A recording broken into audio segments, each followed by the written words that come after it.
Saratoga Racecourse in Saratoga Springs, New York. Week 5, day 20.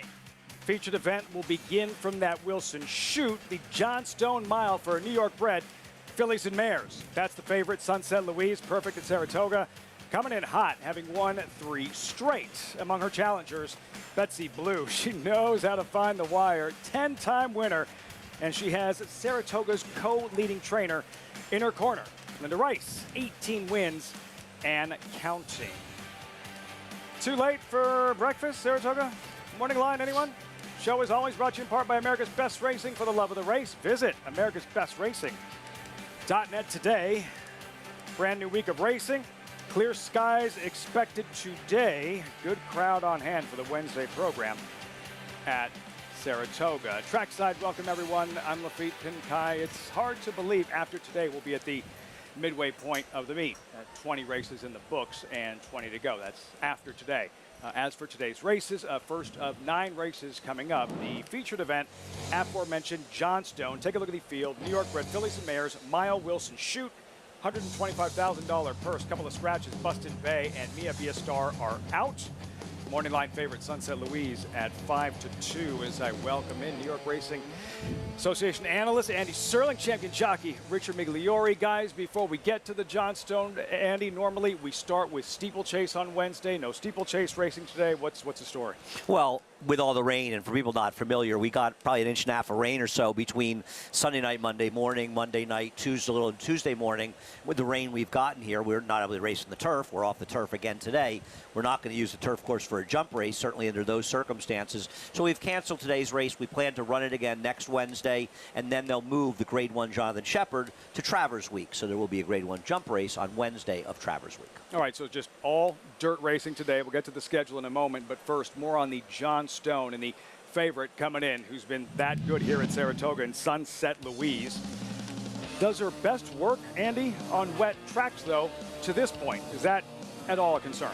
No, I don't really worry that much about it because it's not as though she has no ability to run on a dry track, and she is the controlling speed in this race as well, so I don't worry that much. And also, I mean, her last, this is at Belmont, and she's being the eventual runner-up in the CCA Oaks.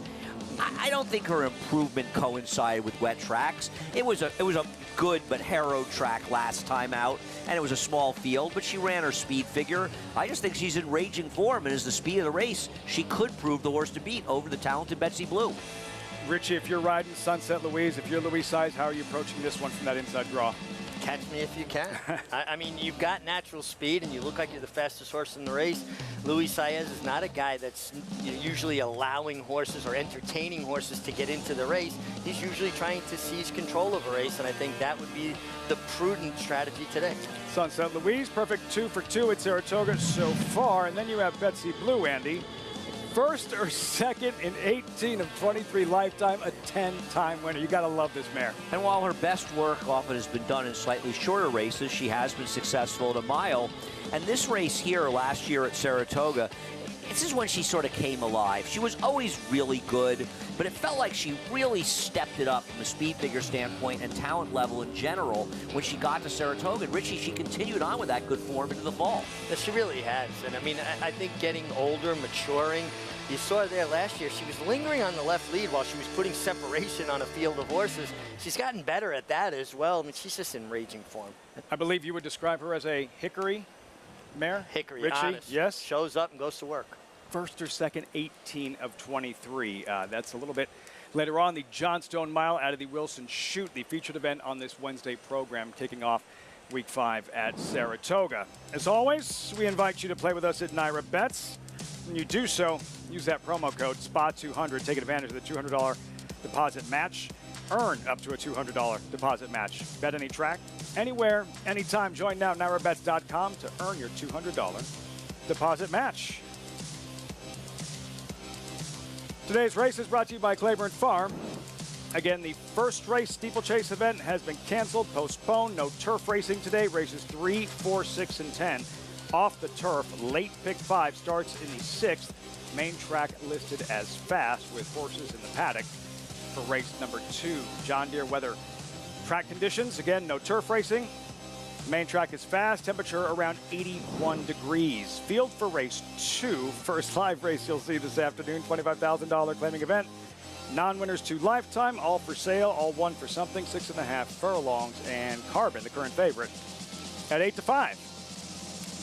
So we welcome Maggie Wolfendale to the broadcast. Maggie, what are these restricted $25,000 claimers showing you in the paddock?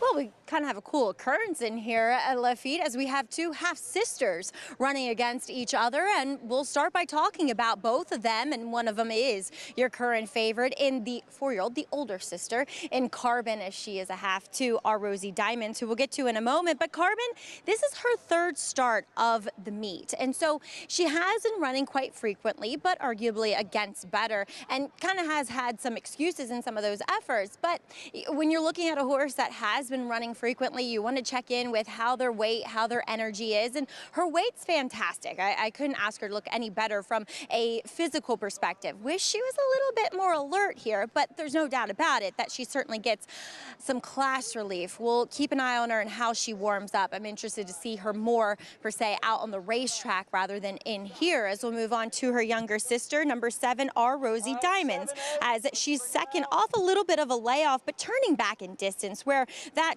kind of 1.5 turn mile that she came back in up here at the spa was wired that day by Vintage. She kind of chased that horse around there and faded, just indicating that she probably needed that race and should get a little better with that under her belt. She looks tighter here, and physically she has a frame that suggests that shorter is better. And look at the last time that she turned back from a mile to this more 6 furlong distance. It did result in her breaking her maiden going back to last winter. As we'll move on to a horse that I'm kind of intrigued by, but the post doesn't do her any favors, and that's number 2, Erin Warrior. Last time, I think the argument could be made that she was down on the rail most of the way, which wasn't necessarily the place to be back on May 21st. Now she's going to have to break from the rail again, but this is a filly that I kept writing in my notes, wish she carried more weight, wish she had more conditioning. Well, she comes back off the layoff, might be a bad thing in hindsight. You know, hindsight's always 20/20, but this is the most filled out and best turned out I've seen Erin Warrior. So I think that says something about her. We'll see what kind of trip Lafitte she can pull from that inside post. Jose Gomez navigating from the rail. Maybe you're just joining us, tuning in, want to play the races, don't have past performances. Agribase has you covered. Follow along, get all these stats on the horses, trainers, jockeys in today's races with free Equibase past performances, and visit NYRA.com/TV schedule to download your free past performances on the races on today's show. Riders up. Huge scratch, Andy, with Pillbox coming out. What'd you come up with? You know, I picked the 1A on top because I scratched into him, frankly, Carbon. And looking back on it, I think she is the horse to beat. She's dropping significantly, but she's also 1 for 16 with 8 seconds and thirds. So she's one of those horses we call a little camera shy. And while I think she's the horse to beat, my second choice, Harlan's Bond, I would rather bet that horse at 7-2, the 1A at 9 to 5, because at least in Harlan's Bond, I think today that she gets the lead. And interestingly enough, in her last dirt race, she looked to be the lone speed with Irad Ortiz, and that's why she was 2-1. And his brother Jose gunned a horse without much speed out there and sort of took away the advantage that she had. The horse that Jose gunned ran very poorly in there ultimately, but she came back here and won a race against arguably tougher at the meet earlier. So I think that Harlan's Bond is a very dangerous horse, more dangerous perhaps than the other horse for Dave Donk, though I don't think Aryan Warrior is impossible. I thought the Ortiz brothers were always out there assisting one another. Yeah, apparently there's some other proof. I know, to all the crazy people that think that they're not. I mean, it's the craziest notion I've ever heard. On one hand, they're saying Irad would do anything to win a race, and then they're saying he's helping his brother win. And in this one, his brother did everything he could to make sure his brother didn't win. Go back and take a look at that one. Go back and take a look at that one. Yeah, people come up with crazy conspiracy theories as far as I'm concerned. But like Andy, you can't have it both ways. Right. Either a guy is all out to win and maybe pushes the ticket, or he's not. You can't have it both ways. You want to criticize Irad Ortiz. One of them is he isn't trying to win as much as he can. Post parade, there's Carbon, third start at the meet. just taking a significant and needed class drop. Can she break through and get the winner's circle? Aaron Warrior, idle since May. One of 2 Dave Donk trainees in here, and this one has flash speed sprinting too. Kind of interesting to see what tactics are employed today. You can't handle the truth, Andy. 3rd at this level opening week. I can't handle truth or lies, frankly. This one's 1 for 33 with 8 thirds. A lesser award is probably the most likely of anything. Number 4 with the yellow cap there, Joey the Fish, a 3rd start at the meet for her. Yeah, a hardy individual making a lot of starts, but would have to improve. Sweet Sensation, 1 for 20 lifetime. Another horse. And when you start looking at these horses, the 1 for so many races, you understand better why Carbon is favored. She's only 1 for 6, Harlan's Bond. Yeah, Dave Donk trainee also could have speed. You get Jamie Torres, a good apprentice. Our Rosie Diamonds. Moving quickly, Susie Saver, Flavian Pratt, already 3 Grade 1 wins at the meet. Yeah, big meet for Flavian Pratt here, a filly that's turning back in distance. Let's see if she can improve. Field for the 2nd race, 1st race of the afternoon, you'll see. $25,000 claimers, non-winners to lifetime. Carbon, there she is, 9-5 current favorite. Can she capture that elusive 2nd win of her career? We'll find out in about 4 minutes. Start of the early pick 5, the 1st race of week 5 from Saratoga as our coverage continues on Fox Sports 2.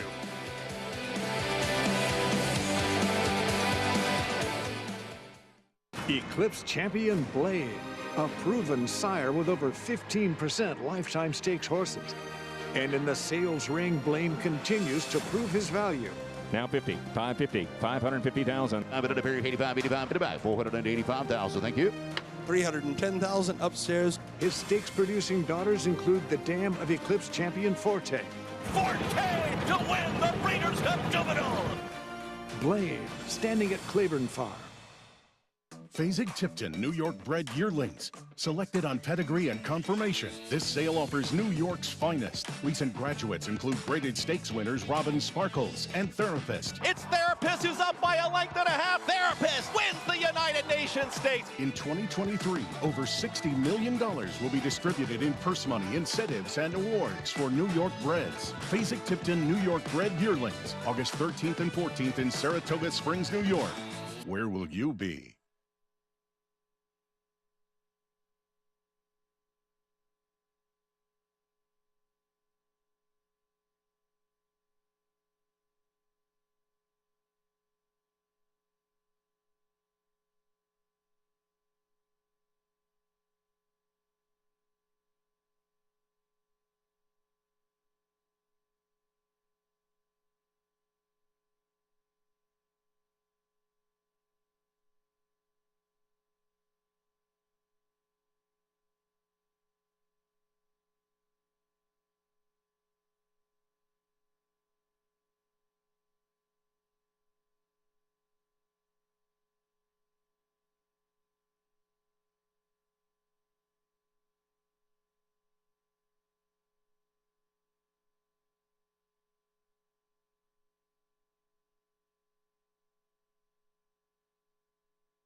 Gorgeous afternoon in upstate New York. Welcome back. You're watching Saratoga Live.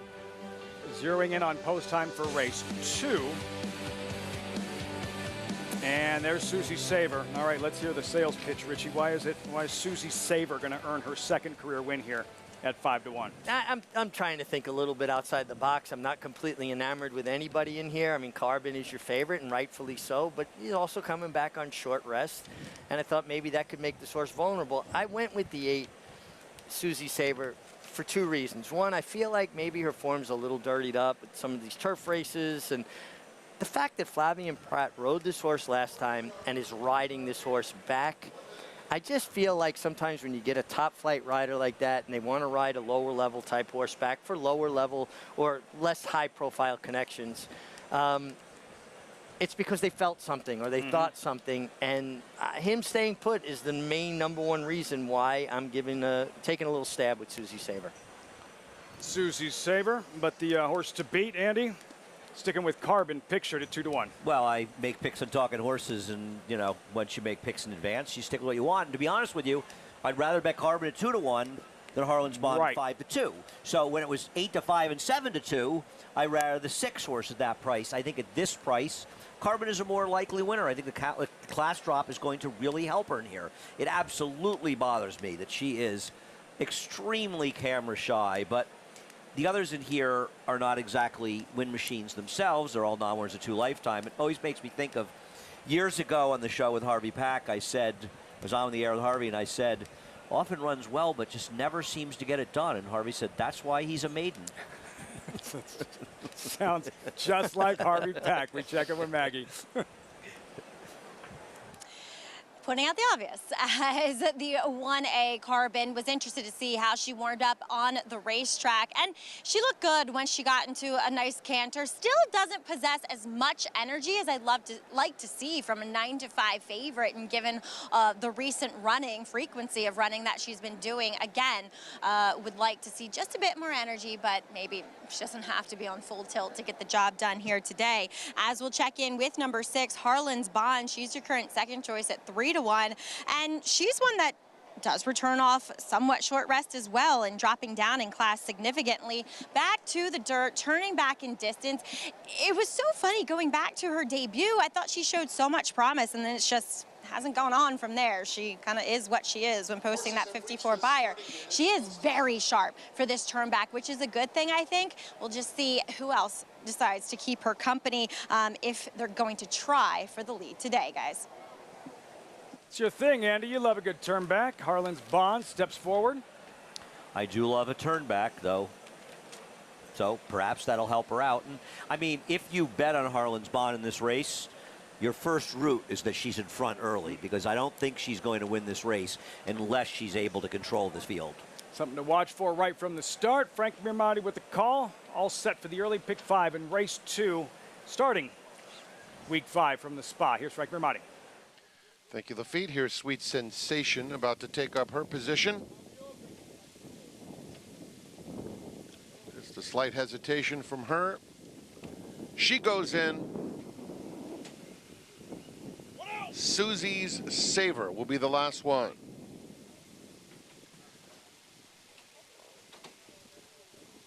They're in the gate. And they're off. Not the best of beginnings for Joey the Fish. It is a quick start for our Rosie Diamonds in between horses up to take the lead. Carbon is up close in the early going, as is Aeron Warrior, who now comes through to challenge for the front. Just in behind them, it's Harlan's Bond, a joint 4th. Outside, Handle the Truth, 5th at the rail. 2 more back to Susie Saver. It's a gap of 4 to Sweet Sensation, and a long way to Joey the Fish. They went the quarter in 22-2, less than a half mile to travel. Aeron Warrior, our Rosie Diamonds battling it out. They're tracked by Carbon, who's 3 deep in 3rd. Between rivals, Harlan's Bond is starting to pick up some momentum. And down at the rail, Handle the Truth is 5th. 4 off the lead, 2 more back to Susie's Saver as they come to the quarter pole. Our Rosie Diamonds trying to shake loose. Carbon moving into 2nd at the top of the stretch. 3/16 of a mile to go. And down on the inside, Harlan's Bond is joining the party. Coming toward the 16th, our Rosie Diamonds. Carbon on the outside. Harlan's Bond is down at the rail. 3 of them vying for the win. Carbon on the outside is now right up to our Rosie Diamonds.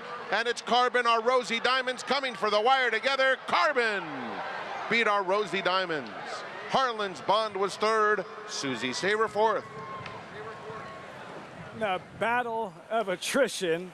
Carbon, the favorite, finally puts away our Rosie Diamonds in the 2nd at Saratoga. Battle of the sisters here. Our Rosie Diamonds took her older sister Carbon the length of the stretch to finally get by her, but that's a racing oddity, Andy, where you have 2 sisters fighting it out to the wire together? I didn't even notice that, Rich. You could call there, actually. That's very cool. That feels Very like the theme of the race. I mean, that is, I wonder how often that has happened where they're neck and neck down to the wire here. And if you bet Carbon in this race, I think you're thinking she's not going to win. She doesn't like to pass, but she managed to get it done.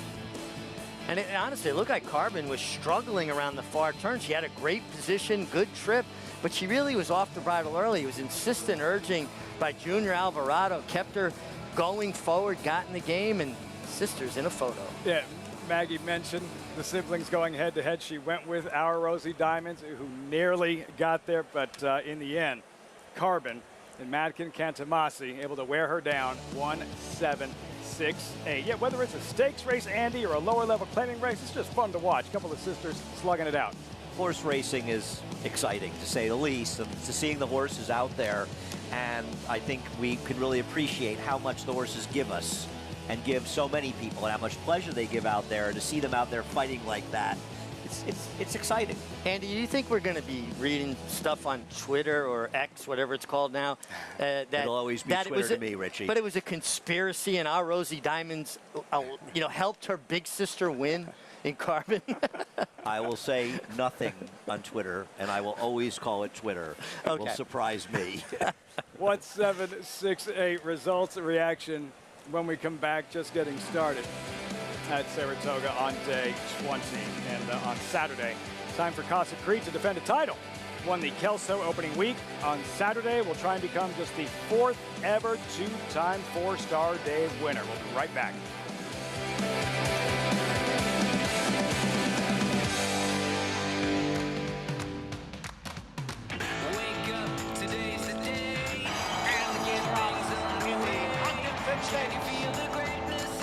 Clarier is now coming on the outside.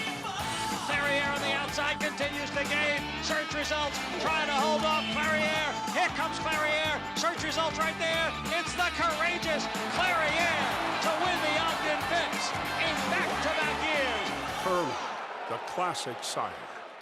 Experience the adrenaline-pumping, suspense-filled action of the Sport of Kings no matter where you are with Naira Bets. It's fast, easy, and secure. Download the app today and start winning with our lucrative weekly promotions, thrilling handicapping contests, and a one-of-a-kind VIP rewards program. Don't just watch horse racing, be a part of the action with Naira Bets.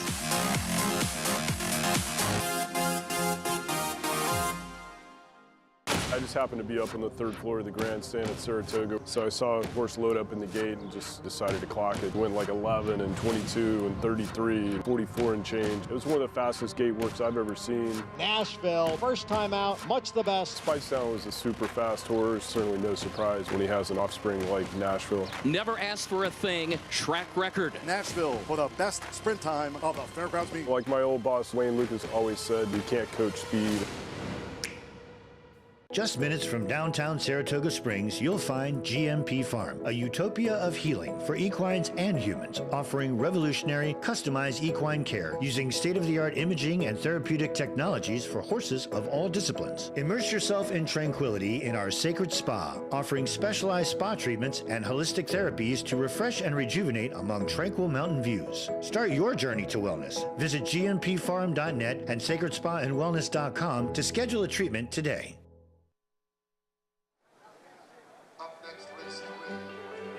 Welcome back. You're watching Saratoga Live as we are brought to you in part by Naira Bets. Bet any track, anywhere, anytime. As we got things underway with today's second race, it went to Carbon, the favorite, at post time, and standing by with her trainer, Madkin Cantamasi. And Matt, looking at Carbon, 1 for 16 going in here, but this is her level. Yeah, this is her level. We tried, after we claimed her in Belmont, by a nose we lost the starter, and then come back, finish 3rd, and we changed a couple things on her. We put the blinkers on, it helped. But last couple starts here in Saratoga, speed is crazy here. 6 furlongs, 7 furlongs we tried. She couldn't make the easy pace for her level. And today she made it her own pace, outside, no bother, and Junior saved a little bit on the turn. And she, she just likes to hang with the horses. Well, she was hanging with her sister. Did you realize that? Oh, it was her sister? I don't know. I don't know. Luckily, she put the nose down again. Or what? The older sister reigns supreme. But Mackin, this was her third start of the meet. What do you do with the horse that you're running frequently? Do you just kind of keep him sweet? Yeah, we came from Belmont fresh with her. She get enough time, and she ran. After that, we tried again in 15 days. She come back okay. So we just lightly things. 10 days, you know, you can't do much. Walk, jog, gallop, lightly, shortly, and she was ready today. And you know, level is very important, especially in the biggest meet of the year. I think we were in the right spot. Well, you, of course, lost her through the claim box today, but congratulations going out with a win. Thank you so much, Maggie. Mackin Kentamasi and his brother Ilkay Laffit, they work so hard and always greet you every morning with the most welcoming, good morning, how are you? Love seeing them around the racetrack. The brothers having success in a win as sisters slug it out on a racetrack with Carbon emerging victorious. Richie, even Madkin said she doesn't like to pass horses. Like, for a rider, how frustrating is that, riding a horse in a finish like that who isn't all that eager to pass horses? Incredibly frustrating when you know you've got horse to go buy another horse and your horse just is very content to linger with them or hang on them. Carbon got it done today, but she definitely is a little bit of a herd-bound type runner. The ultimate pack animal. And of course, both the sisters not only bred by the same person, but also I was just hearing from my friend Sean and Britt, we do that feature on them. They fold both of those horses as well, which that's is cool. Cool. Really good stuff to kick off the program here at Saratoga. We have New York bred 2-year-old fillies coming up next. And on Saturday, the headline event. This one near and dear to Richie's heart for many reasons. $500,000 Grade 1 4-star Dave. They'll draw later today, I believe. Those are the probables. Annapolis, Casa Creed, they'll go at it again. Emmanuel for Todd Pletcher and a pair for trainer Mark Cassie, Ice Chocolat in My Sea Cottage. Let's go back to the Kelso opening weekend. And Richie, what a ride here from Luis Saez on Casa Creed and keeping Annapolis boxed in all the way up the backstretch and here heading into the far turn. It was about getting position into the first turn. Once he got forward position over Annapolis, it kind of put him in charge of the race, didn't it, Andy? It did. I mean, I would not say that he had an easy trip, and I know you're not saying that. No. Luis did what he had to do, but he overcame the fact he was wide. It was wide. You talk about it, and I agree with you. You always want to be able to save ground on one of the turns, and he didn't do that. Okay. But let me ask you a question, and I do think Casa Creed ran the better race. Yes. But do you think this was Irad Ortiz? Worst. I mean, this may be the one ride I would point out this beat that Irad probably wishes he could have back. You know, and listen, without us having the benefit of knowing what instructions are and everything, I was surprised that he didn't have more forward position. And also, sometimes, even if it's not visible, Andy, like a horse will break out of the gate, and maybe they lose their hind end a little bit. Again, nothing dramatic, but something a rider feels, and you go, well, I'm not going to get to that spot, so now I got to go to plan B. And I think Luis Saez recognized that even if I'm a little wide, if I can be a little more forward than Annapolis in here, it's going to give me the advantage that I may need. I don't see a scenario where Annapolis runs down Casa Creed. If he's going to be Casa Creed, I feel like he has to have first run and builds a cushion, some separation. And to be fair, when Casa Creed has won, and he's won some big races, including the big race at Keeneland last fall, Irad's given it unbelievably great rides in those races and great trips. You're not always going to get those great trips. Even with the best of riders, things happen. And that's why people say, well, I know he had a perfect trip last time, but I think he's going to get another one today. Don't bet a favorite in a short, bright horse saying, I think I'm going to get a perfect trip. Bet a 10-to-1 shot thinking you're getting a perfect trip, but not a favorite. Has to be one of your favorite weeks every summer, 4-star Dave. Well, it just evokes so many memories of the relationship that I was privileged to have with 4-star Dave. And he was just such a celebrity up here and a horse that had so much charisma. And the fact that he won a race 8 years in a row up here really grew his fan base. And people still want to talk about 4-star Dave. I'll be walking on Broadway and somebody will stop and want to talk about 4-star Dave. So it's given me a slight bit of celebrity being associated with him. It's a slight bit of celebrity. I don't know how much time you spent up during the 4-star Dave era, but me, the cynic that I am, it annoyed me because, I mean, everybody loved that horse. He was, I've never seen a horse. You didn't want to love Dave? You know me, if somebody loves everything, I hate it. But I didn't hate 4-star Dave. He was remarkable. But, I mean, everybody loved that horse. And you'll see it on Fox this Saturday as Fox Saratoga Saturday continues the 4-star Dave Alabama following week. And, of course, all roads leading to the Travers August 26th. Four-Star Dave coverage begins at 3 Eastern. When we return, wow, that performance. Breakout from White Barrio in the Whitney. Training up to the Breeders' Cup Classic. We'll revisit the stakes winners from week 4 at Saratoga. You're watching Saratoga Live on Fox Sports 2.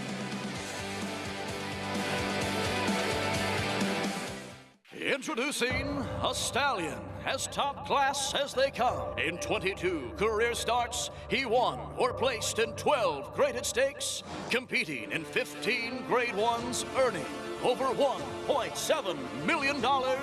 His undisputed speed is evidenced by 7 100-plus buyer speed figures, a 3-time grade 1 winner, Raging Bull.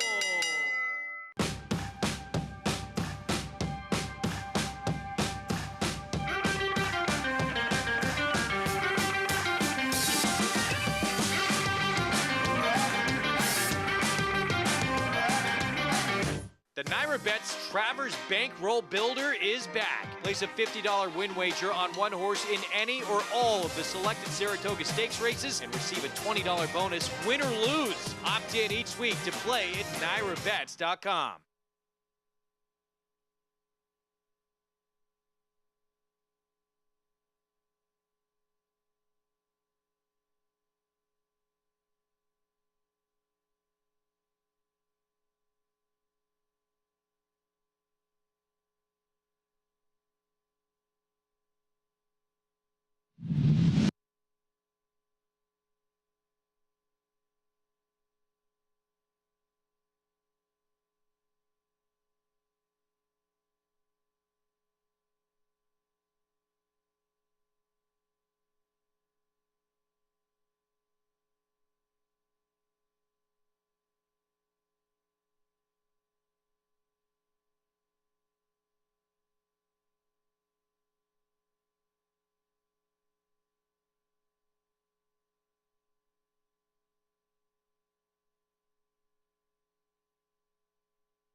Technical analysis is sent right to the front.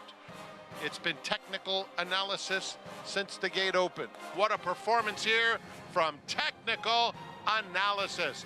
McCulloch, nice and relaxed in the 5th spot. McCulloch right next to Sopran Basilea. Here comes McCulloch after Warlike Goddess, and McCulloch ran her down.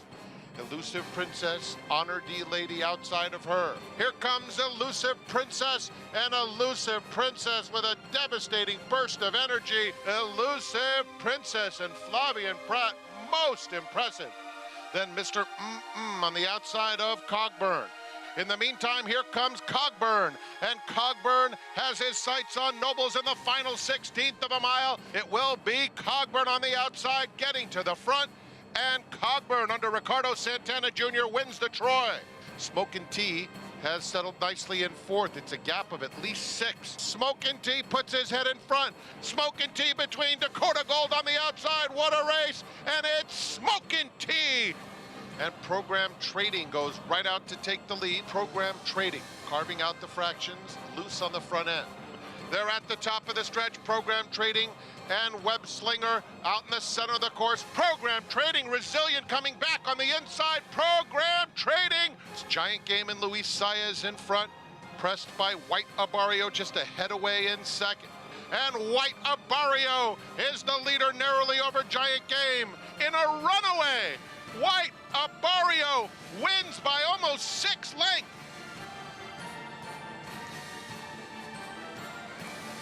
Week 4 stakes winners. I believe we were introduced to future stakes winners we'll discuss later on. Andy, what did you make of White Barrio and that performance in the Whitney on Saturday? Those are the kind of performances that excite you when you see them in big stake races. You want to see those kind of performances. You want to see a definitive win, a 110 buyer, that kind of performance. Those are the performances that a race like the Whitney is supposed to be about. I totally agree. And White Barrio ran. I mean, the story right away was Cody's wish and, you know, him not running his best race. It may not have mattered if he ran his best race or not. White Barrio was very good, Andy. Right. I mean, obviously the disappointment of the race was Cody Wish's performance, no doubt about it. But he wasn't beating White Barrio even with his very best effort, especially at a mile and an eighth. And I think Bill Mott got an answer to a question that he wanted to ask. Is this horse I'm going to point to the Breeders' Cup Classic? And I don't think you're going to see that from Bill. I mean, we'll see where he goes with him from now on. It's hard. Breeders' Cup Dirt Mile will always be a bit of a consolation prize, and Bill won it last year, and he'll have to decide what he's going to do with him. Maybe they point to the Scar Mile in a race like that. Cody's Wish doesn't need to prove anything to anybody. He's a tremendous racehorse. One bad effort, especially getting out of your comfort zone, that doesn't knock a horse in any way. I congratulate the Connections and Bill for trying. Just because they were unsuccessful, that doesn't matter. White Barrio now going to train up to the Breeders' Cup Classic. 3 months, says Rick Dutrow. Impressive winner of the Grade 1 Whitney. Looking at Tricky Temper, New York bred 2-year-old fillies. 5.5 furlongs off the turf of the main track. John Velasquez to ride Tricky Temper as we check in with Maggie, standing by with this Race 3 paddock report. If only I could get my iPad to work. Move. Okay, it's frozen. Great. Love technology. As we'll check in with number 3 in here, Tricky Temper. Yeah, that one. As she is your current favorite, and she is one that was obviously entered for the turf here. And while there are some horses in the pet family that could go either way, the full sibling did break their maiden in a maiden claimer on the turf. She does have more of a turf hoof to her, if I'm being honest in here. It's just massive foot to her. But again, she's shown ability enough in her workouts in the morning to suggest that she should be quick. But the alone one that I saw was her sales workout at OBS April. She did sell for $230,000 after working 10-1, and she really wasn't asked much. But you can see in that stride that she just looks like a turf sprinter. She has what we call that daisy cutter action, where that kind of action just skims over the turf course. So we'll see how she applies it here on the main track. Like I said, she looks quick. She looks about 90% fit, but otherwise is sharp, and I think should show enough speed. As number 7, Red Burgundy in here for Horacio de Paz, leaves her in. Now, she does have more of a turf pedigree, being by Noble Mission. The dam won on all surfaces, but was a stakes winner going a mile on the main track. And this one is a half to Collaboration, who has won twice on the turf. Looks a lot like Collaboration. So wondering how she negotiates the main track here. But watching her workout, 2 back from the gate, she broke sharpest of between an unraced trio of horses, and she was going best throughout. So I think that probably has prompted Horacio to leave her in. She's very well prepared mentally and physically, but again, concerned that this is not the right surface. Number 8, My Kind of Mischief. She's been working very well. She worked on the outside of an unraced 3-year-old in that gate drill, kind of outbroke that one, then sat back, and then went on and kind of she sat back, and it was a kind of learning breeze where the other one opened up the rail so she could go through it. So they've been schooling her a lot on this surface, which I think is important to have. And then 2 back, she was outside a Diamond Collector, who is an accomplished 4-year-old filly. So I think this one has been working really well on the main track here for Carlos Martin. And I think she's the one that you want, possibly, of these that are getting onto this surface. She's been accompanied by the pony, but she has yet to turn a hair. She's solid, well-muscled. She's interesting here, Lafitte, at 7-2. My Kind of Mischief. Riders up in a moment. There's Luis Saez, Andy. There are Luis Saez's mounts this afternoon. Had a couple of horses scratch, but several contenders for Saez, including Sunset Louise, who is the favorite in the John Stone Mile, Richie. And for Saez, who's having a big meet, currently tied for second in the standings and doesn't have to look for a Travers mount any longer. He will ride Mage, the Kentucky Derby winner, in the Travers August 26th. Yeah, pretty good pickup there, huh, Andy, to get the mount on Mage. And listen, Mage has been a gem of consistency. I'm a big Mage fan, even though he ran me down in the Derby. But you consider how this is a horse that's never really had a break. He went right from a maiden race into the Fountain of Youth, the Florida Derby, the Kentucky Derby, you know, the Preakness, the Haskell. A lot of times when those horses do that, they're always sort of like one race behind. And by the second or third start, they start to fall apart a little bit. Not Mage. He shows up and runs his race every time. Are you surprised, Richie, in terms of how this all unfolded, and not necessarily a situation where it was Javier Castellano saying, I'm taking horse A over horse B? No, I'm not surprised at all. I'm sure both connections were probably, having some anxiety. You want to make sure you have a top rider committed to your horse, and maybe even in the case of Mage now getting Luis Saez, even though he's ridden him before, maybe he has a chance to work him before. You don't want all the good riders to be, tied up or committed in other places, and then now you're shopping for a marquee rider on a marquee kind of horse. Also, let's not underestimate the ego factor in this. Absolutely, Andy. It's like, wait, if you're associated with the Derby winner, it's like, wait, this is the Derby winner. Why are we waiting on? It's a very interesting situation, and there are relationships between trainers and riders and connections and situations that we don't even necessarily know about that may have come into play. I'm not saying they did. It's very hard to know, and Javier had a very tough choice. I don't know which one I would have ridden, honestly, if I were Javier. I mean, Richie, are you so confident that you would want to make that decision? I mean, you'd love to be in that position. No, that's one of those scenarios where I tell my agent, well, that's why I pay you 25% to blame so you, when I take the wrong horse. Make the right choice. Right. How many agents did you fire? It's too many to count. Too many to count. And the thing that's nice, though, for the Mage people is, and you know that I'm Javier Castellano's biggest fan, they got Luis Saez, so they're getting another terrific rider. And now some other poor rider is going to have to ride Tapit Trice around the racetrack for a mile and a quarter and come back exhausted. Heavy lifting with Tapit Trice. Yeah, I'm curious to see who winds up on Tapit Trice. I am a big Luis Saez fan, and he is a rider that can ride a horse for a mile and a half, right? Which Tapit Trice looks like. But sometimes a rider change with a peculiar kind of horse like that, sometimes they respond well. It's understandable. Ramiro Restrepo, teammate, they wanted a commitment.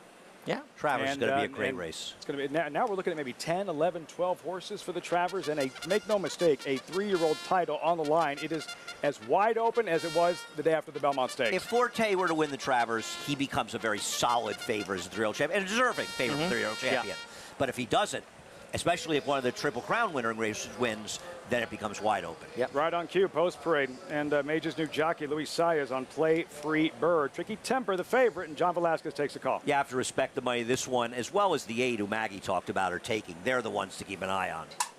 Number 4, Dorth's Soul Dancer, currently 8-1. Yeah, Anthony Ferraro shipping in here from Finger Lakes. The Ferraro's successful up there for many years. Don't ship just to come to Saratoga. Red Burgundy, Barry Schwartz own first-time starter. The Dam was a good dirt horse. Richie and I were just looking at her PPs. Maggie seemed to have some reservation. She's been a producer collaboration on the turf. I picked her, but after what Maggie said, I'm a little tempered. My Kind of Mischief, a Celtic Magic thoroughbred, debuting filly. Yeah, listen, nice work coming into this and taking money. Money is meaningful.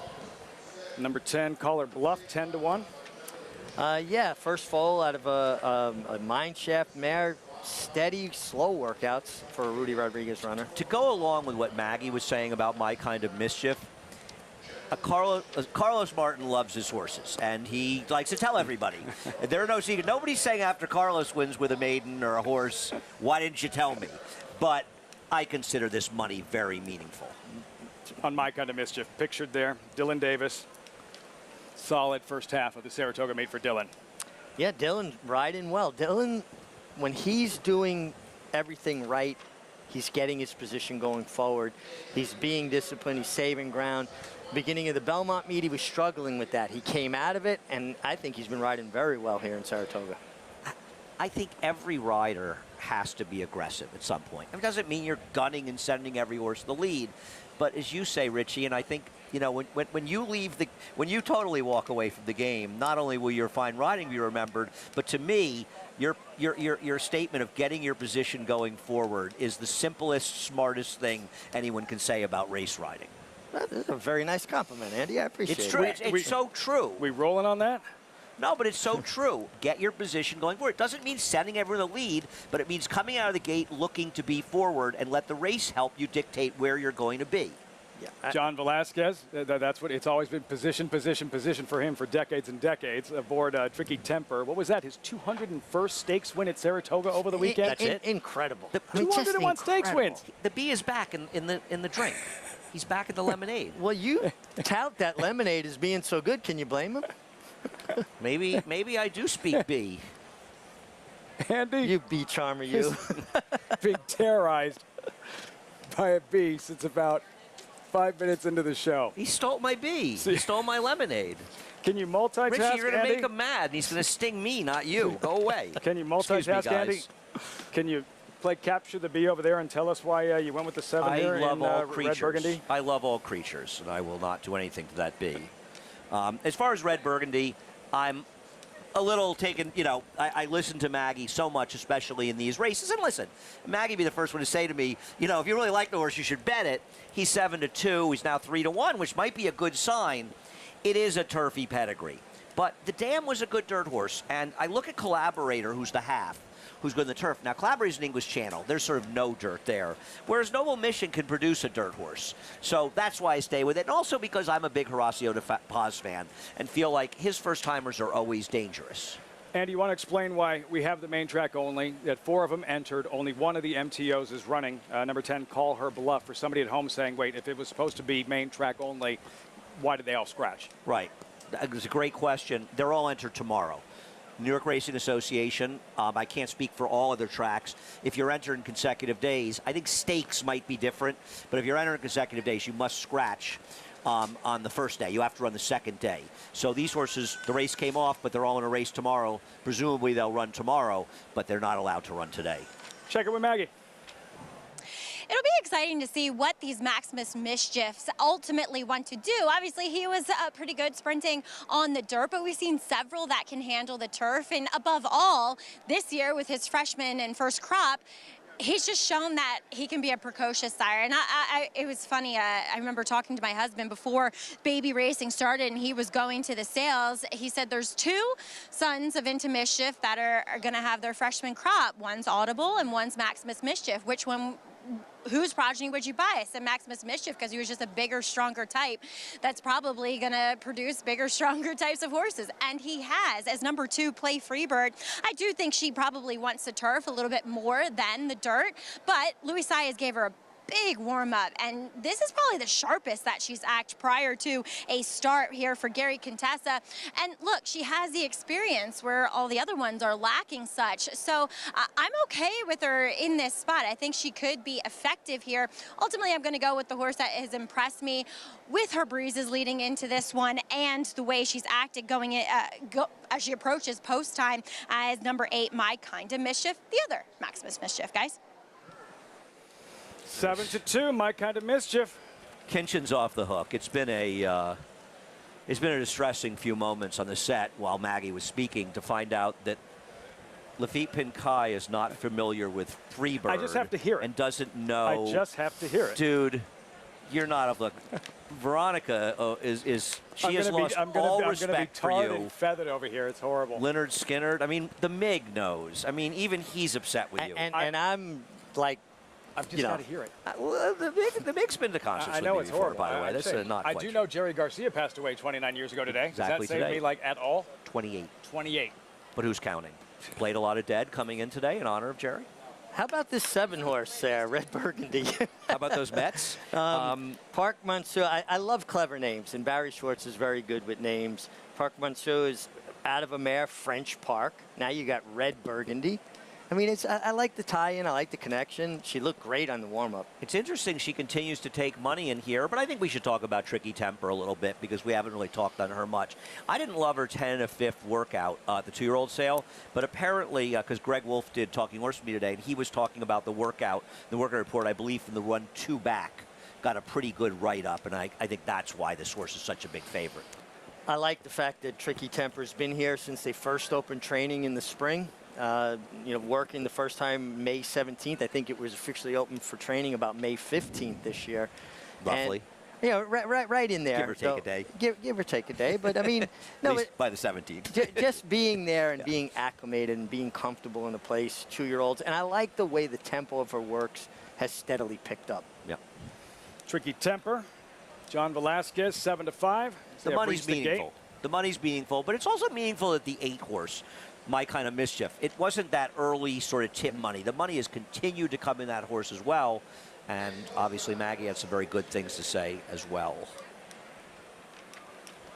New York bred 2-year-old fillies, sprinting 5.5 furlongs in the main track, start of the early pick 4. Play Free Bird at 5-1 steps forward. Louis Saez for the load and call. Frank Miramati standing by. Race 3, start of the early pick 4 from Saratoga. Thank you very much. They are set to move into line. First one will be Play Free Bird. Play Free Bird, the only experienced runner in the field. Right up to the gate.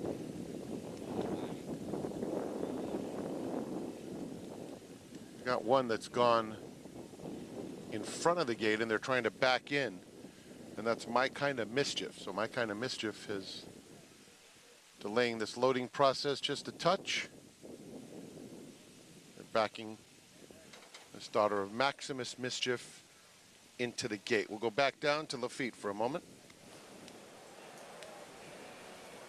Yeah, you can see that Richie having some issues here and trying to coax. Maggie, what are you seeing down there with My Kind of Mischief and trying to get her squared away and loaded from the front side? Yeah, so they've got her in now, Lafitte. This is obviously something that she's shown that she does not want to walk forwardly through the gate, but she's in now and looks to be A-okay. So this is something that the gate crew knows. Obviously, all these horses have to get cleared. They have to get their quote-unquote gate card to be able to start, and they have to show that they can behave in the gate and they can break efficiently for them to get that gate card. It's just some do it a little differently, like My Kind of Mischief has. Guys. So, yes, she's in and hopefully stays settled. And we'll try this again as they move into line for this third race. Start of the early pick 4, race 3 from Saratoga. Frank, take 2. Here's Call Her Bluff to the outside. Going in. They're in the gate. And they're off. And Call Her Bluff had a very tardy start. Red Burgundy, on the other hand, very quick out of there. My Kind of Mischief flashes speed into second. It wasn't a quick beginning for Tricky Temper, who finds herself on the outside of Play Free Bird as they head toward the 3/8 pole. Behind them is Dort's Soul Dancer, and slow starting Call Her Bluff is at the back of the field. Around the far turn, the opening quarter went in 22 and 2/5 seconds. And the lead belongs to Red Burgundy, still showing that sharp speed and opening up a length and a half. My Kind of Mischief second. Tricky Temper is on the outside, getting closer with every stride. Whitecap as the field turns for home. Red Burgundy, a length and a half. Tricky Temper in the center of the track, starting to gather some very nice momentum. And now coming right up to Red Burgundy and right on by. Tricky Temper, very impressive turn of foot, has put the competition away. Scrolling through the stretch for the easiest of wins. Tricky Temper will report home about 4 in front. My Kind of Mischief got second, Red Burgundy third. Call Her Bluff from last to fourth. Looked like we had a competitive race with about 1/8 of a mile to go. Tricky Temper turned it on with Johnny V, and she was gone. And she overcame a lot, too. Didn't break particularly well, rushed up to position, and looked like she lost a little bit of ground between the 3/8 pole and the quarter pole, Andy. Johnny Velasquez had to kind of keep her to task, remind her of her job. When she got over to her right leading the stretch, though, she kicked on. This is a very hard thing for a first-timer to do, and she was bet, so it's no surprise she won, but she didn't get out of the gate. And usually when firsters are bet and first-time stars, they usually have speed. So you would assume she probably would have been forward, and she had to completely change her game, and a lot of them will get to the stretch and get a little confused and start spinning their wheels. Not this one. She was an hour the best. Daylight win. Richie, what'd you see at the start? Yeah, just looked to me, it appeared like she just didn't react as fast as some of the horses around her. You know, first-time starter, all a little new. She didn't get squeezed or pinched or bumped, that from what I could see. She just didn't react well. But then she got up into the game quickly. Well, that's the thing I think you have to like. A lot of times when they'll get left like that, they'll take themselves a little more out of the race. And then it becomes more than problematic. She right away got right back into the bit and eased herself to the outside. So while Johnny obviously helped, I think it helped that this one was really well prepared by Jeremiah Englehart. Very well prepared, had the ability to do that, to kick up in there quick, get her position. And Johnny Velasquez is not a rider. He understands, especially with 2-year-olds, they need direction. You've got to make them get in the game, focus, and put their head right. And then that much, Maya Englehart, the winning trainer, there he is, has to be proud of what he saw from Tricky Temper. When everything doesn't go as planned for a young prospect, this is her first career start ever, and they're able to overcome that obstacle and still perform well. You love to see that. A lot of young horses will win first time out by doing exactly what you said, Andy, showing good speed, right? Breaking sharp and almost running scared, if you will. When a horse has to do this, they've shown that a little more quality, right? They've shown the ability to overcome some adversity. And I don't, you know, we'll see what kind of figures they get and such, but I don't think Jeremiah's dying to run on the turf with this one right away after a win like that. Mark Stanley's Tricky Temper. Johnny Velasquez, 3-8, 7-10 results when we come back. Plus, speaking of 2-year-old fillies, last Sunday, wow, right work, stellar in the Adirondack. And a few hours earlier, Ways and Means spectacular in her career debut. You're watching Saratoga Live on Fox Sports 2.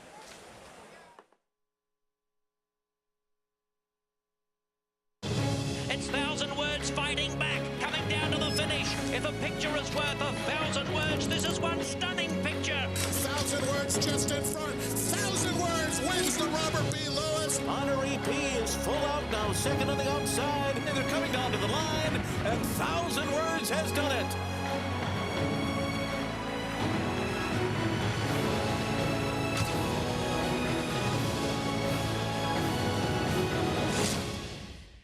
Now more than ever, it's time to get with the program. When shopping for your next race prospect, consider that New York breds start with an advantage. Our New York breds run for serious green. At Saratoga Race Meet, New York bred maidens run for up to $88,000. New York bred allowance horses run for up to $100,000. And New York bred owners can collect awards of up to $20,000 per horse per race. So get back with the program. Seriously. This is the horse. Is just too good. This is the horse who became only the second champion 2-year-old to win the Travers in 3 decades. This is the horse who is the only Breeders' Cup juvenile hero ever to lift the Belmont Stakes. History-making brilliance. That's his essential quality. Essential quality. This is the horse. Racetrack Television Network brings you every race, from every track, on every screen, every day. With monthly packages starting as low as $5, RTN gives you great value and access to more live HD streaming and race replays than anyone. Visit RTN.tv today to sign up and watch on almost any device, including Roku and Amazon Fire. RTN has packages that start at $5 per month.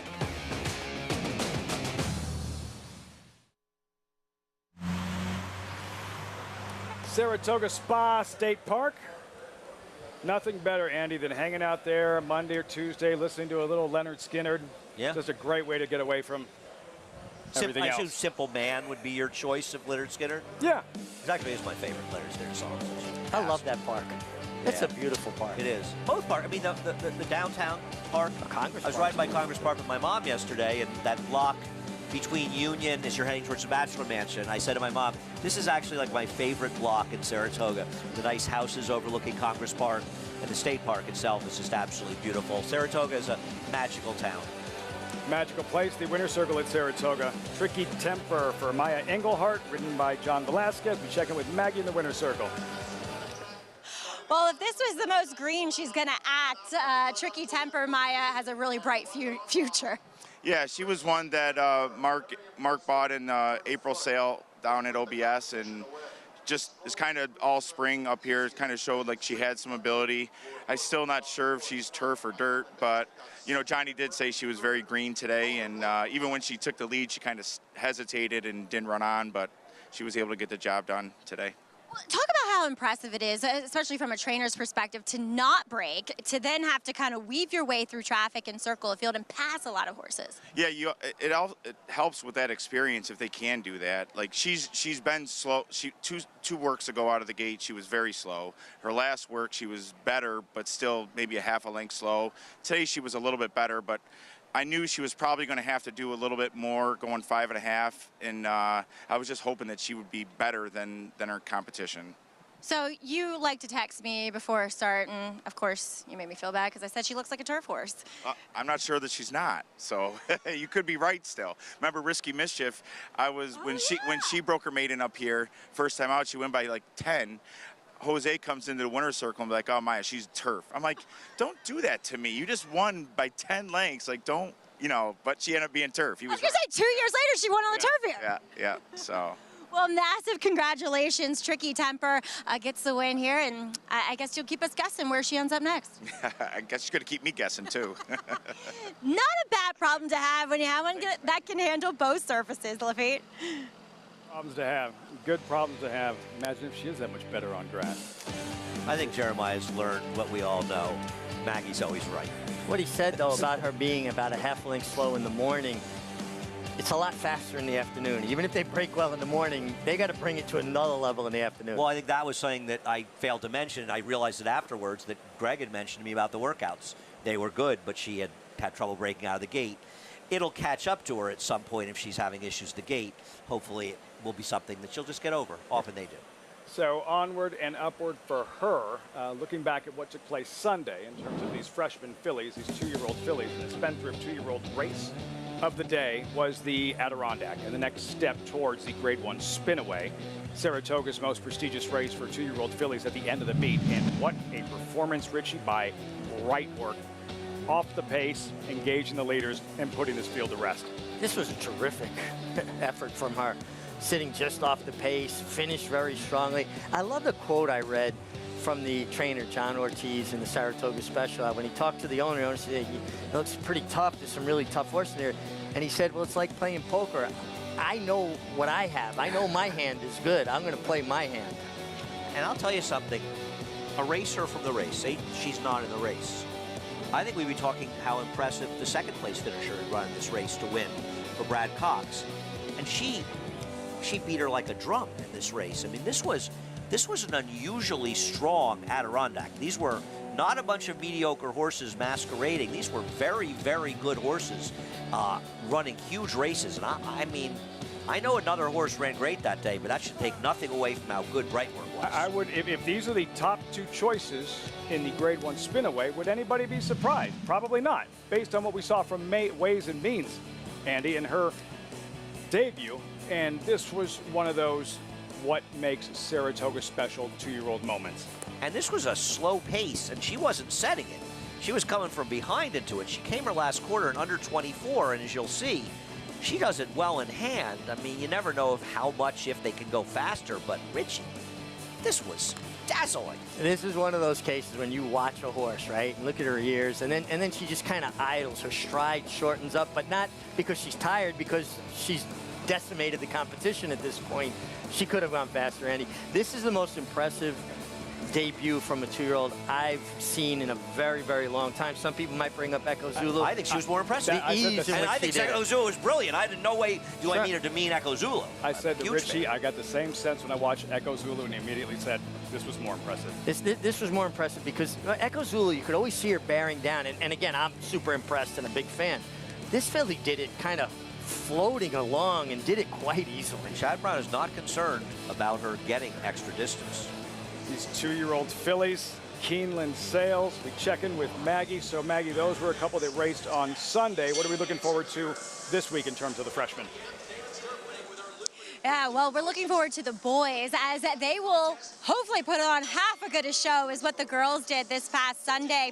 But the Saratoga Special coming up, I'm intrigued by a horse that we saw impressively break his maiden back at Belmont for Todd Fletcher, and that's Hall, as he's been stepping up his game at least as far as his morning workouts are concerned. Last time we saw him, he was working with an older horse, another son of Army Mule by the name Mount Up, who is a winner, and really outworked that horse. So he was ready to go first time out. But what I loved most about him and watching him in the preliminaries leading up to this event is he was so professional. This is a horse that attacks the ground. This is a horse that means it, and I think that's always a good stepping stone to have when you're coming in against winners for the first time. And I like the spacing between that race and this Saratoga Special coming up, Lafitte. But going back to ways and means, I thought it was really interesting what Chad Brown also said is that it was the lone time, or one of the few times, he gave Lavian Pratt instructions on a horse, and it was don't let her do too much, which I thought was really impressive as well. And he didn't.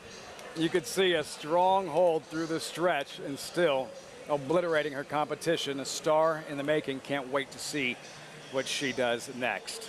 Horses in the paddock for the 4th. When we come back, fireworks across the street. Last night, Basic tipped in Saratoga sale. So that's what a $4 million yearling looks like. That's next. You're watching Saratoga Live.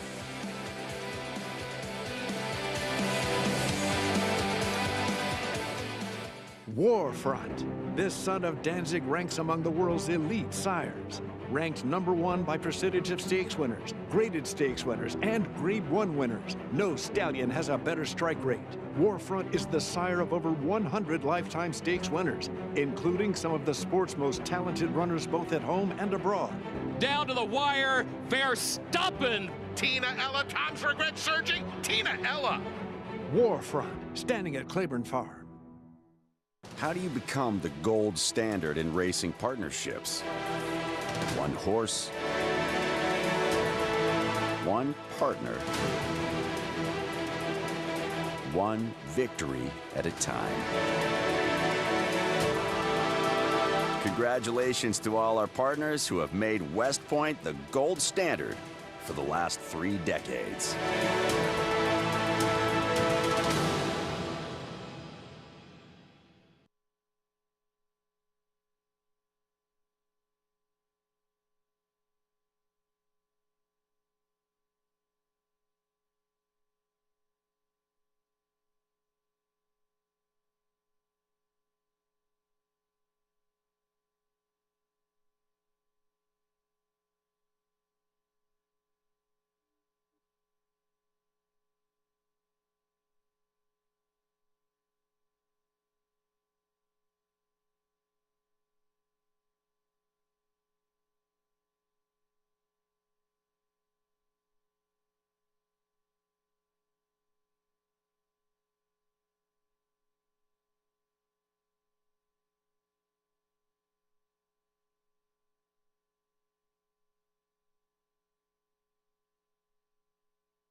Welcome back to Saratoga Live on Fox Sports 2. As always, coverage brought to you in part by Claiborne Farm. 100 years doing the usual, unusually well.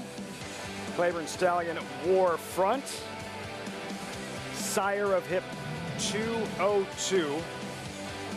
Over the weekend, sold on Monday, Richie, $380,000. Warfront out of True Style. It's incredible sire Warfront is, and the balance that he puts into his offspring.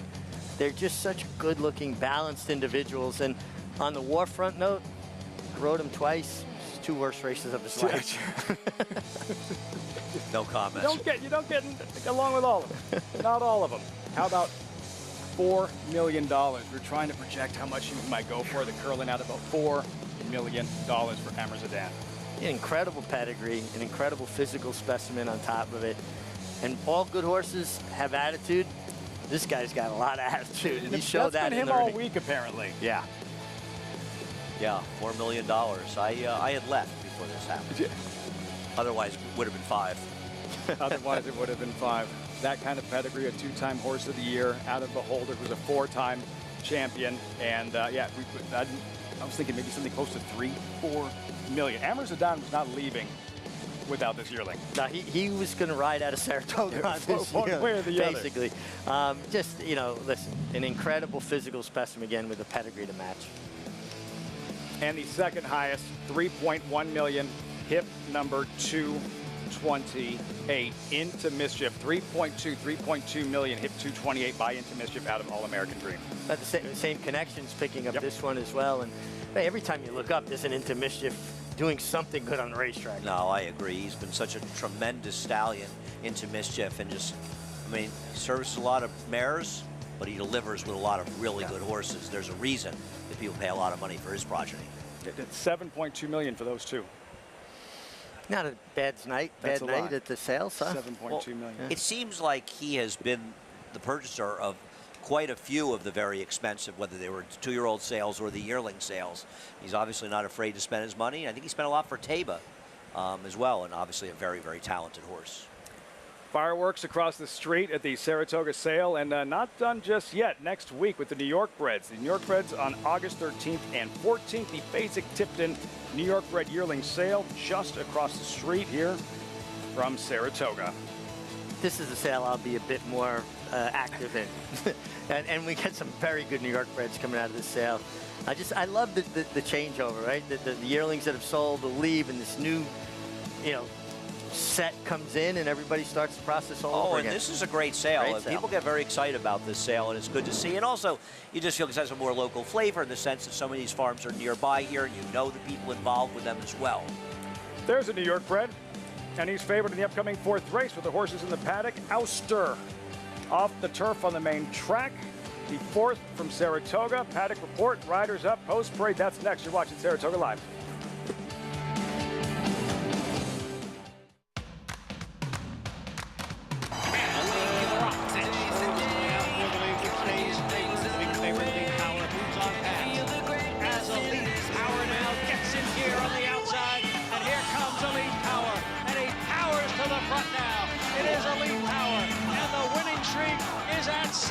As he takes the Grade 2 True North Stakes. Elite Power, a champion sprinter.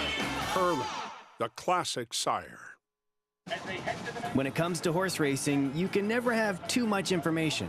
With Twin Spires, you can place your bets with confidence. Whether you use handicapping insights, like our Brisnet speed ratings, prime power and past performances, the guidance of our experts' top picks, or just choose a name that catches your eye. Yes! No matter how you pick your horse, bet with Twin Spires. Start earning your $200 sign-up bonus when you sign up with offer code GET200.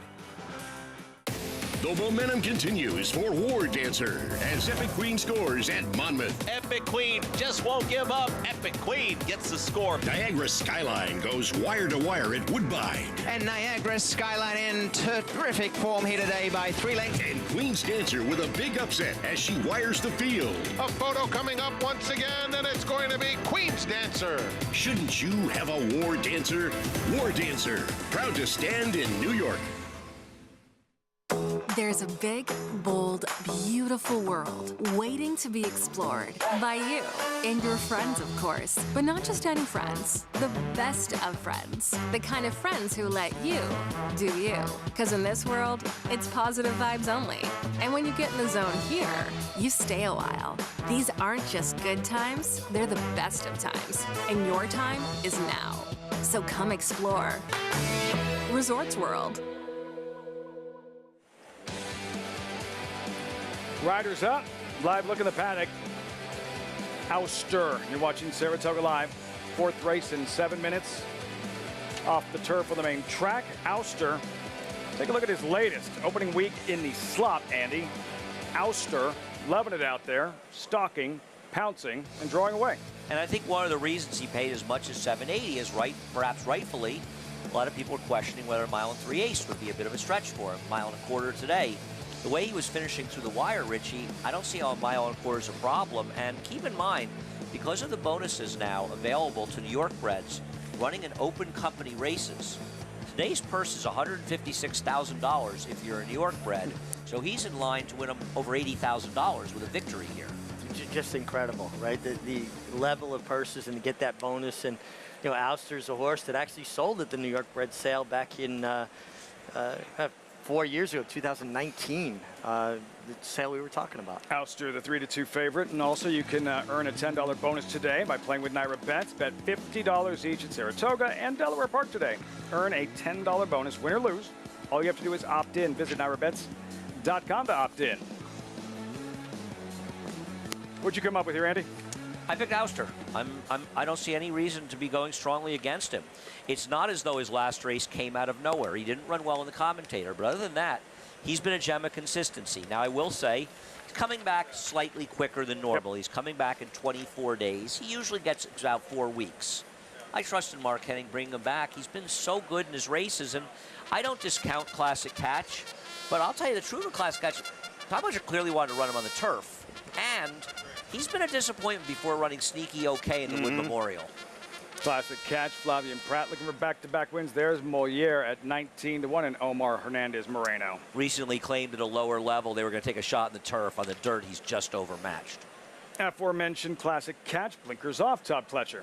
Getting some class relief. He's running the stakes. I did think his Wood Memorial was good, like Andy said. I'm disappointed by the last 2. I thought his Wood was really promising, actually. Royal Tryst, number 5. He's better with less distance. So a mile and a quarter, you know, once again, it's an off-the-turf race, but I just think it's too far. Burning Bright out, Corelli out, Ouster in, and the 7-5 favorite. Yeah, he looks very tough in here. Should be very tough to beat. And Mark Hennig closing in on a milestone victory. He's at 1,496, closing in on 1,500. His horses are running well this summer. Costa Terra and Jose Lescano. Let's see if he can back up his last race, which was a dramatic improvement for him. Off the turf race, this is off the turf too, but there wasn't a horse like Ouster in his last race. Trident hit, main track only, Luis Saez. Ran well last time, maybe was aided by that inside speed bias at Ellis Park, but that was improved speed for him. Can he be the controlling speed in this race as well? I don't think Ouster will be badly compromised, but he's loose. That's the field for this 4th race, off the turf on the main track, mile and a quarter, 4 minutes out. You're looking at Classic Catch. His last early March Gulfstream, Andy, Classic Catch. And yeah, on the strength of this performance here is why and how he wound up in the Wood Memorial. And you think about this race, which was a solid effort. It's early in his 3-year-old year. Then he goes to the Wood. And keep in mind, the Wood was a race that was just completely dominated towards the front end. And he ran far and away the best of anybody coming from behind. I know it was a 5th place finish, but he got his best buyer figure. The Peter Pan, a 1-turn race. I mean, I understand he's not beating Arcangelo or Bishop's Bay, but he didn't do any running, and then he went to Monmouth, and he didn't run very well.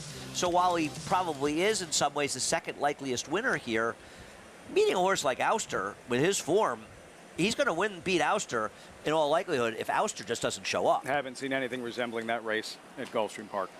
No, and factor this in, too. Ouster's a 5-year-old in good form. Classic Catch, a 3-year-old. Now, we're getting to the time of the year where that starts to matter less, 3-year-olds against older.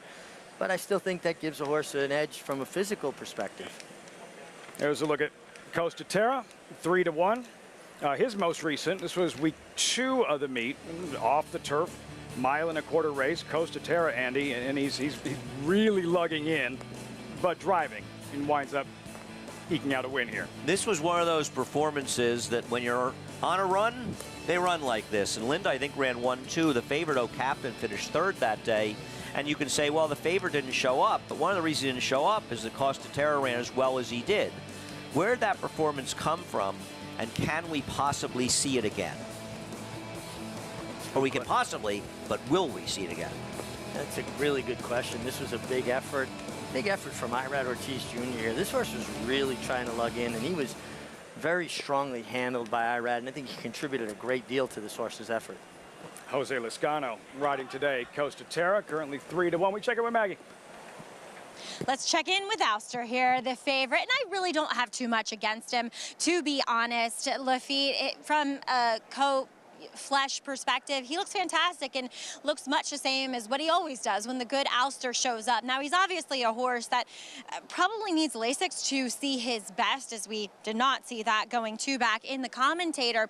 But I think Andy brings up a good point in that he feels like a horse that does usually need a little bit more time between his races. The one thing I can say with regards to that is he is a good deal more quiet than what I usually see from him. It could be just a maturity thing, you know, he's getting into his racing career with frequency. He's a 5-year-old now, and he could win here, but I like the horse to his outside quite a bit here, Costa Terra. I know Mig pointing out that he was lugging him. We'll see what Jose Lezcano chooses to do with him, but he did warm him up aggressively, and he's moving great out there, resplendent in his coat, and the whole 9 yards. And he's a horse that just has this relentless run. So getting to 1.25 miles, I think, is not going to be a problem for this son of Gun Runner. I think he is possibly turning a corner here for Linda Rice. I know I'm kind of taking the worst of it, maybe taking a horse on the coming out of that off the turf event. But I really feel like the distance, like it was last time, is going to be his friend. And then I do think Classic Catch is really interesting here. I know they were prepping him to run on the turf. He had those 2 turf workouts coming in here, but he's also a horse that now he's on the inside, and he's a horse that doesn't get out of the gate that well. They're taking the blinkers off, and I know what I'm about to say sounds completely counterintuitive, but he's also a horse that feels like he's a little bit on the more one-paced side. So I wonder if they choose to be just a bit more aggressive with him, getting a little bit more real estate to work with here out to the 1.25 miles. He has bulked up quite a bit since the last time I saw him, which is going back to the Peter Pan. He's really put on some weight and conditioning, which I love to see. I'm hoping they're aggressive with him. Get him out of the gate, get him a right position, because I don't feel like there's many gears for him to be able to make up that ground late, Lafitte. Don't have that acceleration, don't have that explosion. If you're going to grind one out with those one-paced types, Richie, yeah, it makes sense to be in the mix early, or at least closer to it. If it's possible, because you've got to depend on the horse's stamina as opposed to his acceleration. Oh, I agree with Maggie wholeheartedly, and certainly Flavien Prat is an aggressive rider. Todd Pletcher likes to be aggressive with his horses. I just don't know how much you can do with this guy, because you're working with a piece of, you know, with a very, very talented racehorse that just doesn't have early speed. And, you know, I don't know how else to put it. And he's taking the blinkers off, Yeah. which usually lends you to believe that maybe he'll even be a touch more relaxed. Well, Todd Pletcher clearly wanted to run this guy on the turf. He's worked him twice on the turf. And he put him in this race, and he wanted to try him on the turf and try something new with him. This is just not really working out in the dirt. Doesn't mean he can't win today, but he really wanted to run this horse on the turf. I think that was his plan, and I think even if we were to win today, I imagine we're going to see Todd, unless he runs spectacularly well, we're going to see Todd move him back to put him on the turf for his next start. Talking about Classic Catch, there's a live look. Moliere, the favorite, 7-5 now. Ouster and Costa Terra, number 9. Yeah, let's watch when he straightens out, if he's in the mix, if he's going to be involved in the stretch, how much he's fighting Jose Lezcano, how much he's lugging in, as he was in that last race, in a win here in the slop at Saratoga.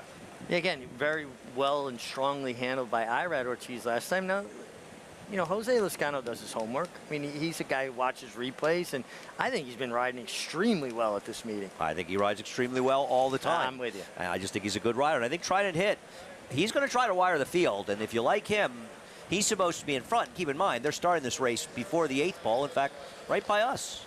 1.25 miles, just like the Travers. Luis Saez has a Travers mount. His name is Mage, won the Derby, and there he is aboard Trident Hit. Frank Miramati with the call. Post-time race for Saratoga. Costa Terra gets in. One more. Trident Hit. They're in the gate. And they're off. Trident Hit is very quick away from the gate. Royal Tryst up close in the early going, as is Classic Catch, who moves up to take second. Bias for the first time. Trident Hit able to clear off. Leads it by 1.5 lengths. Then it's Classic Catch in second. Costa Terra a 3-wide third. Moliere is right next to Royal Tryst. And Ouster, who was a bit flat-footed out of the gate, is at the back of the field. 6 lengths covers them. Trident Hit is the early boss. The opening quarter in 24 4/5 seconds. Classic Catch, Pink Silks, trying to keep him honest in second. And that sets up the perfect trip for Costa Terra, tracking from third and 3 lengths off the lead. It's a gap of 4 back to Moliere, Royal Tryst, and Ouster. They swing onto the backstretch, and it's Trident Hit, leading the way a half length to Classic Catch in second. Still 3 more to a comfortable Costa Terra in third. Now, Ouster starts to get his move, and Ouster has taken fourth, 7 or 8 lengths off the pacemakers, Moliere and Royal Tryst, 49 3 for the half mile. They're heading toward that half-mile pole, and Trident Hit shrugging off the early bid from Classic Catch. Costa Terra still 3 behind, and now set down in third as they come to the 3/8 pole. Classic Catch comes right back at Trident Hit, but it's Costa Terra coming to scoop them both up as they head toward the quarter pole, and Costa Terra and Classic Catch going on with it, with Costa Terra putting his head in front. Ouster advancing from third. Trident Hit has dropped back past the quarter pole, and it is Costa Terra. Classic Catch not done, fighting on bravely. Ouster in the center of the track has 5 to make up with a furlong left to go. Costa Terra trying to lug in on the inside. Classic Catch, Costa Terra putting on a show at the Spa. Classic Catch resilient on the inside. Costa Terra on the outside, and Classic Catch turns him away. Costa Terra had to settle for second. It was at least 10 back to Ouster in third. Thrilling stretch drive in this 4th race at Saratoga, and Classic Catch would not be caught, with Flavien Prat repeatedly turning away challenge after challenge from the lugging in Costa Terra. Well, he got the trip that Maggie was hoping he would get by being forward, and Flavien Prat was able to get right in behind Trident Hit, got to his outside, and you could see down the backside, Classic Catch was going to run a good race. You didn't know if he was going to be able to hold off Costa Terra, who took a big punch at him right here, trying to lug in, but still being well handled by Jose Lezcano. I think the blinkers off made this horse more efficient. I like what I saw from him. Even when he took the lead, kind of pricked his ears a little, gave himself a little breather, and then braced for the challenge of Costa Terra. And Flavien really rode him out of the gate to get him to be more forward. And I think Maggie, all the points she was making proved very prescient. Talking about the 4 being more forward, talking about the 9 lugging in, because I think that did kind of cost him the race a little bit, Lafitte. That cost him. We saw in his last race he was able to emerge victorious. Not this time. You're saying about the ears, Richie? Yeah, well, when the 4 Classic Catch hit the front around the turn, he wasn't being asked by Flavien at that point, and his ears came up, and he kind of gave himself a little bit of a breather there, and he needed all that energy when Costa Terra came calling. And the most important thing that Maggie talked about, maybe, Andy, was Ouster just seeming a little bit too quiet. He clearly was flat today. First of all, he never should have been as far back early as he was. And I'm not blaming Dylan. He just didn't seem to be in it. Dylan got him to run, got him in position. And he was clearly in position where if he had his normal run, he could have and would have won this race. But he was just completely flat. Sometimes horses put in so much effort into their races that they need more time in between. For the jockeys, Richie, Flavien Prat, Jose Lezcano, how much fun are those races? They're really fun if you come out on the winning end of them.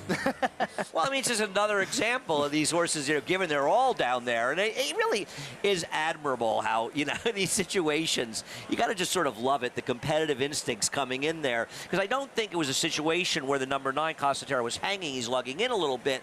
But they were really fighting it out down to the wire in Classic Catch, more aggressive, right spot. I'll be interested, though, if Todd still wants to get to the turf for the next start. Stay tuned for results following that 4th race here, Saratoga. Meantime, on Friday, the rescheduled Hall of Fame for 3-year-olds mile canceled. It was supposed to take place last Friday. There's the field, 9 of them, and more than looks coming out of that Manila. Andy, he's improving. He's won 2 straight. Powerful win in the Manila at Belmont. And I'll tell you something interesting about him. He got a real break in the cancellation of this race and coming back for 2 reasons. It gives him more time, but also he drew the rail. And the rails are going to be at 0 on the inner turf course for the first time this week. Now, whether this is the first or second day we run on it Friday remains to be seen. But he will be running on that fresh ground inside. So even though he's not speed, now he has the advantage of being inside and saving that ground on the rail, being inside before making his move. That's going to help him immeasurably. Again, that was supposed to take place on a Friday. It was rescheduled, and it'll take place this Friday now, the Hall of Fame. We still have lots of live racing coming your way here on Saratoga Live. We're going to step aside, take a deep breath, and welcome in a new audience as our coverage continues here, day 20 from Saratoga.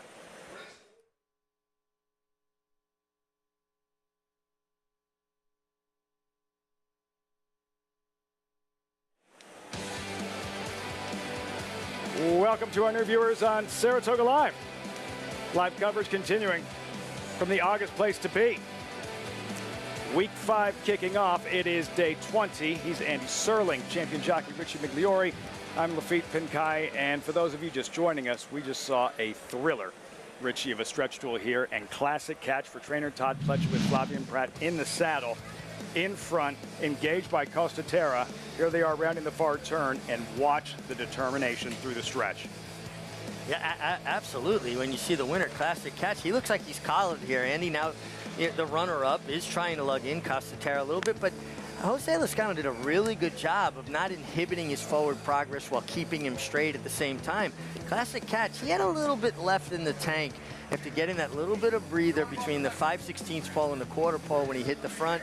And just a nice effort, good ride by both riders, and a good run from both horses. And anybody that questions what kind of strong finisher Flavien Prat is should watch that race, because he really, just got this horse into a great rhythm, riding him down the lane. And the 9 Costa Terra may have done some things to cost himself the win, but that doesn't take away from the effort of Classic Catch one bit. Saw Maggie Pope leading in. Mandy Pope leading in Classic Catch, ridden by Flavien Prat, trained by Todd Pletcher, standing by with Maggie. And Lafitte, as Todd and I are just commenting how well Flavien Prat rode Classic Catch today, put him in the game, and he's a horse, Todd, that just feels like he just keeps going. He does, yeah. Flavien gave him a great ride, got the position we were hoping to in the first turn, got him in a good rhythm, and, he's just able to keep grinding away. You entered him on the turf and working him on the turf. Do you still want to try him on the turf? I'll tell you what, I do. I think he worked really well on it, and, I was kind of disappointed that it came off, but because he'd been training so well on the turf, we wanted to give him that try. But, when it did come off, we also felt like his chances were good. Todd, you'll bring back a talented New York bred a few days from now, an American Revolution in the Evan Shipman. He's been away from the races, over a year and a half? Talk a little bit about bringing him back. Well, he's come back really well. He's a good training horse. We gave him a little bit of a break by design, and then had a couple of hiccups along the way, so it's kind of delayed his return. But very talented horse, carrying a lot of weight off the layoff, but we like the way he's training. Excellent. Wishing you the best of luck. Congratulations here. Thank you. Classic Catch, approving that amount a quarter. It's right up his alley, but look for him on the turf, as Todd said. Lafitte? Handled it today with Classic Catch, Flavien Prat. American Revolution coming back. Andy, some exciting racing leading up into before the weekend. Oh, Friday's card's got some terrific racing. Obviously, American Revolution coming back as a highlight, and he's such a good horse. Be great to see him back. Hope he can keep running well. And there's a very good sprint in the card earlier that day. Really, a stakes quality sprint competitive race. That's all coming up this week. You won't miss a moment here on Saratoga Live as we turn the page in race number 5. Good maiden race. 6 furlong sprint. 2-year-old fillies here for fillies who had been sold for $50,000 or less. Andy, that's the condition. Why do races like this here exist? Well, it's an opportunity for people who aren't putting in the kind of money, the big money, or don't have a breeding operation that's at such a high level to compete in races at Saratoga. You got a 2-year-old, it's not easy to win up in Saratoga. It's not easy to win at any level, especially up here. But in these races, you're in a little bit more fairly competitive an environment. You don't have to worry about these brilliantly bred horses for the Pletcher, that Todd Pletcher has, that Chad Brown has, that Brad Cox has, Steve Asmussen. They're in these races, those guys, but they're not at that level necessarily. And it's not to say that a star can't emerge from these races. It was a British idiom who graduated in one of these races. Eventually, all she did was win a Breeders' Cup Juvenile Fillies and captured a 2-year-old filly championship. When we come back, he's a legend. up here. Four-star Dave, the Grade 1 four-star Dave on Saturday. Richie rode him in several of those races. His story is next.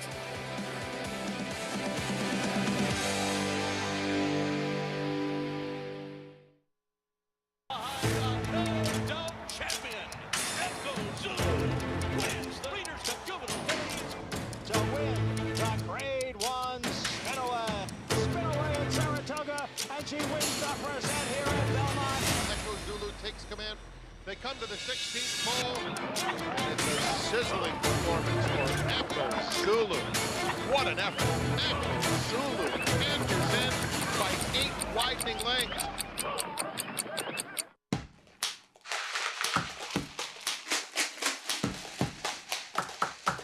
Watch me do my thing. I said, watch me do my shake, shake. Woo, watch me do my shake, shake.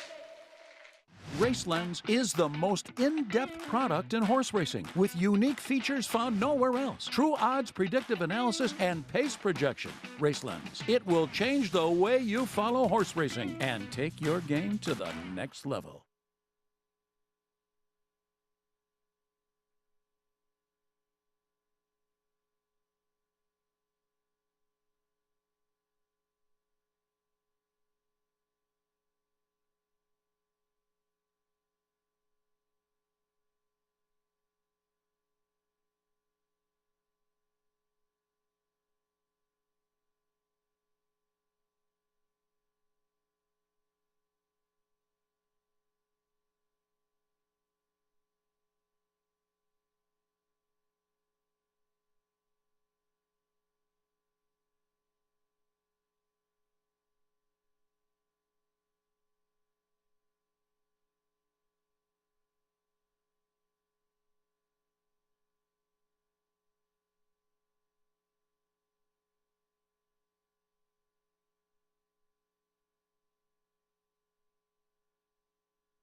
So when you know you've reached legendary status, you got a bar named after you at Saratoga. Four-star Dave bar, about 75 yards from where we're sitting here, trackside. And a street named after you doesn't hurt either. Four-star Dave, yeah, he was an absolute rock star. No other way to put it. The Sultan of Saratoga, Four-star Dave, and one of the most popular thoroughbreds in the history of Saratoga.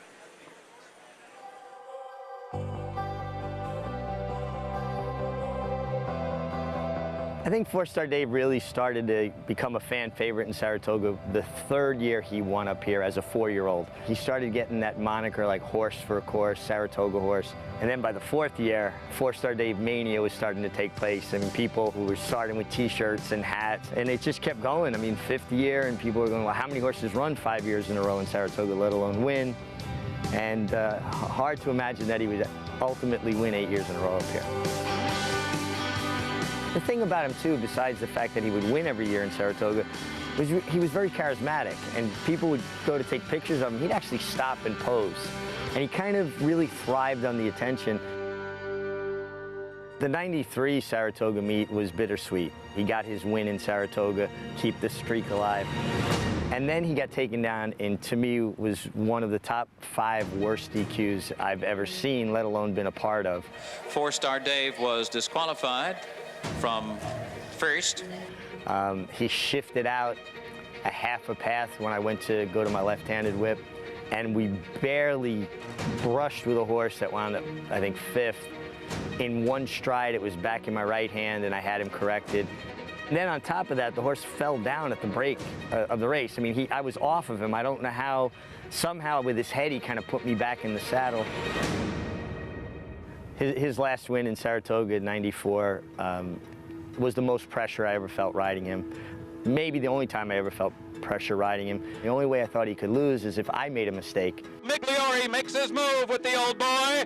There goes 4-Star Dave, and he sweeps to a short lead. But I felt the weight of Saratoga anyway on my shoulders that day. 4-Star Dave is one furlong away from 8 years worth of Saratoga victories. Here's the old boy coming down to the line. He's making a runaway of it. The legend lives on. 4-Star Dave wins again at the Spa. He delivered, just a tremendous performance. And I remember I started, patting on him and telling him what a good guy he was, what a good boy. And the crowd was amazing that day. They just went bonkers when we turned for home. Normally as a jockey, you don't hear the crowd. And that day I heard Saratoga react to 4-Star Dave. The day Dave got injured up here, he was chasing Lure and Paradise Creek, two world-class turf horses. And he was beaten about 7 lengths that day, and the outpouring of affection from the crowd, from the people of Saratoga, was pretty eye-opening. And I think, to me, that showed more than ever just how much he had gotten into people's hearts. They had a great retirement ceremony for Dave. They named the street by Ciro's after him, 4-Star Dave Way. The mayor of the city gave him the key to the city, albeit it was a big oatmeal cookie key. And I got on him over there at Ciro's, and it was a really fun celebration, and another way for people to basically say thank you to Dave for all he had given them over the years. You can come to Saratoga in the off-season. It could be October, November. Go to his gravesite at Clare Court, and people leave tributes to him, flowers or a bobblehead. There's always some memento of his success up here, and I just think it's great that it lives on how many years later. And all these years later, Richie, you still get stopped and asked about 4-Star Dave.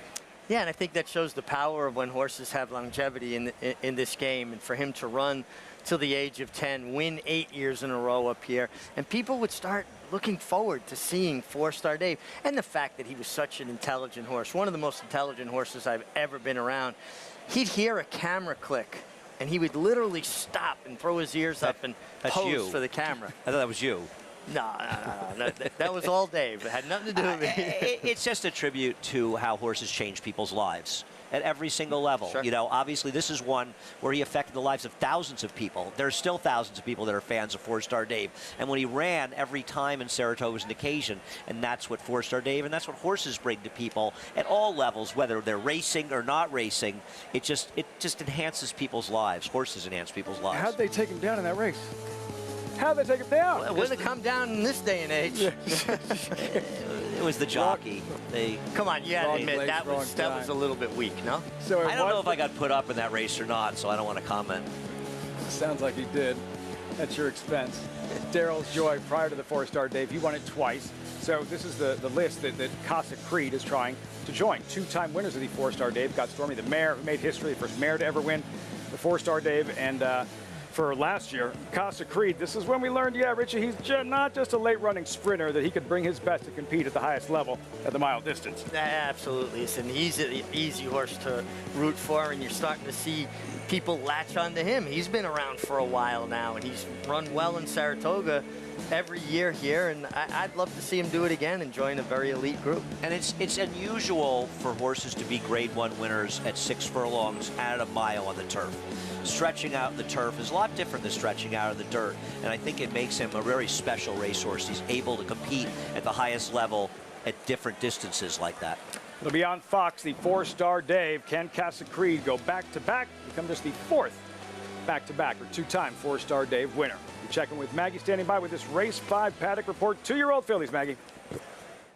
That's right, Lafitte, and this one is a restricted maiden special weight to those horses that sold or RNA'd, which means did not reach their reserve, for $50,000 or less in their most recent sale. So we'll focus in on some first-time starters here in the paddock, beginning with number 1. That is Lady Prospect, who sold for the $45,000 at the Fasig-Tipton Timonium sale. Now, she worked 10-1, which is a very good work for that dirt sale, and she was asked a bit, but really good kind of reaching stride to her. She did blow the turn a bit, but again, it's a bull ring, and I think a lot of those horses are caught a little off guard when suddenly that turn comes up. Luckily, it's a banked turn, but this one looks very fit, taking a look at her here in the paddock. Now, she does show up wearing front wraps for her debut, which I don't necessarily love to see, but she's very fit. She's been accompanied by the pony, but really, she hasn't done anything wrong whatsoever. I do notice that Rudy Rodriguez is running her in a ring bit, so a little bit more control than a normal staffel bit. So she might have that propensity to want to lug out a little bit more than just that sales video would suggest. Now, I know number 4, Elusive Fashion, isn't taking much money. She is a New York bred in here. Excuse me. And I just find that's often the case with these Fair Hill shippers. You see it with Grant Motion, who's a little bit more of an established flat trainer, obviously.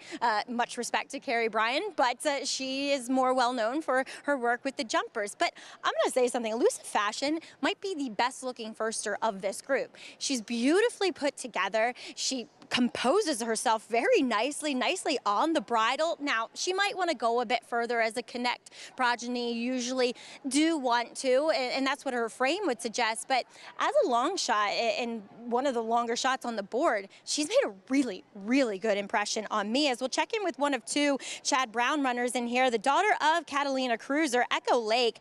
I really liked her Fasig-Tipton work, as she worked 10-2, but she really wasn't asked at all. And she has a really efficient, smooth stride to her. And she's very athletic here. She's built like a sprinter. She kind of has that racy, precocious look to her as well. And she just seems maybe a little bit more professional and a little bit more ready than her uncoupled stablemate in here. But I do like what I'm seeing on this daughter of Catalina Cruiser, Lafitte, who really doesn't have that much pedigree to go on, but it looks like she might have some ability. Flavie Pratt to ride. Echo Lake looking for back-to-back wins on the Wednesday program. 2-year-old filly sprinting 3/4 of a mile. Zadorsky favored in her first 2. She's favored once again. Will she graduate? Find out in about 9 minutes. The 5th race in the Pick 6 next on Saratoga Live.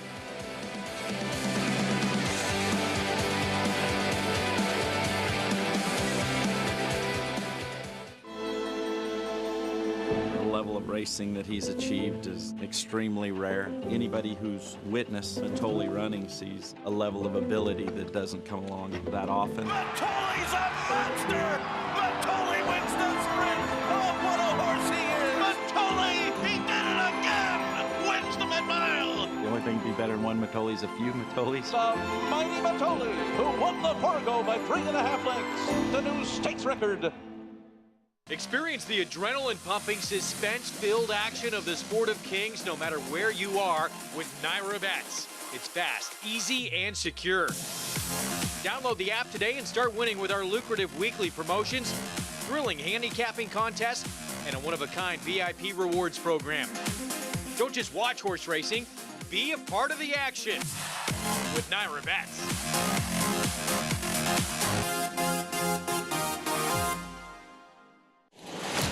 Into Perryville, all alone as he turns for home. Nashville under no stress whatsoever. What's it going to take to win the Breeders' Cup Sprint, and could this horse have toyed with a group in the Breeders' Cup Sprint?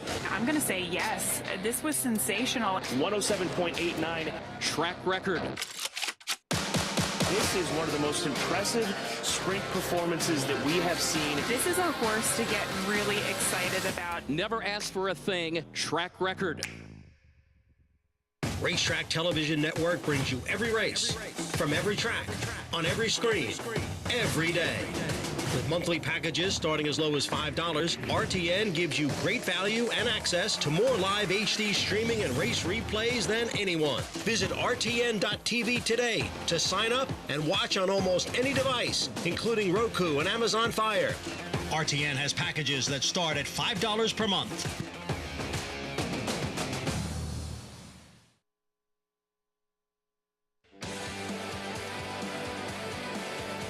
Welcome back to Saratoga Live.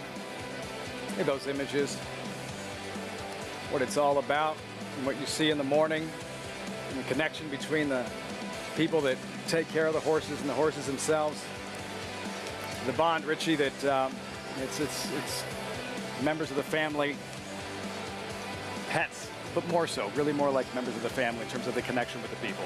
And you see it evident every day. If you come out in the morning, watch the interaction between horse and rider. Here we have the post-parade and these 2-year-old fillies. Luis Saez aboard Lady Prospect. The tote systems, all that kind of stuff went down. Wolfie, when I was driving over, I thought maybe that they knew I was running a little bit late. They were helping me out. All the stoplights were out, so I was just rolling through. This reminds me, I went to the Super Bowl down in New Orleans, and when the 49ers played the Ravens, and they had a power outage. So it happens in all the sports, right? And I remember that game. Obviously, as a big 49ers fan, momentum can change when you got to wait and things like that. But for riders, when you got to wait through this and sit, how do you spend that time? Well, it depends on if the lights are on or not. But if you can see it all, usually a card game, just sit around and talk. But horses are just now entering the paddock for this 6th race, so we'll be underway earlier. And it's worse for the horsemen and the help that's taking care of the horsemen. Everybody concerned, because there's no time limit of knowing how long the delay is going to be.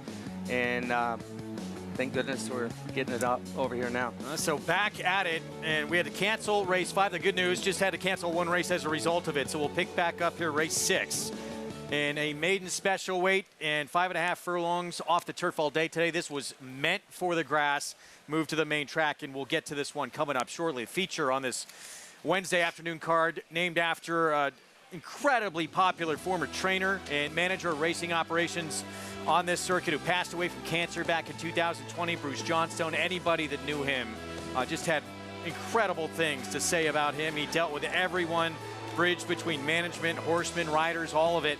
Johnstone Mile will be race 9 out of that Wilson chute, and Betsy Blue will be lining up. But you got to deal with this one here, Sunset Louise, who has taken blinkers off and has loved going this mile distance. She's actually won twice in the last 2 years out of the Wilson chute. Yeah, now she's riding a three win streak right now, and did win a race here earlier in the meet. And she won that race by 5 lengths, but she's a very, very consistent filly. And she's a filly that's been taking them from gate to wire, every winning pole since she's taken the blinkers off. Will she be able to do that today? Kind of a short field. You do got Vente Valentine on the inside of her. Know it all. Audrey does have a little bit of pace. It's going to be very interesting what happens, because if the pace heats up, then it includes Betsy Blue. And Betsy Blue, JK, stays in this race. Was actually entered for a race on Friday, but going to go here instead. Is a mile stretching what she can do? You know, if you look at her, the way that her races are run, you look at her pace figures versus her final speed figures, it does seem like she kind of slows down late in her races. That is a little bit of a concern for me, stretching out in here.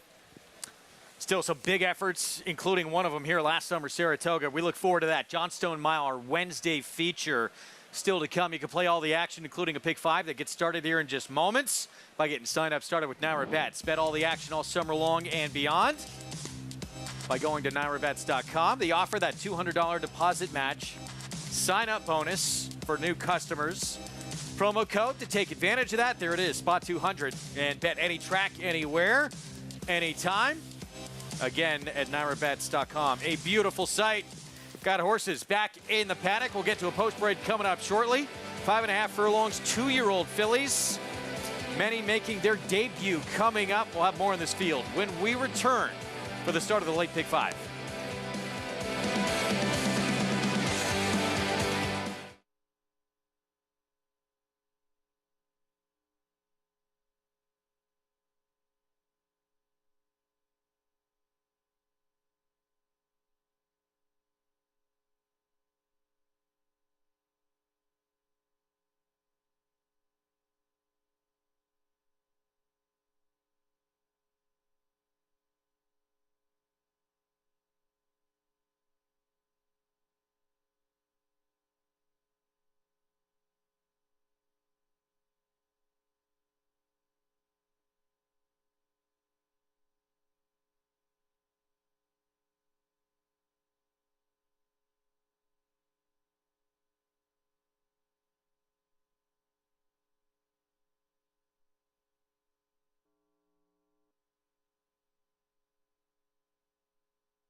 We're back on Saratoga Live as we get set for race 6 after about an hour delay with power out at this racetrack. We are back to action and getting set for the late pick 5 coming up. 2-year-old fillies, 5.5 furlongs, move to the main track.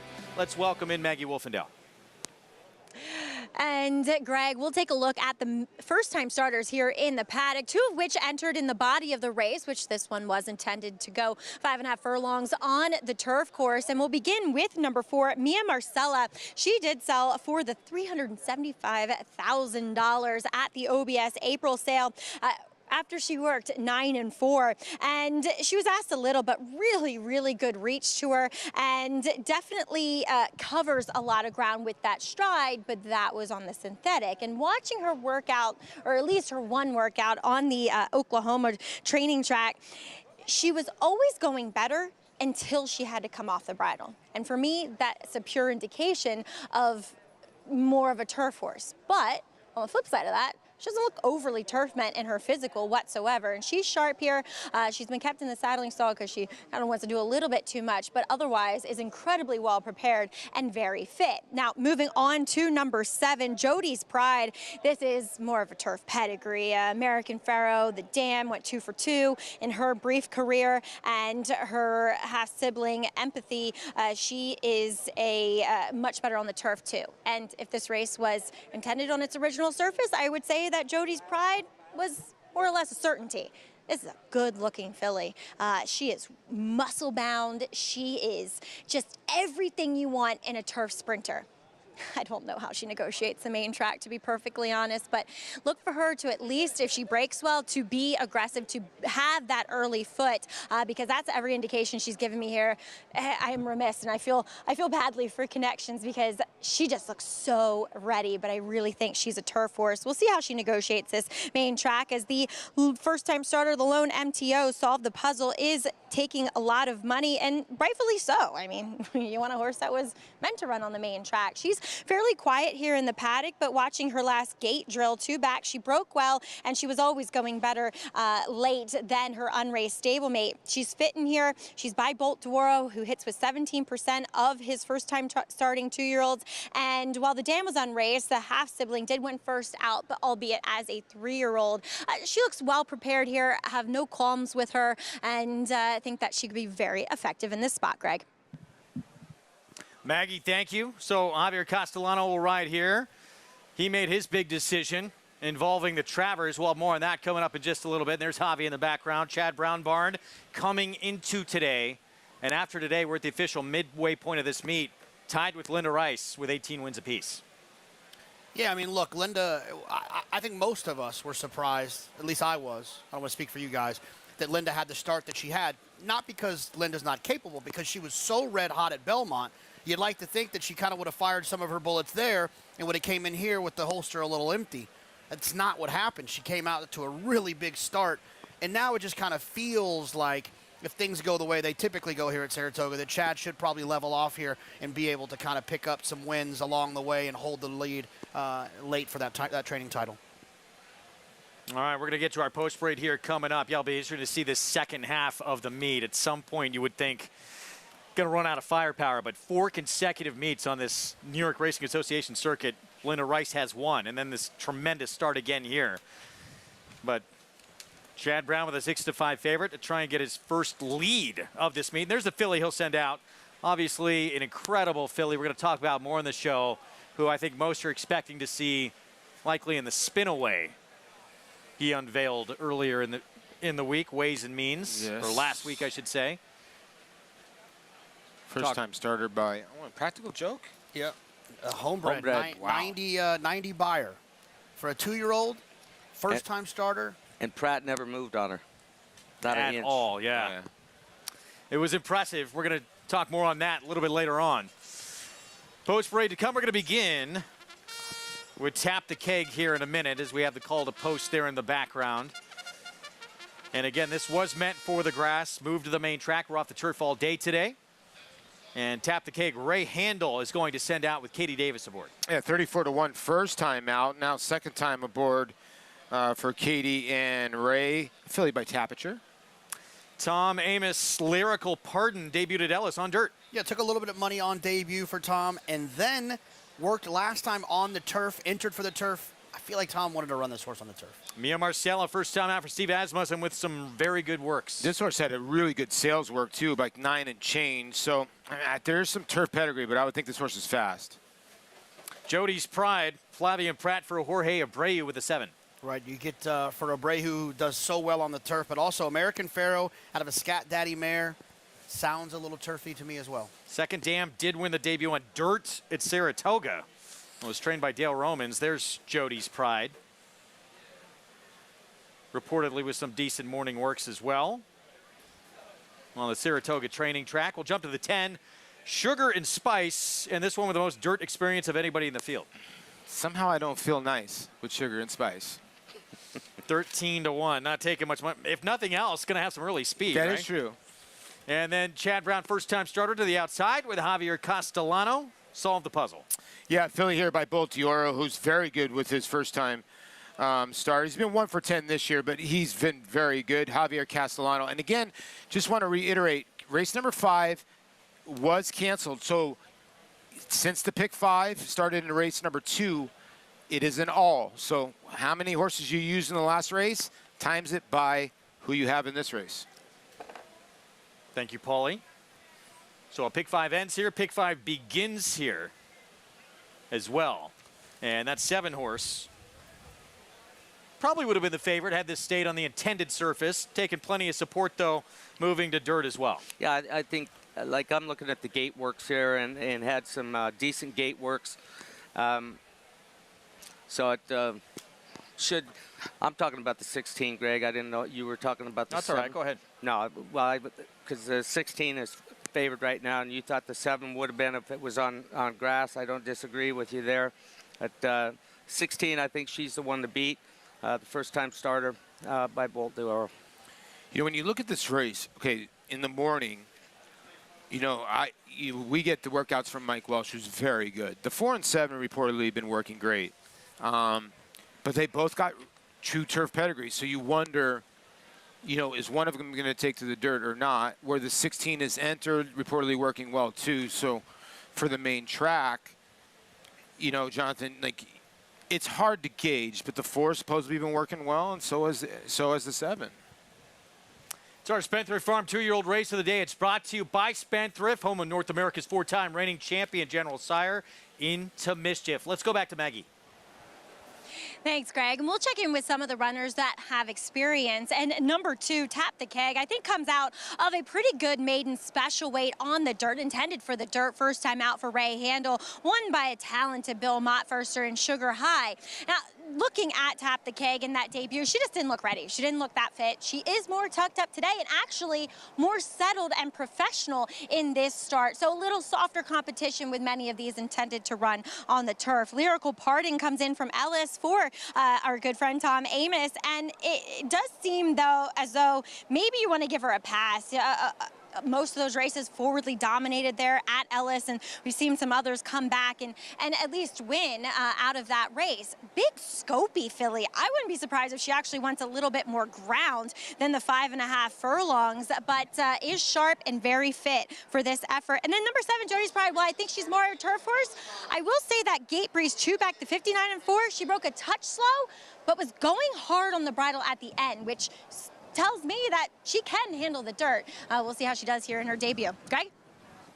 Maggie, thanks. She is 9-5. This filly on your screen right now, she is not the favorite, though. She is the second choice, the favorite outside that 16 main track only horse who draws in for Chad Brown. 7-5 favorite, solve the puzzle. Javier Castellano will be aboard, the daughter of Bolt Dioro, as we get set for the late pick 5. Race 5 had been canceled. We're back to action here in race 6 after about an hour delay. Let's go upstairs to Frank Miramati for the call.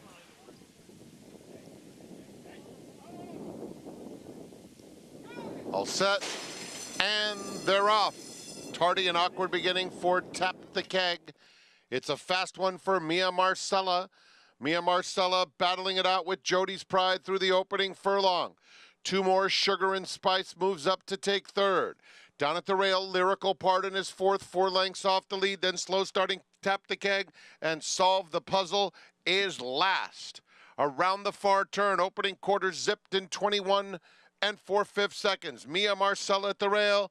Jody's Pride continues to press. Jody's Pride on the outside takes a narrow lead. Now it's a half length on Mia Marcella from the back of the field. Solve the Puzzle is underway with a 3-wide sweep. Has 7 or 8 to make up at the top of the stretch. It's Jody's Pride in front. Mia Marcella on the inside trying to battle back. 7 more, Lyrical Pardon and Solve the Puzzle.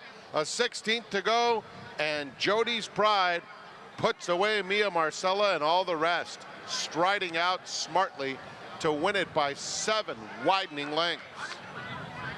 Second goes to Mia Marcella. Solve the Puzzle had some interest late, then Lyrical Pardon. Jody's Pride been working well on the dirt in the morning. Wins first time out for Jorge Abreu, and Flavian Pratt gets his second winner on the card. Yeah, showed great speed away from there, and just sat on the outside and really powered away impressively through the stretch. Wonder if Jorge's going to think about keeping this filly on the grass or on the turf. At least he's got options. Yeah, I mean, look, the horse worked extremely well a couple of races back on the dirt, but you know, when you look at the pedigree, you'd like to think maybe this horse would have appreciated the grass, but you know, after the 16 didn't break particularly well. I thought the 7 Jody's Pride ran extremely well, especially kind of having to deal with the 4 Mia Marcella all the way around there. Yeah, the 4 pressed up to the lead, but this horse was always traveling well, and JK made a good point. 16 just broke kind of a bit awkward, broke outward a little bit, and was finishing up nicely there towards the end. Just a little bit green, Greg. It started to put in a pretty big move at one point, showed some talent, but just no getting to this filly here. Jody's Pride, first time out. Daughter of the Triple Crown champ, American Pharoah, for Parkland Thoroughbreds, and wins at 8-5. As your second choice on the board to kick off this late pick 5 sequence. There's your winning trainer, Jorge Abreu. And always a good feeling to win with a 2-year-old first time out at this meet. Well, it's good for a guy like Jorge Abreu because he's sort of, and you know, I hate when people pigeonhole certain trainers as Fernando's a good turf trainer and sort of Christophe Clement's a good turf trainer. Well, you know what? Christophe Clement's like 24% on the dirt, and, you know, Jorge Abreu is pretty good, too, on the dirt, too, better than you think. So 7-5, and this horse had been reportedly working well in the morning and showed it. 8-5 favorite with the win. Prices when we come back. We'll get into the pick 4 as well. It's a 7-time Eclipse Award winning trainer, Hall of Famer. And he is just having no let up at all. And the number of wins and awards that he can win. He's got the 2-year-old champ who's a likely Travers favorite. More on Pletcher when we come back.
Back with you on Saratoga Live, brought to you in part by America's Best Racing. For the love of the race, visit americasbestracing.net today. It's a spot to be if you want to get after it when the races are over. Caroline Street, so many fun bars and restaurants. The nightlife as good as the racing here in the afternoon here at Saratoga Springs. Flavien Prat, 2-win Wednesday as Jody's Pride, impressive. First time out, this daughter of American Pharoah. Again, owned by Parkland Thoroughbreds, trained by Jorge Abreu. $5.30 for the win. Let's go to Maggie. Pleased to be here but with Steve Weston, breeder and co-owner here, and Jody's Pride. You were just telling me some sad news about her dam. Yes, we're sorry to lose her mom this week. And she was a wonderful racehorse. She was 2 for 2 in her career. She's scat daddy, and she happened to colic, and she had to go through 2 surgeries. And we thought she was coming out of it, and just life, and really sad. It was a sad week. So it's nice to see, that one of her proteges have, come back to win. That makes 2 of them. We had Empathy, okay, and now Jody's Pride. So. And Steve, Jody's Pride, I remember Jody's song on the racetrack, and Jody's Pride looks so much like her. They're both like tanks. Oh, no, she does. She looks much like her, right. No markings, and whatever. This one here is, I think she's special.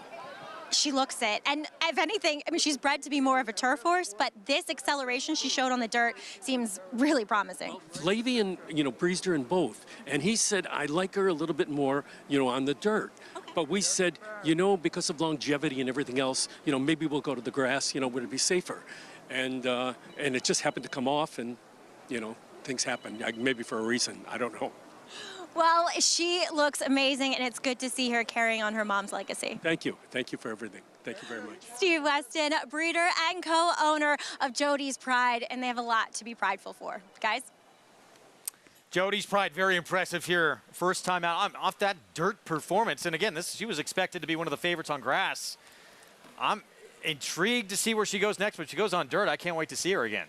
I'm with you, Greg. I think she's going to be just fine on the dirt. Nothing like having options, and she certainly does. Race 7, 6.5 furlongs. This is a claiming race. Non-winners at 2 lifetime. They're all for sale for $25,000 in here, and we have a Todd Pletcher horse. Clubhouse on the outside. This horse who was second to Drew's Gold, one of the better sprinters among the 3-year-old division in the country. Third, beaten like to Litigate, who won the Sam F. Davis. Essentially giving up on this horse, and now a 1-2 favorite in for $25,000 here, Paulie. This is the ultimate poker play that we always get here at Saratoga. When these horses drop, you got to be able to look at it and say, okay, is this horse dropping to win or not? And most of the time, I'll focus on the jockey. And if Luis Saez is getting on the horse, I believe the horse is live and is going to be really, really tough to beat. The only other horse in there I really think is Tommy Gun, which is close to my heart, because that's an old school phrase. If you had a really good arm in baseball, you'd say you have a Tommy Gun. Okay, we had a Tommy Gun Maddox. That's what they called him at UCLA back in the day. Yeah. A couple of scratches near Gary, too, kind of changed this race quite a bit. It looks like it's Tommy Gun Clubhouse. Those two kind of are going to battle it out here. Yeah, I mean, it's got speed. Saya's aboard. And with all the scratches out of this race, you're not getting the 9-2 that was on the morning line for sure. I know I'd like to be on.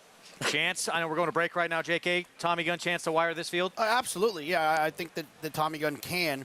Just a class edge, I feel like, for Clubhouse. And I don't really have a problem with the drop. This isn't the type of horses that Starlight wants, right? You want kind of higher level grade 1 types, and I just don't think that's what Clubhouse is. I think they're just prepared to part ways. Heavy favorite. I would think it'll be a pretty popular claim. See how many claims are dropped for this one as we get set for race 7 coming up. We'll have the post parade for you when we return. 3-5 favorite for Hall of Famer Todd Pletcher coming up.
Back with you on Saratoga Live on our FS2 coverage as we're 18 minutes away from race 7 coming up on this Wednesday card, 4-star Dave week, as we see horses coming down the pathway to make their way here to the paddock for this claiming race. Nominators of 2 Lifetime and a huge favorite who we were talking about briefly before we went to break in Clubhouse, and you're taking that big drop for Todd Pletcher. Obviously the big one at the meet still to come. That is the Travers towards the end of this month, and the big decision that was out there for Javier Castellano.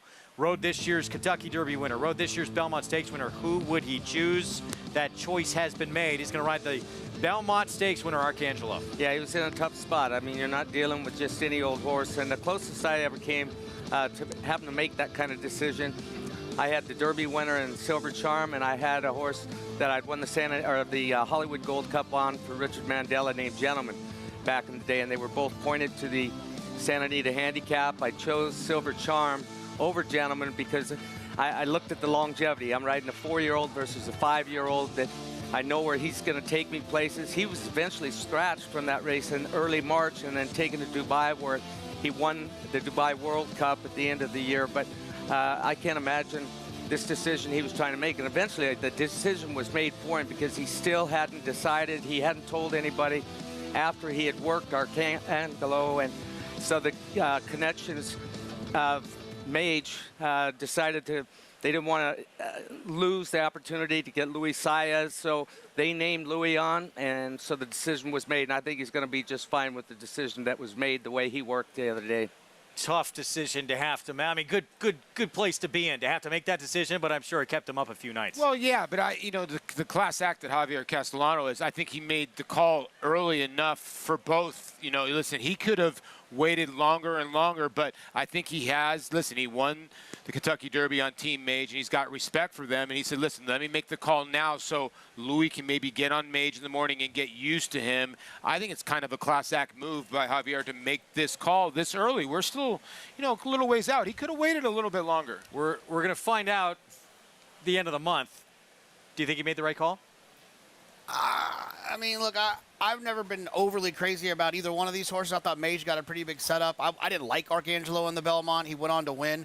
They're both very nice horses, but I don't think that he was like, the decision's not going to cost him like a Breeders' Cup Classic or anything like that, in my opinion. I think it was just a decision he had to make to try to win his 7th Travers, 7th, 6th. I lose track with Javier all the time. 1-6, looking for a 7th. Looking for a 7th, but I understand that why he went in that direction. Maybe he just wasn't crazy about something he felt with Mage the time before, and I didn't think it was that drastic of a chance he was taking. I think that he would have been fine either way. Did you like the work? Yeah. By Arcangelo? Yes, I did. Loved the work. He galloped out extremely strong. He didn't just work the 5/8 in a minute and 2 ticks. He went on out to 7/8 and then the mile, and actually galloped out a mile and an 1/8 after the work. And they caught him in 1:52 for the mile and an 1/8 on his gallop out. I thought it was an extremely well done workout, and I loved what I saw. That seemed to be what everyone was talking about, the gallop out after the work, how impressive it was. And you don't think either of those two maybe are going to be in the conversation for a Classic end of the year? I was thinking until we saw White Barrio, this year might be ripe for a 3-year-old to win the Classic. No, and look, they're 3-year-olds. They can continue to improve, right? I think what I was trying to verbalize is that this wasn't a mistake. If he's wrong, I don't think it's going to haunt him. Do you see what I'm saying? Yes, maybe one of the horses goes on to win the Travers, but I don't think that it's going to be one of those decisions that just haunts him forever if he happened to be wrong. But, look, I don't think it was that. He still got 6. Yeah, there's nothing wrong with that. I think that pedigree from Arcangelo, I think, kind of what Gary's saying, is there more upside with Arcangelo than Mage? And I kind of agree with Gary's saying. Listen, I mean, it's a horse that was undersold under Arrowgate's basically, stud fee at the time. Surprised a lot of people, won the Peter Pan, then came back and worked well, won the Belmont. Jen had a ton of confidence in this horse, and the horse has done nothing wrong since. Now, we got to get to the racetrack here and see what happens, because Mage has now run a couple times since then, you know what I mean? So, apparently and here's the other part. 3-year-olds usually do well in the Classic when they peak at the right time. Yeah, we'll see. First things first. Let's get to with the Travers. You know, the Haskell JK Connections felt Mage was a work short coming into that race. They expect to see a lot better race in the Travers. Yeah, and to be honest, I did too. And I think part of the reason I'm struggling with this decision is that it kind of feels like a negative to me for Mage. I thought he was going to pick Mage, especially after hearing that maybe he needed that race last time. Also, it's the Derby winner. You know, there is some financial implications that can go on with seasons and things like that these riders can be awarded at the end of these horses' careers. And it feels like Mage, as a son of good magic who won the Kentucky Derby, feels like more of a stallion to me than Arcangelo who won the Belmont. But time will tell. What did people try and do to sweeten the pot for you to say we want Gary Stevens? Well, he mentioned the stallion shares and or lifetime breeding, right? It's different than owning a share, but you can be enticed by that. That would help do it, I would think. Well, no, listen, one of my, obviously, Mike Smith, he had a lifetime share to Holy Bull, Unbridled Song, some of the horses that he rode, you know, and yeah, it can be profitable, especially when Unbridled Song started at 10,000 and ended up at 150,000. You don't really know how these stallions are going to take off. A lot of people forget that Tappett's first season, he was $10,000. Tappett's first season as a stud. Wow. That's crazy. Here's the huge favorite coming up in race 7. Todd Pletcher and his connections saying, we're going to drop him in for a tag, put him up for sale for $25,000. This will look back to January 14th. And a maiden victory. He was forward throughout, and he would dominate this group. He did, and look, he got a nice speed figure that day. And you have to really respect the fact that he did run as well as he did on the dirt that day. But the thing is, though, the main competition here, the inside horse, the 9, Tommy Gun, he has similar speed figures. And so that's why I have a hard time with Clubhouse having this big edge in terms of the price. But I will say this. Clubhouse ran in the Jimmy Winkfield, and he ran in the Gotham. Tommy Gun ran for 30 and ran for 40. So although they did run similar numbers, one of them is clearly classier than the other one.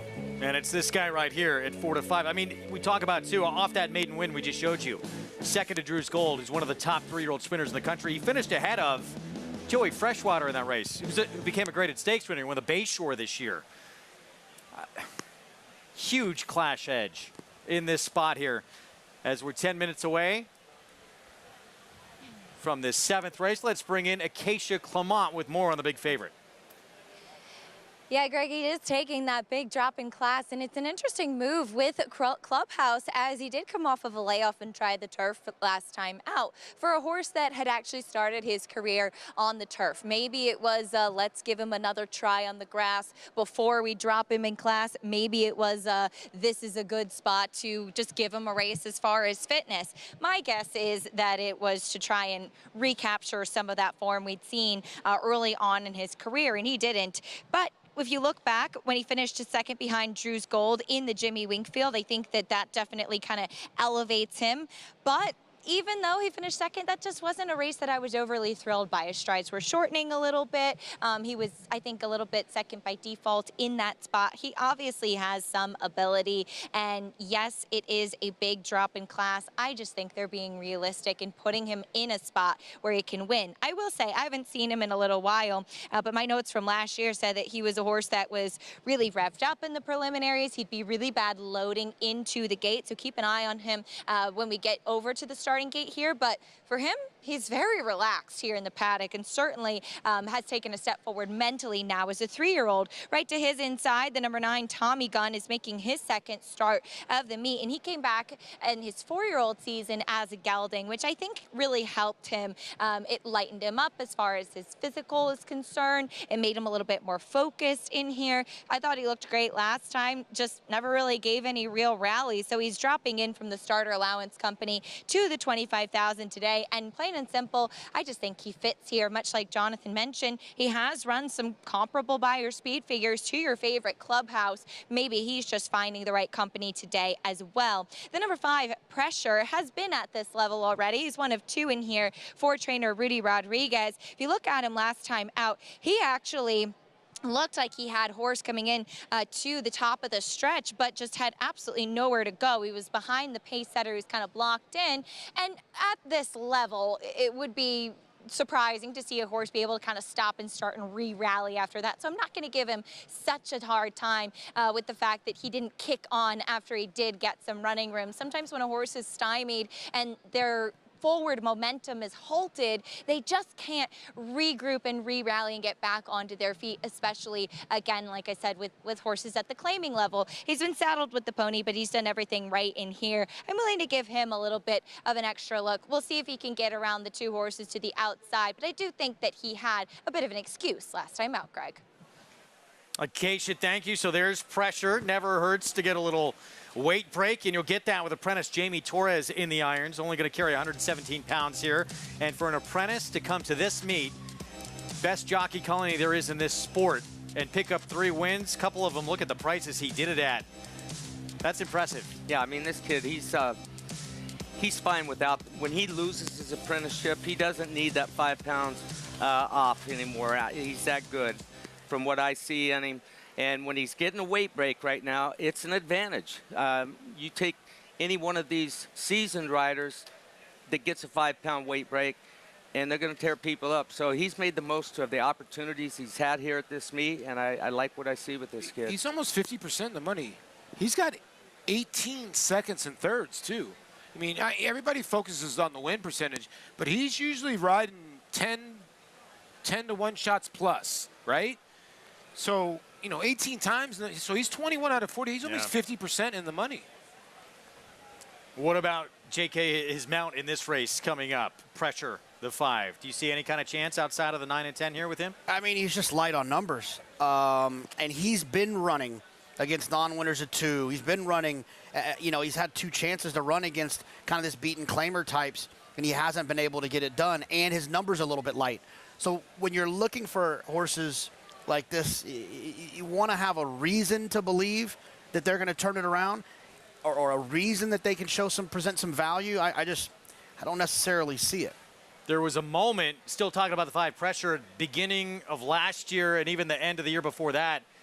This horse with Steve Asmussen looked like he might become a really good sprinter. Well, did not quite pan out. Yeah, he had an 81 buyer, and then he ran some races at Oakland, and he just kept on backing up and backing up. Then Rudy Rod took over, and like JK said, these are the type of horses I try to stay away from. When you keep on dropping down the ladder and you keep on running the same race, it's like I say this all the time, you keep seeing the same movie. What are you going to get this time? Is there going to be that much improvement? And you know what I mean? Wolfie, the problem I have in Paulie with that pressure race, that 81 buyer, I saw that, and I was like, this horse kind of fits a little bit with these. No one has come out of that race and run first, second, or third. So I wonder if the number's just a little high. Yeah. I mean, we'll find out in a couple minutes, but I just wonder if the number was a little high. Oh, and clearly it seems like he's not that same horse anymore either. Yeah. Going the wrong direction, it appears. Call to post coming up as they come down Champions Way and onto the track here. And all the attention outside to the 9 and 10. We'll start with basis risk, 13 to 1. Sean Bridgemahan will ride. Doesn't seem fast enough, and 4 of the last 5 races were on the turf. Yeah, I feel like this horse needs to be on the turf. Modern Midas, Rudy Rodriguez as well, and he's got Ray Gutierrez in the irons. Yeah, ran for 30 last time, maiden 30. Finally, you know, beat some horses that hadn't won before, now running against horses that have won. Just slow figures. Here's pressure, the 5 we were talking about with apprentice Jamie Torres. Yeah, I mean, look, if this horse can prove me wrong a little bit about that Oaklawn race where he earned an 81 and find some of that old form, could be right there. Flavien Prat never afraid to be aggressive. He's on Tommy Gunn. Yeah, look, this one does fit with numbers. But like I said, from a class standpoint, this horse has been running against maiden 30s and maiden 40s, while the 10 Paulie has been running against horses in the Jimmy Winkfield and the Gotham. Yeah, at Clubhouse, there he is, 4 to 5. And, you know, Greg, he just feels like one of these horses that's going to win this race by a lot. I call him the Ricky Bobby horse, first or last. I mean, he's either going to win this race by a lot, or somebody's going to claim him, and he's going to be up the track. That's going to be my prediction. Go back to the 9, at least the last couple of starts. For a state bred A other than and a 50,000 starter allowance, There was actually some talent in those races. I mean, Mariachi was third in that race, 2 starts back. He's a pretty talented for the level. Not Joey Drew's Gold and Joey Freshwater level. Okay, but not slouches. No, true. This horse did run a nice little race here last year. 75 Bauer, then came back and lost a 90 cents on the dollar. My guess would be this horse was in for 30 and claimed. That, and he's a New York bred, that he might have some issues getting down the lane when it comes to finishing the job. He might be the speed of the speed, but I don't. Luis Saez is going to be right on his back. Gary, if you're Flavien here on Tommy Gun, what's your game plan? Well, I think he's faster away from the gate. He's probably got more gate speed than Clubhouse does. Clubhouse, he was on the lead in his last race. That was a turf race. They didn't go that fast. They went 23 flat. In Tommy Gunn's last race, I mean, they go 21-3. He was 7 lengths off. He didn't get away good that day and was out-footed. But pace-wise, I don't know. I think that Flavien will probably send him away from there a little bit and see where he's at. He doesn't want to get in a battle with Clubhouse. If Clubhouse, for some reason, is faster than him, because Flavien, he's showed us that before, that he can get a horse running, still get him to settle, and then re-rally, which that's one of his noted talents.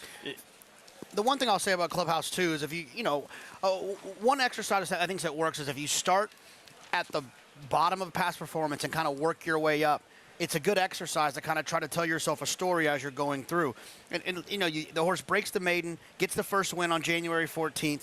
Then they take the chance to run the stake. He runs a good number, runs a good second to Drew's Gold, who's a nice horse. And then Todd Pletcher, who has won a couple of derbies, who is a Hall of Fame trainer, decides this horse is good enough to run in the Gotham. I'm going to give him a shot. He runs in the Gotham, doesn't run particularly well, then gets time off, and they obviously figured out maybe he's not as good as we think he is. Let's try him on the turf. Let's see if that wakes him up. Try him on the turf. That doesn't work. Now I think that's why they're giving up. He's just not the horse that they thought he might have been. See how this horse looks to Acacia warming up. What do you see with Clubhouse here?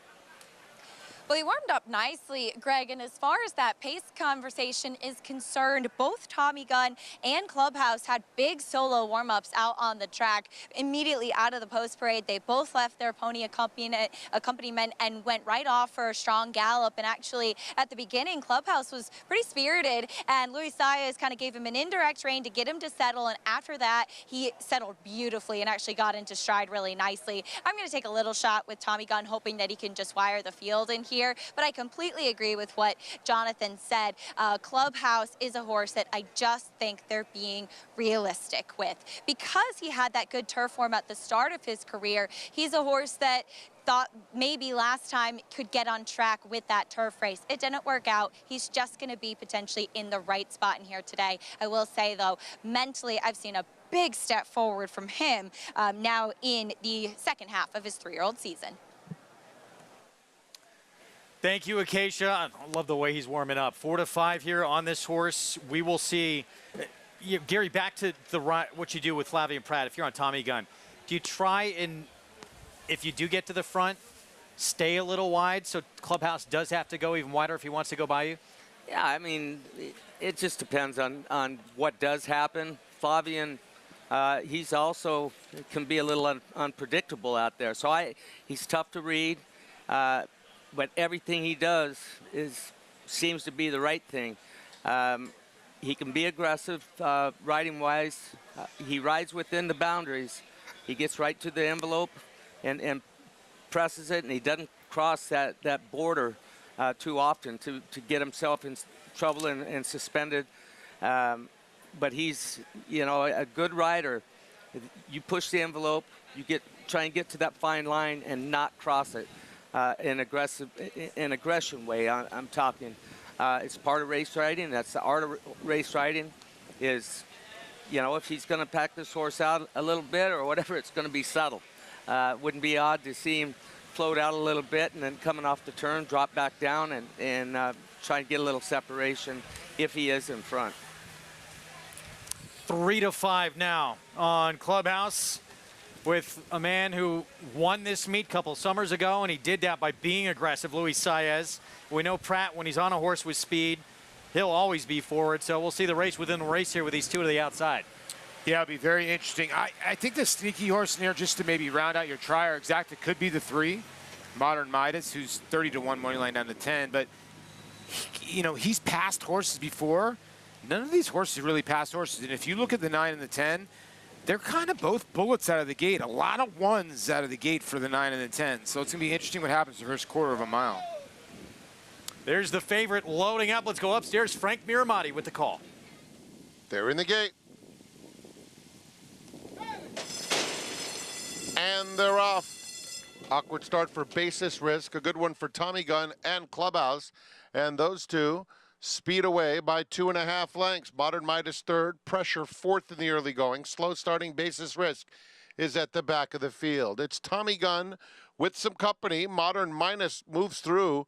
And Modern Midas trying to get through a very narrow opening and is able to do so. He's within a neck of the front runner. Clubhouse comfortable while 3 wide. Just a neck back third.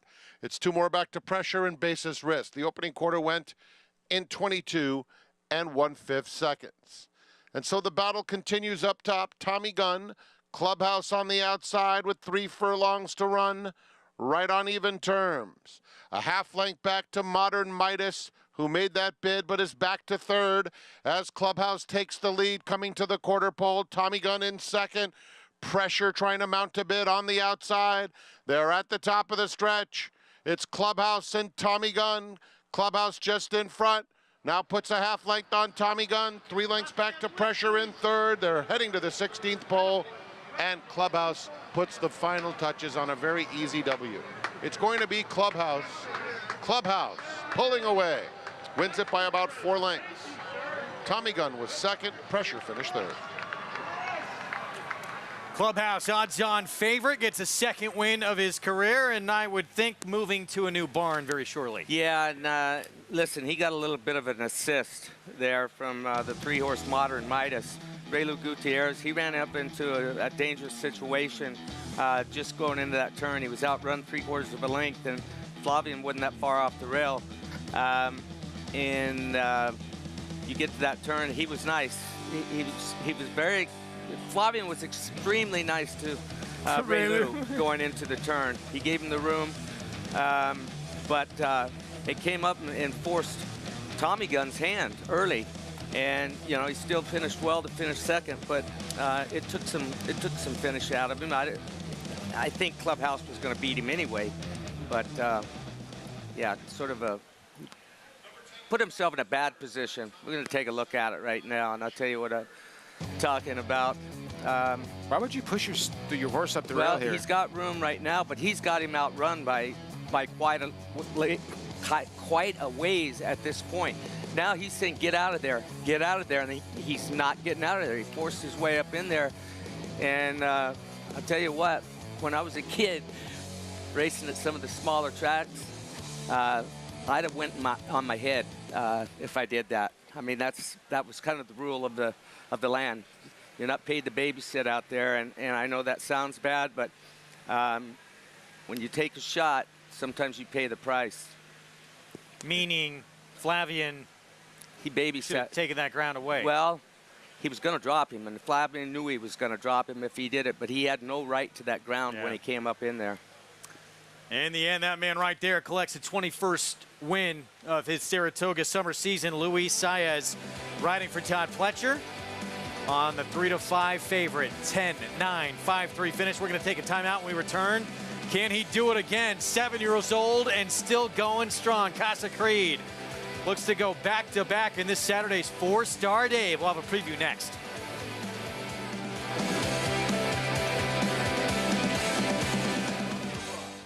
His brilliant speed figures were among the fastest of any 3-year-old at a mile or more, and he hails from the legendary Danzig sire line.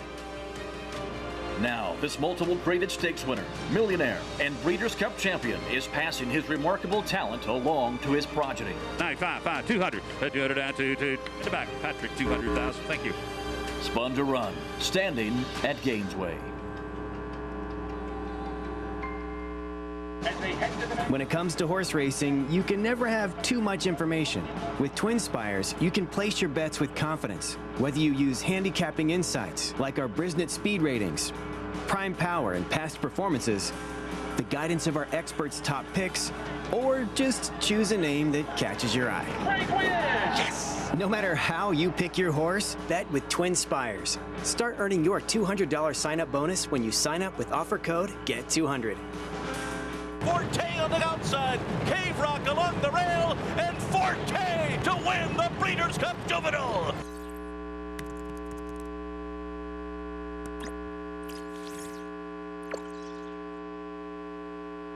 RaceLens is the most in-depth product in horse racing, with unique features found nowhere else. True odds, predictive analysis, and pace projection. RaceLens. It will change the way you follow horse racing and take your game to the next level. Racetrack Television Network brings you every race, from every track, on every screen, every day. With monthly packages starting as low as $5, RTN gives you great value and access to more live HD streaming and race replays than anyone. Visit RTN.tv today to sign up and watch on almost any device, including Roku and Amazon Fire. RTN has packages that start at $5 per month.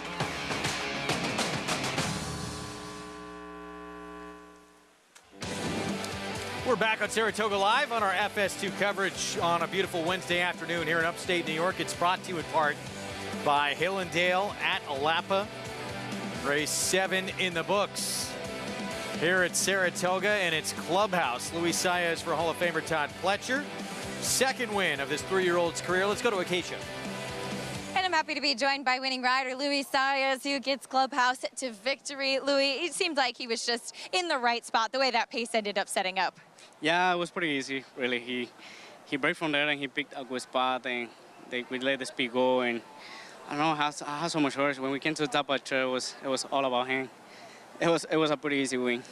Oh, I'm sure it's very nice to have those sometimes. I feel like sometimes we see you on the horses that are just really tough to ride, and you need to keep after them, and you're so good with that. But it must be nice for a rider to have the easy ones like this. Yeah, definitely. We always try pretty hard. It doesn't matter what kind of horse it is. We just always try to do our best, and horses sometimes try, and we help. But man, we just so glad to be a part of this beautiful game, and horses, and Mr. Ta always give me the opportunity, and everybody. So pretty grateful, really. So given all of us so much, and some exciting news. We learned you'll be riding Mage in the Travers. You did actually ride him in the Florida Derby too, so you are familiar. How excited are you for that opportunity? Yeah, I'm pretty excited. Really, it's a good horse, the Kentucky Derby winner. It was a pretty tough decision when we get off for the Derby, but that's how it is. Sometimes it's like that. We have to, keep everybody happy, and I'm pretty grateful to be back on that beautiful horse. Best of luck with him. Congratulations here. Thank you so much. Luis Saez, says a date coming up in the Midsummer Derby with Mage, Craig. Oh, there's an opening, and not a good one to have fall in your lap. Kentucky Derby winner, Mage. Gary, I'm sure you've had that happen in your career. Well, believe it or not, Chris McCarron was riding 2 horses, actually had 3 horses back in '97, and that's how I picked up Silver Charm. Is he wouldn't make a decision of who he wanted to ride. Bob Lewis had Baffert ask my agent if Gary rides this horse in the San Felipe, will he ride back in the Kentucky Derby, stick with him through the Triple Crown. So that's how I got on Silver Charm. Wow. Those stories behind the scenes, it's incredible. Turned out pretty good. Yeah. Decisions that can pain you for a lifetime. No, they can. I mean, it's just the way things go, and you just got to take advantage of it. You know, a guy like Gary got the chance to do it, and he took advantage of it. I'll never forget, like, my first time I ever got called up to the big leagues was because Antonio Osuna had missed a flight, and he got suspended for 4 days. And next thing you know, they called me up and said, hey, we're just calling you up for 4 days. I hit 2 home runs. Next thing you know, I stayed up. So it's just, you never know. You never know if you get that chance and you take advantage of it. Make the most of the opportunity. Big one coming up this Saturday, Mile on the Turf, named after one of the most popular horses that has ever been in these parts. 4-star Dave last year. These pink silks, Leon Seidler getting to the winner's circle. And Casa Creed, now at 7 years old, is going to try and repeat. Yeah, and I think he has an excellent chance of doing it in the form that he's in. He's held his form. He's better going to the 2 turns, and there's no reason that he can't win it back-to-back years. Speaking of Luis Saez, you know, Gary's kind of right. He's 7 now. Yeah. And seems like he's getting better. And JK, it seems like he's starting to prefer a mile even more. Yeah, I mean, I think he runs well in the 6 furlongs downstate at Belmont. But the thing with Casa Creed, he's a little bit sneaky because if at this mile distance, if the pace is fast in front of him, he's going to come rolling as a closer and pick horses up. If they go slow and they invite him into the race, his turn of foot is so much better than everyone else's. He'll outsprint them for home. That's what he did. That's what he did last year as well. Small list there who have won 2 runnings of this race. Let's take a look at who's going to line up against him. A group that he beat really last time out in the Kelso, including Annapolis, who was behind him. Take a look at what Annapolis did in this race. Well, you could argue, and everybody will say, okay, well, Annapolis did not break well. It was a tiny bit washed out. But, you know, if you look, Annapolis kind of drafted off Casa Creed here, Gary, and just could not get to him. No, he couldn't, and that's because of this turn of foot that Casa Creed has. He always finds more in the last 16th of a mile. You know, in those sprint races, he lost some heartbreakers, ran some excellent races in some Grade 1 turf races and came up a nose short, and that's why I think the 2 turns is better for him, and he relishes it. He's still got that same kind of kick. And it's not just that one start. I mean, Annapolis, it's a horse we saw go gate to wire on the grass. He's got a lot of problems out of the gate, JK. Yeah, but you mentioned that. You have seen him go gate to wire, and I think that that's something they'll keep in mind. I think they'll try to have Annapolis in front of Casa Creed this time with an aggressive ride on the, he's a big, he's a big horse, Annapolis. You can just see it even in that replay. I think they'll try to be aggressive with him, put him on the front end or put him close to the front end and try to put a little pressure on Casa Creed to run him down. I think the other cool part about it, at his age right now, he doesn't run with blinkers. To me, for a 7-year-old that still doesn't run in blinkers, Gary, is actually pretty amazing in winning these races because a lot of them need guides. That just shows you how much of a horse that he is, a real true racehorse and a gritty racehorse that loves a challenge. Well, go ahead. I was going to say, if it's not broke, don't fix it. Right? Never put him on in his career. Yeah, well over $2 million in earnings. You're going to see live coverage, 4-Star Dave on Fox, part of our Fox Saratoga Saturday coverage coming up this weekend. And then 2 weeks after that, we're going to see what colors that canoe get painted in that infield lake with the big one ahead in that 3-year-old division. But first things first, 4-Star Dave this Saturday. And 7-year-old, the ageless wonder, Casa Creed, for Bill Mott, Lee Einseidler, and Luis Saez. Going to take a timeout. We'll be back. We still have the 8th ahead. And back-to-back, Tyler Gaffleone having one of the best Saratogas he has ever had. Certainly the best start. And for the 2nd week in a row, he earns the Ride of the Week honor. We'll tell you who it was when we come back.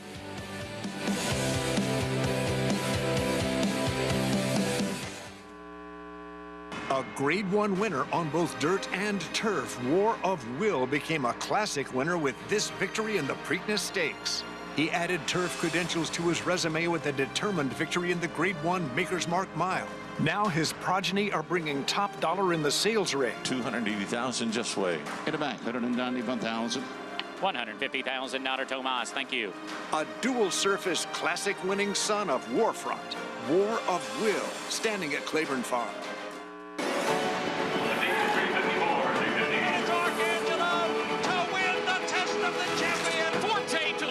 Breeders' Cup Juvenile. And Trice wins Holy over Bluegrass.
We started WinStar Farm in 2000 with the motto, dream big.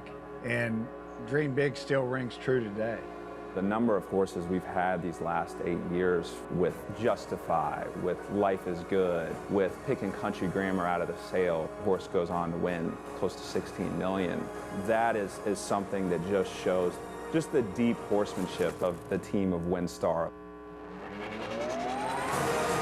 The great thing about the horse business is to be able to dream big of the next great stallion or the next great mare, and to then see the quality of the bloodstock that has continued to progress over the last 20 years. It takes time to develop families, and you're going to see that WinStar over the next 2 decades is going to really produce top progeny out of these quality families.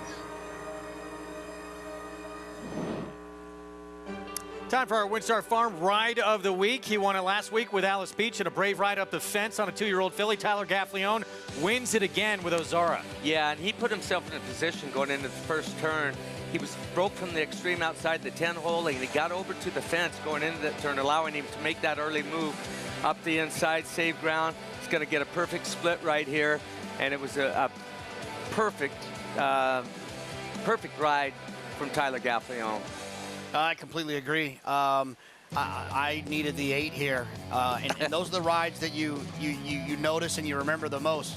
Because I was best if Tyler didn't make that move. I had a shot with that pick in there, and he just, I mean, it was brilliant. Right when he put that horse into that position, that was the winning move in my opinion. It needed every bit of it to get that win, Absolutely, absolutely. Horse stuck back in, though, when the 8 came in. Kind of low-headed, too. Looked like a little AP Indy action there. I always thought, like, when the horses look at that, it looked like they were running, looking for nickels, but he got the job done. And like Gary said, that split was perfect, too. People ask me, how much difference does a jockey make, or how much does a jockey have an effect on the race? And my answer to that is if you take a good rider, a rider that rides a smart tactical race, he was second best. He was on the second best horse there, and he made a difference of the win versus running second in there, in my opinion. Saratoga's Ride of the Week, we all agree. It's brought to you by WinStar Farm. Dream big by WinStar. It's the 8th race out of the Wilson Chute. 1 mile, allowance optional claiming field. Let's go to Acacia. And we'll take a look at a filly coming back for the first start of her 3-year-old season after running in the Breeders' Cup, and that is the number 3 Raging Sea for trainer Chad Brown. It's actually my first time laying eyes on her, as her last 2 races were at Keeneland, where she finished behind Wonder Wheel. Now, Wonder Wheel was an incredibly precocious and talented 2-year-old who didn't really go on as a 3-year-old. So there's always that question as to how does a filly or any horse progress making that jump from 2 to 3.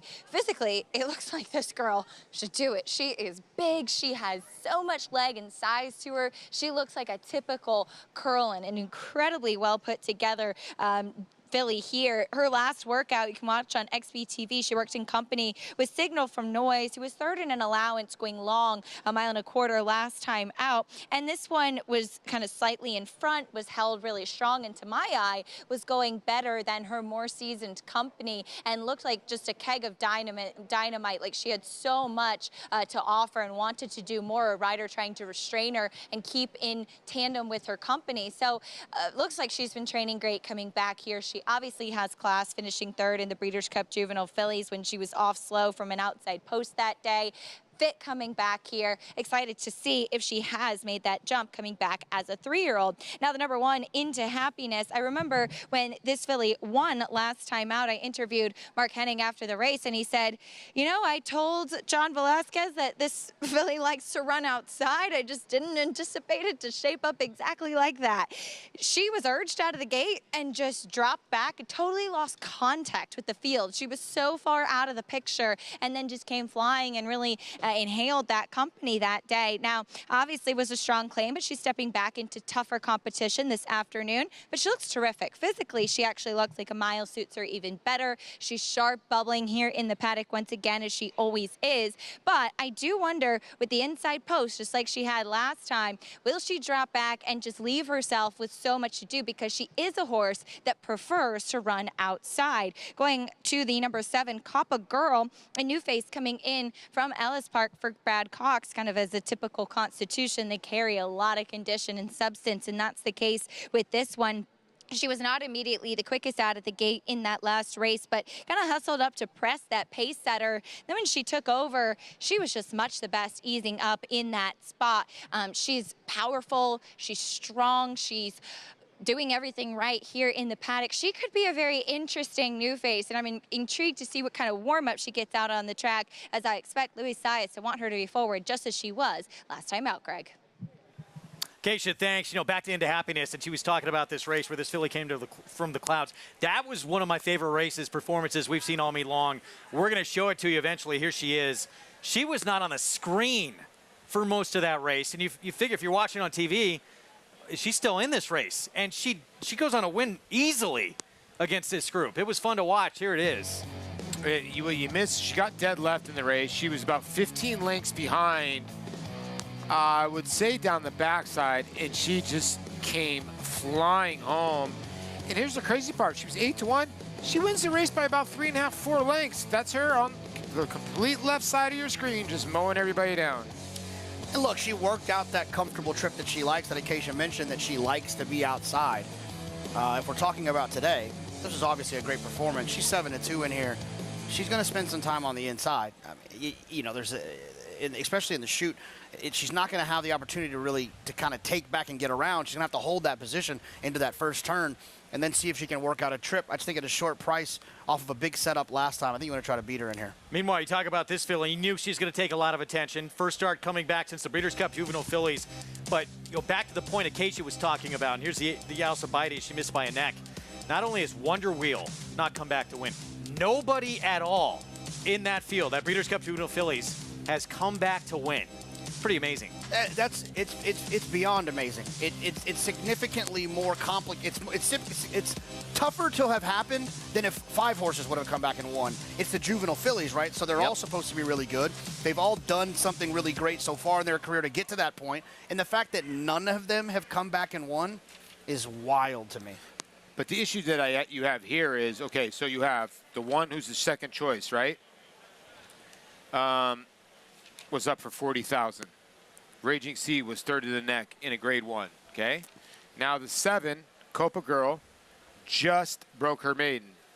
Raging Sea was third in a grade 1. Well, that weak grade 1 potentially. I understand, but I guarantee you that grade 1 was not weaker than the maiden that the horse was won. Exactly. That's what I'm thinking too. So that grade 1 that grade 1 had a couple winners come out of it, but still, it should be a class edge, kind of like what we saw I get it, in the last race with Clubhouse. Sometimes, I'm a huge speed figure person. I believe in them more than I believe in most things in racing. But there's class that comes to play sometimes, and I think that could be the situation here. Look, I picked her, and I picked the one horse to run second in here. Just because of that class thing. I'm looking forward to seeing how Johnny, how he rides this filly. He was in a 10-horse field when she got left. He knows she needs to be on the outside. It's only a 5-horse field today. I think he's going to take her back, no matter how she breaks, and make sure he has her on the outside by the time they get around that dog leg left. Into Happiness we're talking about, who has a rail again. Real quick, I got a tweet already. We did not know either. The 5 was a late scratch to us as well, Pharaoh's Heart, for everybody out there. Yeah, it was a major player in this race. Yes. Despite just beating a 2-horse field by 19 lengths. Yeah. Last time on dirt. All right, here they come for our post parade. Coming up, we will start with one of the more interesting fillies on this program. She launched from the clouds last time out to win. Velasquez back aboard. Look, if she doesn't like the inside, she drew the wrong post today. 29-1 next door, in my opinion, 5-year-old mare. Yeah, 1 for 15 in the last 2 years, and she's another mare that comes from way out of it. Raging Sea, first start back since the Breeders' Cup Juvenile Fillies. Yeah, and look, it's questionable form from that race, but I'll tell you this. Her 3 races that she ran as a 2-year-old, those figures are right in line with what these horses have been running currently. Fancy Azteca. She actually has a better number last time out than Raging Sea's ever run. Yeah, claimed the Linda Rice barn into Rick Dutrow. We saw what Rick Dutrow did with White Barrio in the Whitney. She's cold as ice. Good enough against this group, JK? Oh, sorry, Paulie. You know, Interesting horse. You know, this horse was at the Oaklawn. I mean, I got to see this gray a lot, and she ran a good race last time at Indiana Grand, which racing to me has got a lot better there. Brad Cox filly, maybe just starting to come around here. Yeah, she ran extremely well on a sloppy racetrack last time. When they win by 7 on a sloppy racetrack, it's a little concerning, but she has been running good numbers. And Vienna Coder last on dirt was one to forget. Yeah, one to forget. Her speed figures are a little bit light. If you like her, I think the 38-1 sounds about right. 5 minutes from this 8th coming up. Let's go back to this Brad Cox filly, Copa Girl, and start number 3. And also, too, she's got to prove it on a fast track. It was a sloppy sealed track at Ellis where she broke her maiden. You would think she'd need to get quicker to compete against this group, but she won pretty easily. And the one thing that she has, Paulie, in her corner is that her debut race, her speed figure was pretty close to the figure she earned in the sloppy racetrack, so that helps you trust the performance a little bit more. And also, 3 horses out of that race have come back and won their next start, that debut race. So let you know that it's a quality race for sure. She's been her own enemy. Both of those starts, she got off to bad beginnings. We don't know really how good she is. My worry is she a good a horse that just loved to slop? But then you go back and you look. You went back, and she did get bothered at the start. She broke out from the 13 hole. And then in her second start after that, when she was favored, she did go down to her nose. So her first 2 starts, she had issues. She's obviously talented, but we'll see how good she is today because now she's facing winners. Here's the 4 Fancy Azteca and potentially Dylan Davis here, Gary, on the quickest early in this group. Yeah, she'll be forwardly placed. And first off, the claim for Dutrow, for Rick Dutrow. We saw what the turnaround with White Eye Barrio and what he was able to do. And look, Rick's one of these guys that he makes genius moves with horses. Hung around with him a lot in the mornings back before the suspension. He sees things that other people don't see. And so Fancy Azteca's got that going for him. And listen, claiming off of Linda Rice is hard. You're not going to move one of Linda Rice's horses up much. But coming off a easy win last time out by 5 lengths, stretching out again today. He's only run the one turn 2 times, and one of those was at Aqueduct going a flat mile. He broke maiden claiming 20, and so kind of in the same neighborhood here. To Acacia.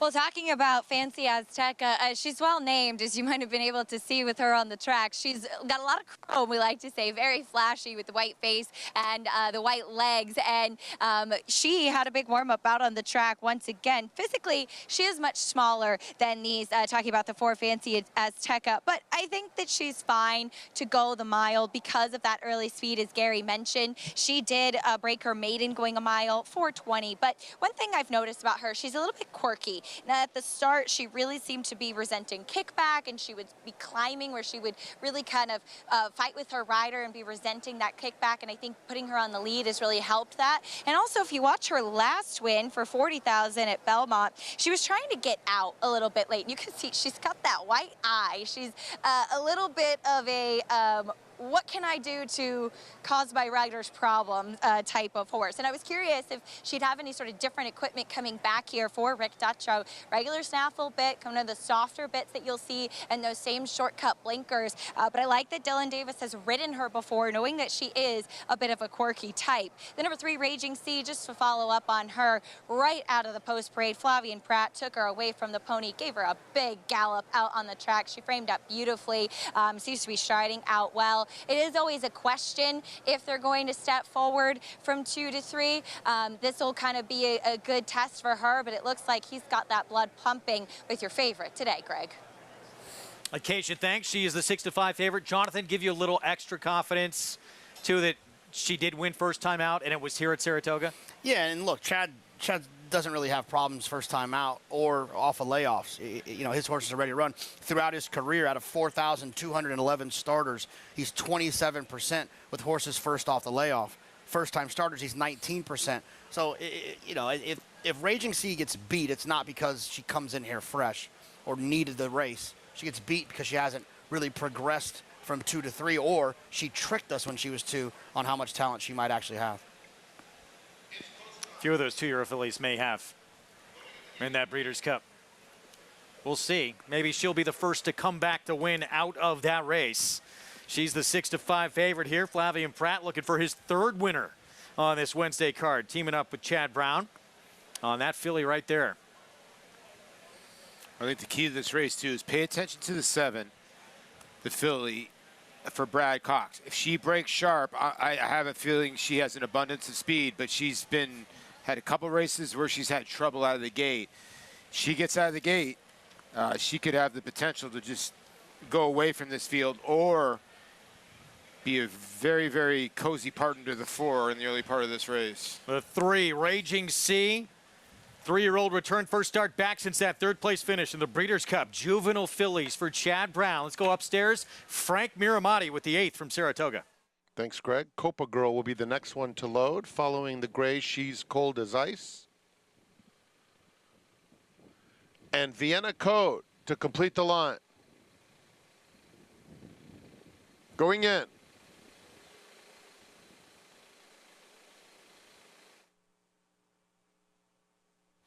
And they're off. Vienna Code is out very sharply from the outside and vying for the lead along with Raging Sea. Those 2 match strides. Now Raging Sea backs off just a touch. She's Cold as Ice. And Copa Girl not far behind, just 2 lengths off the leaders. Then comes In My Opinion and Fancy Azteca, a break of 5 back to Into Happiness. They swing on to the backstretch, and it's Raging Sea comfortably in front, while just under a length to the good of She's Cold as Ice. The opening quarter in 25 seconds flat. Copa Girl is down at the rail and Vienna Code is 4th. Then comes In My Opinion, 5th and 5 off the pace, and another 3 back to Into Happiness. They continue down the backstretch. With a half mile to go, the half went in 48 and 2/5 seconds. And it's Raging Sea. Raging Sea gets a little pressure from She's Cold as Ice. Right up alongside, those 2 stride for stride, with Copa Girl lurking and now called on 3rd. Into Happiness, who was so far back, is all the way up to 4th with a 1/4 mile to go. Raging Sea cuts the corner. Copa Girl on the outside, revving up. Into Happiness further out, and She's Cold as Ice keeps fighting alongside of this leader, which is Raging Sea on the outside. Into Happiness and Copa Girl are coming. 4 of them line up. Copa Girl has to hold off Into Happiness late. Copa Girl, Into Happiness. Here is the line. Photo finish. It's very close. Into Happiness got a good bob in a tight photograph with Copa Girl in 1:38 and just under 4. Did Into Happiness do it again, or did Copa Girl get up for Brad Cox? We're going to take another look. I'm challenging. I'm just kidding. JK goes inside. I said the 1 won the race. He goes, I'm going to challenge. No, Yeah. The 1 got the bob here. And Gary, you called it. You said Johnny V's getting the same trip he got last time on the backside. She broke with him, but he hustled. She had no speed once again. He just tried to keep her in the hunt, but he was to the outside by the time they turned into the backstretch with that short run into that dog leg, and kept her out in the clear the same way as he had last time. And she got in contention a lot earlier today, but with the same result, I believe. It's a heady ride by Luis Saez, too, because he did not get in the speed duel, that we thought. Actually, She's Cold as Ice was the one that put the pressure all the way around on Raging Sea, able to lay off a Copa Girl, and then the 1 Into Happiness with that late kick did get up at 4-1. Never in front till that final jump. She's fun to watch. It's 3 in a row now. This is why Johnny Velasquez is the winningest rider here at Saratoga, because he pays attention. And this idea of taking her back and circling her around and getting her to the place where she wants to be and to be comfortable, it made the difference. She won by an inch, and if he would have made any different decision throughout the portions of this race, she would have got beat. Look, he figures things out, and sometimes you figure things out by accident. When she missed the break last time, and Mark Henning even said that he thought that she was hopelessly beaten, and he appreciated Johnny sticking with it and pursuing with her, and they found that she's got a huge run when allowed to do that. Is that the first horse to win twice at the meet, Greg? I believe it is. It's got to be, right? Maybe right about that. 3 in a row. Yeah, 2 in a row at Saratoga, but 3 in a row overall. And the way she does it, she is so much fun to watch. 4-1 here, and that streak continues for those coming out of the Breeders' Cup Juvenile Fillies. Still winless. Wow. 2 today for Johnny V, winningest rider in the history of this racetrack. We're going to take a timeout. When we return, it's 4-Star Dave Week. So we're going to talk 2-time winner of that race. One of the great turf stars in recent memory, Wise Dan, when we come back.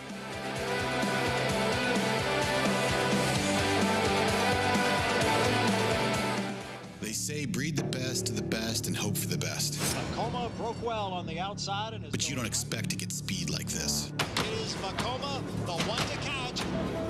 Vacoma has a 5-length lead in this Grade 1 quarter.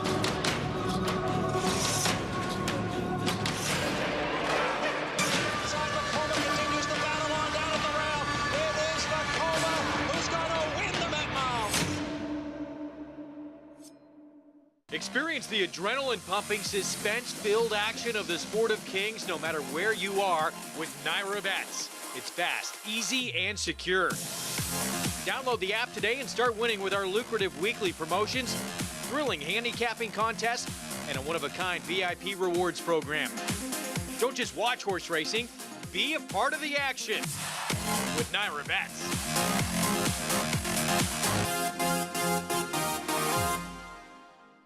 If you're looking into racing partnerships, you should know they're not all the same. When you partner with Bond Racing Stables, you become a member of a growing family of racing enthusiasts, all guided by 3 generations of experience in thoroughbred breeding, training, and racing. Sharing the excitement at Saratoga and Belmont Park, where we've graced the winner's circle with winners like Giacosa, who was bred, born, and raised here at our Song Hill farm. Get more than just a partnership. Become a member of the Bond Racing family. 3 generations of thoroughbred excellence. There's a big, bold, beautiful world waiting to be explored by you and your friends, of course. But not just any friends, the best of friends. The kind of friends who let you do you. Because in this world, it's positive vibes only. And when you get in the zone here, you stay a while.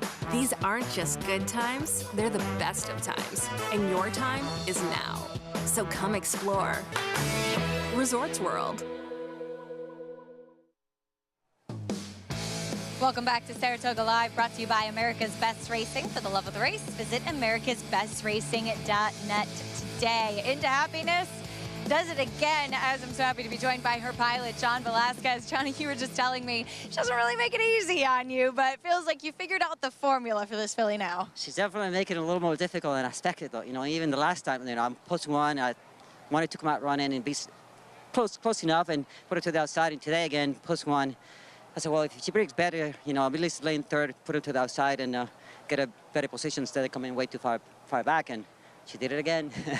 She didn't break as good as I wanted to, and I sent it out of there.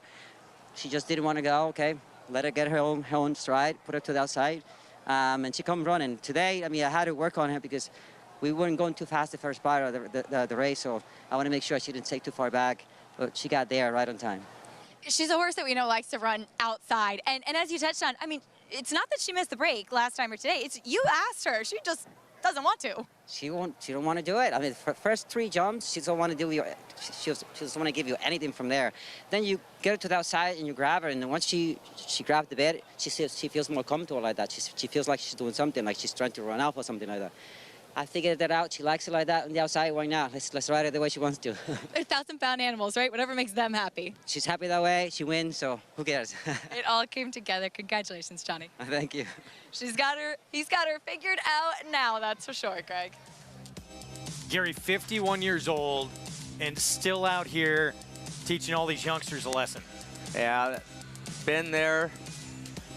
I've been there at, you know, when I came out of retirement and was able to come back and do some things that I wanted to do. I loved it more than anything I've ever done in my life. And to have the opportunity to ride these types of horses that we both have been able to ride in our careers, I know that he's showing no signs of stopping. So, Johnny, if you have to watch a tape of this thing, don't pull the plug until you're done doing what you're doing, because you're still doing it as good as anybody in the business. Taught everybody a lesson, too, in the Preakness. That was completing a career Triple Crown with that victory on National Treasure, teaming up with Bob Baffert. 4-star Dave coverage, part of our Fox Saturday Saratogas. Johnny V, of course, won a couple of those on the horse we're going to tell you about coming up next. Coverage begins 3 Eastern on Saturday. What a runner, what a career, what a horse, and all managed tremendously by Charlie Lopresti. 11 Grade 1 wins. People forget, as good as Wide Stand was on the grass, also was a Grade 1 winner on dirt and Grade 3 winner on synthetic. A rare superstar who could truly do it all.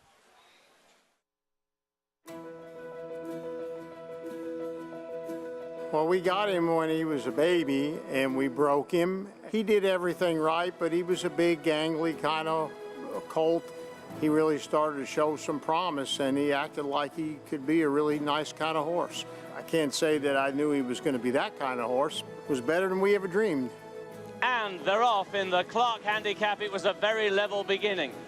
You know, first time I rode him, basically he was strong, but he did let me do what I wanted to do, and waited into the quarter pole and finally let him loose. And while I let him loose, he went on to win in the dirt, by the way.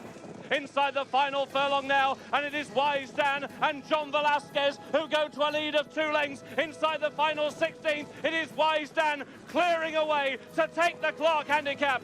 When he was on the muscle, I wouldn't do very much with him, you know, so it just give and take with him and see how his personality was on that day, and that's how I got along with him. You know, Johnny used to he used to tell me, he said he knows how to win, and that was the big thing about Wise Dan. I think no matter what, no matter the track condition, post position, what happened in the race, he knew how to win races, and he got along with him. He knew him, and they had a great relationship. And Wise Dan strikes the front, sticks his neck out. He wanted to win today, and win it he will. He was unstoppable that year. When we went to Breeders' Cup with him, I mean, when he trained out there at Santa Anita, he couldn't train any better. He shipped out there beautiful. You know, just everything just kind of built up to the end of the season, and it ended up that year to be perfect. 2012 Horse of the Year, Wise Dan. This horse has made me so happy. I can't even express it in words. He loved Saratoga. I love Saratoga. He just thrived up there. I mean, he was a legend up there. And now it is Wise Dan who's taken the lead. Wise Dan in front. A good horse like him going from track to track, different surfaces, and put his heart and soul to it, he's definitely a very special horse. Wise Dan has called on all his class, and Wise Dan has won it. It was just incredible, you know, everything that went along with it with Mr. Fink, a small breeder with just one mare, to turn out a horse like that, to do what he did time and time again. He never disappointed. It was just a dream come true to have that second year to turn out the way it did. And they're off. Wise Dan breaks last. Wise Dan far outside. Wise Dan coming after Syed and Grand Arch. Wise Dan gets his head in front. He had a little bump. It was some swelling on his tendon, and we scanned it, and there were some minor tears there. I just couldn't run him like that. I mean, it was a tough decision to make. It was the right decision to make. We decided to bring him home because this is where he was raised, this is where he was broken, this is home for him. I have visited him on the farm, and basically they do have it in the backyard. I mean, they have a big pen in there. You know, him and his brother live together, but they don't come that often. You know, it's definitely one of the lifetime, at least for me. You know, even right in this many years, I don't think I'll see another one. I guess I get lucky to get something like that, but definitely a special horse. That horse brought a lot of joy to a lot of people, and I met a lot of nice people, and I'm a small trainer, didn't have many horses, so to have a horse like that was, you know, it was just a gift from above that horse was put in my hands, and that it turned out the way it turned out.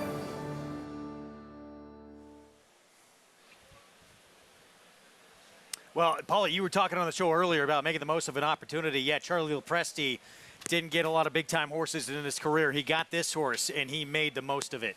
Yeah, and I was very fortunate to see Wise Dan run on synthetic in a lot of the turf races when he won the Maker's Mark Mile. I was actually on the turf course that day when he won. And, you know, Charlie Lepresti would tell you, this was kind of a magical horse, a little bit like Zenyatta. He was 3 or 4 lengths faster on conventional dirt. He really was. Charlie would tell you, he won a Clark, and he should have won another Clark, and he had a brutal trip. He was unbelievable. And he had broke the track record in the Ben Ali on synthetic surface. The only time he got beat is when they took the Maker's Mark off on a downpour. He got beat by Silver Max. That's the only time he ever really got beat at Keeneland.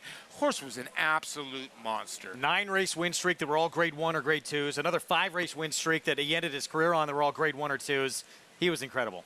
He was, and he was one of those kind of turf horses that kind of put himself into the race a little bit. You know, he didn't just come from the clouds and Johnny, and he was a lot of fun. And you mentioned he had won some big races on the dirt. He almost won the Foster on the dirt. Yeah. You don't see that very often anymore. We've seen it a few times, but these grade 1 winners on turf who can be grade 1 horses on dirt, it takes a different, special type of animal to accomplish that. 2-time winner of the 4-star Dave that we have coming up this Saturday. Both those wins with John Velasquez in the irons, who was his regular pilot the last 3 years of his career. Our Wednesday feature coming up next, the Johnstone Mile. We talked about at the top of the show, named after Bruce Johnstone, longtime trainer and official here at the New York Racing Association, who passed away back in 2020, losing a battle with cancer. Extremely popular in this sport, and this race named in his honor. 6-5 favorite, Betsy Blue for Linda Rice. 10 wins, 8 seconds, and 23 career starts. Current favorite. More on this field when we come back.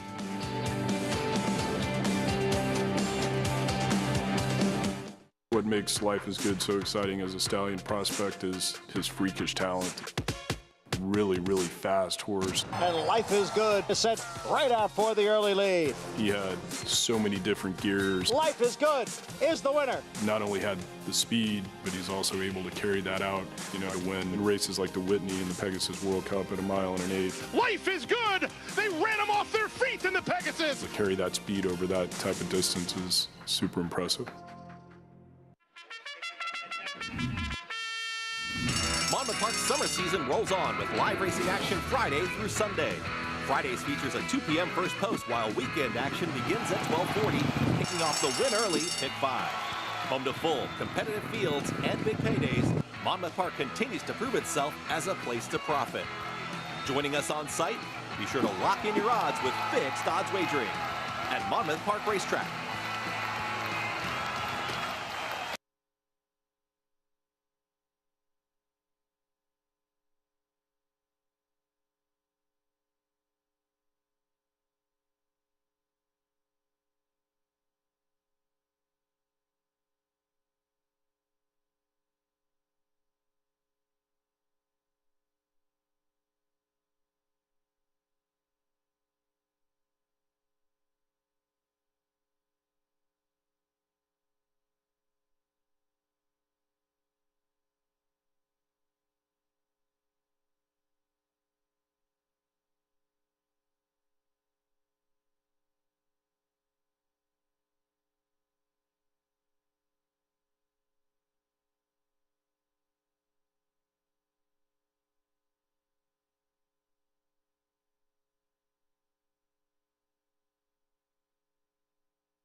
We're back on Saratoga Live on our FS2 coverage, and our Wednesday feature is up next. Fillies, mares, Out of the Wilson Chute, going a mile in the Johnstone Mile Handicap. That is our current favorite. Even money on Betsy Blue, the 10-time winner. Let's go to Acacia.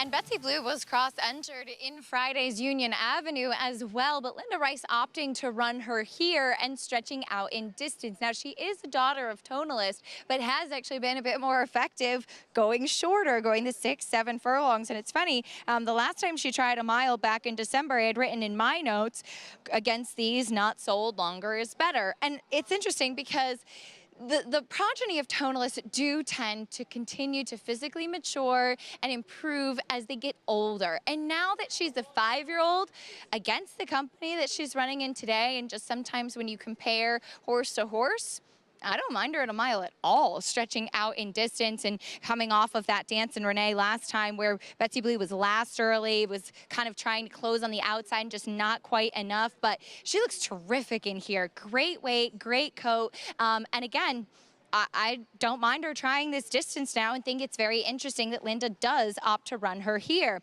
Taking a look at the number 2, Sunset Louise. She is another daughter of tonalist and has really developed now as a 4-year-old, having won her last 3. Yes, it was a 3-horse field, and it was a smart entry to be in that off-the-turf race last time out for Bruce Levine, but she was able to dominate in there. And you could see early on in her career that she'd had some trouble at the gate. She would be antsy in the preliminaries, and all of that has really seemed to be fixed. They really seem to have figured her out, and not only has she improved in her races, but she's mentally matured quite a bit as well. We'll see if she can take them every step of the way once again. The number 1, Venti Valentine, was a horse that had showed so much promise at the ages of 2 and 3 and is looking to get back on track. I've always felt that the mile is kind of her best distance, and so I do appreciate that they keep her here at that. She couldn't reach the top 2 last time out, and you could see though Manny Franco in that last effort had his feet pushed forward in the irons, trying to restrain her and trying to get her to settle early on as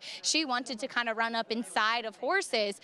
She usually gets herself a bit hot in the paddock prior to her races. She's very relaxed today, and she's making the 3rd start of her 4-year-old season, and we'll see if today's the day that we see her take a step forward and maybe, Greg, run back to some of those big races we saw from her in the past. Yeah, thanks, Acacia. Talking about Venti Valentine, the one, it looked like on the road to the Oaks, she was becoming a star as in New York bred. That Busher, she won by 7 lengths. She was so good. And maybe just going a little bit longer, not her best. She's coming out of a pretty tough race, too. She lost to Nest by a neck when she was 2. So obviously we know what Ness has gone on to do. And you know what? She went on to bigger and better things. She tried the Kentucky Oaks at age 3, and I'm wondering if that set her back a little bit mentally, and we'll see where she's at age 4. I would think this is a decent enough spot for her that she's going to get a decent trip in here. Let's go back to Acacia. I'm so happy to be joined by Bruce Levine, who sends out Sunset Louise. Bruce, she won her last 3. It seems like she's a filly that has improved so much mentally as a 4-year-old. Yeah, she's really matured this year. We took the blinkers off her, and she's just been really good to us. She has that early speed, too. Can you talk about how she's doing coming off of her win against a short field last time? It was almost like a workout. I mean, it was a very easy race on her, and, you know, they'll probably push her a little bit today. I don't think they'll let her walk the walk. Well, we'll see what she does. Can't wait to see. Best of luck. Thank you. Greg? And we just brought this, thank you, Acacia, Wilson Chute back last year. First time it was seen since 1992. She might be the only multiple winner that we've seen line up on the Wilson Chute. Yeah. Even though it was a very light field she beat last time out. Venti Valentine, here's the New York bred filly. Yeah, look, she's got a couple of numbers, and like you said, she's got that back class. She does have to improve a little bit to beat the top 2. Well, last time out, Sunset Louise, Paulie got a very easy lead against essentially one other dirt horse. Yeah, but sometimes, you know, when horses win like that, they get confidence, and you make a good point. Last time she stepped in this course, last year she won by 5 lengths. Same amount, same margin. Know-it-all Audrey just went by 7-1. She seemed a little bit light on numbers. She will have to take a step forward. Here's Betsy Blue, the 10-time winner. Yeah, I think this horse is interesting. I respect the thoughts about the distance, but I think she'll have a chance to come rolling down the middle of the track. Dylan Davis on Timeless Journey, who has a stakes win on the circuit. Yeah, you know, listen, this horse is 3 for 6 at the distance, 7 for 21 lifetime. So she likes to win races. So if Ray Handel has her ready off the layoff, you know, when you look at her PPs, she usually brings her lunch pail and she's usually right there at the wire. Well, no one's seemingly scared away from the mile distance for this 5-year-old mare right here. And last summer, probably the most impressive performance she has ever delivered, this 6-length win at 7/8 of a mile. Yeah, this is impressive. 96 buyer. Now she's gotten back to a couple of those 90s, but she blitzed this field. And then since then, Jonathan, she won again, and now she's been in all stakes races since that, and she's not disgraced herself at all. No, she hasn't. She kind of always shows up, and her style coming from out of it, I think, has probably compromised her in a few of those spots. But like Bruce Levine said in here, I think there's going to be a little bit of pressure. I think they're not going to let Sunset Louis run, just kind of get comfortable on the front end. So I think it could set up nicely for Betsy Blue. And now 4-5. Yeah. Like she's going to get a good trip from that post position, and her style. You're right, Sunset Louise, Philly just to her outside. She's got speed. I don't think she's got Sunset Louise's speed, but she's quick. So the one horse has got some speed. She'll get a good trip. This isn't. It's interesting because you look at the one.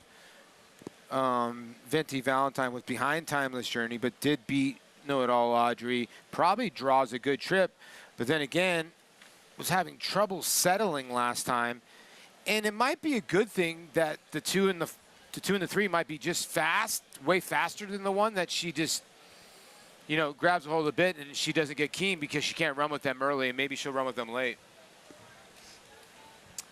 How aggressive is Javier Castellano on Know It All Audrey the 3? Going to try and press Sunset Louise.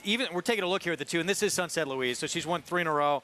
She actually has won not having the lead before as well. Yeah, her last 3 wins have been on off racetracks, and fast racetrack here. She won going this mile distance, so she doesn't need a wet racetrack. She runs on anything, and I don't know. She wound up being my pick in here because she's 4 years old. Betsy Blue's 5 years old.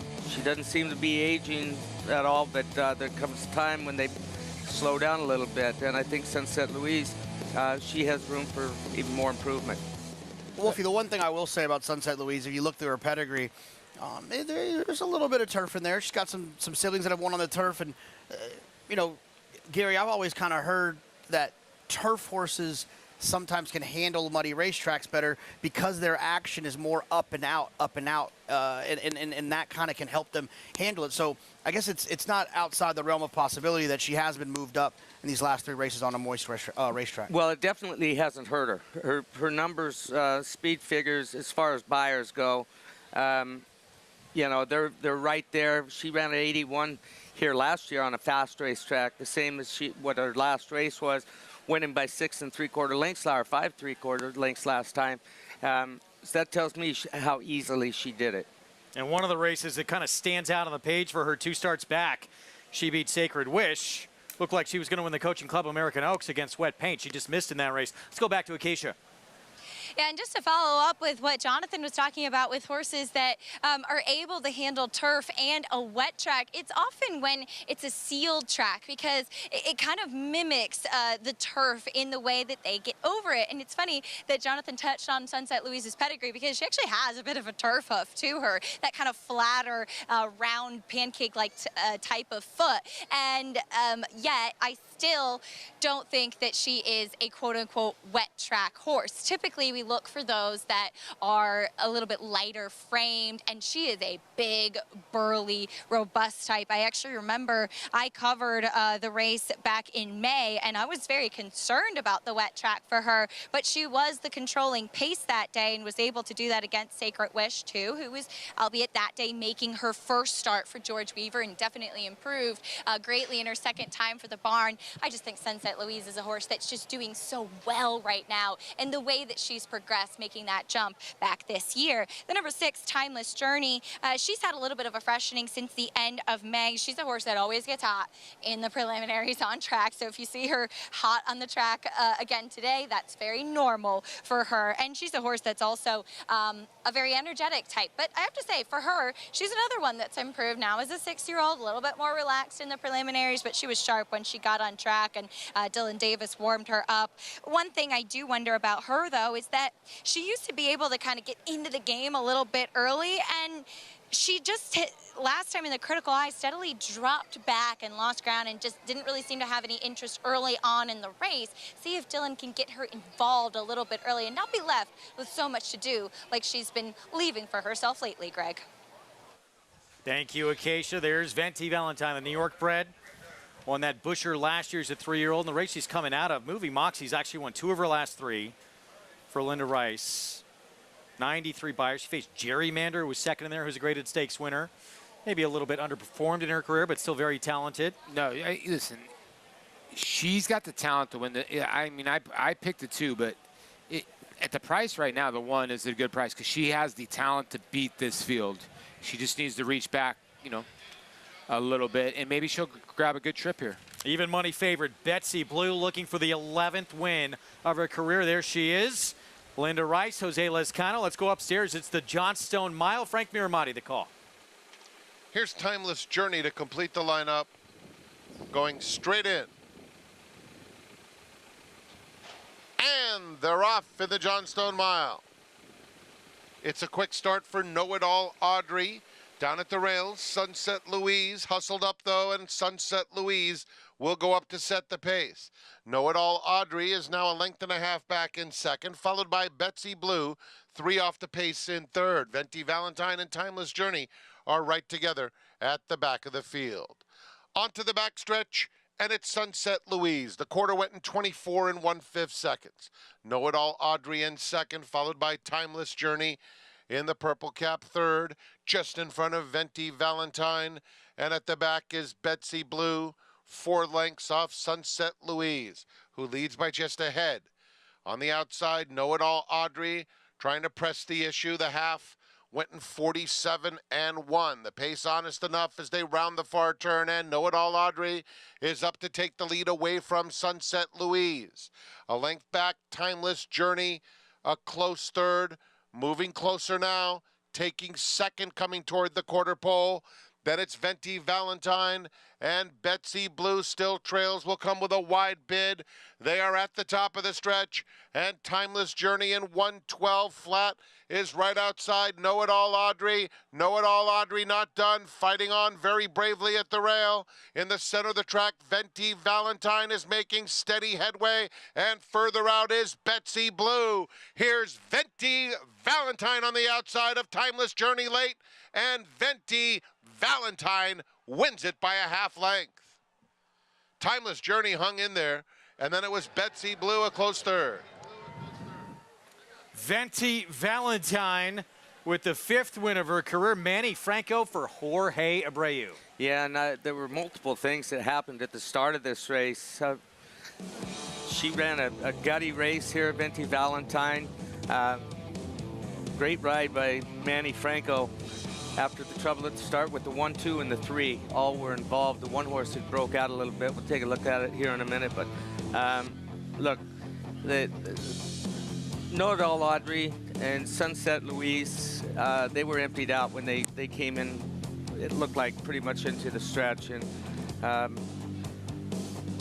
Philly ran huge today. I would say Manny's going to be tired after this run, but I got to be honest with you. I don't think he is going to be tired. That's why I think he's capable of doing this. I mean, he was getting after this horse from the top of the stretch. I would be exhausted. That was a sick ride. I mean, watch the start of this race. The 1 and the 2 just absolutely crush each other. Now what ends up happening is the 2 has to rush to the front end. That's why the 2 horse stumbled. Yeah, it stumbled. Yeah. And that's why she came up empty late. Meanwhile, the 1 had to gather himself, come from off the pace, and Manny, I tell you what, I told you guys, like, holy cow, Manny's keeping on going on this horse. He earned his money with that victory right there. Yes, he did. 2 wins today for trainer Jorge Abreu. Kicked off our coverage with a victory with that 2-year-old filly Jody's Pride, who was making her debut. Wins with Venti Valentine here at 5-1 in the Johnstone Mile Handicap. Prices for you when we come back. Manny Franco aboard for New York Final Furlong Racing Stable. An upset in the feature. We'll be back.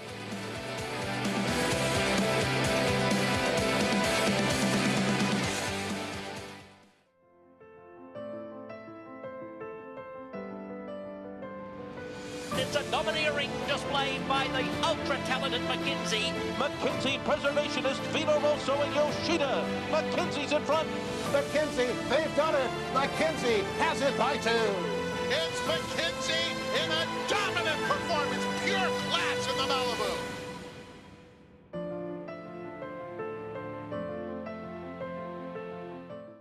How do you become the gold standard in racing partnerships? One partner, one horse, one victory at a time. Flight line, 20 lengths clear. Congratulations to all our partners who have made West Point the gold standard for the last 3 decades.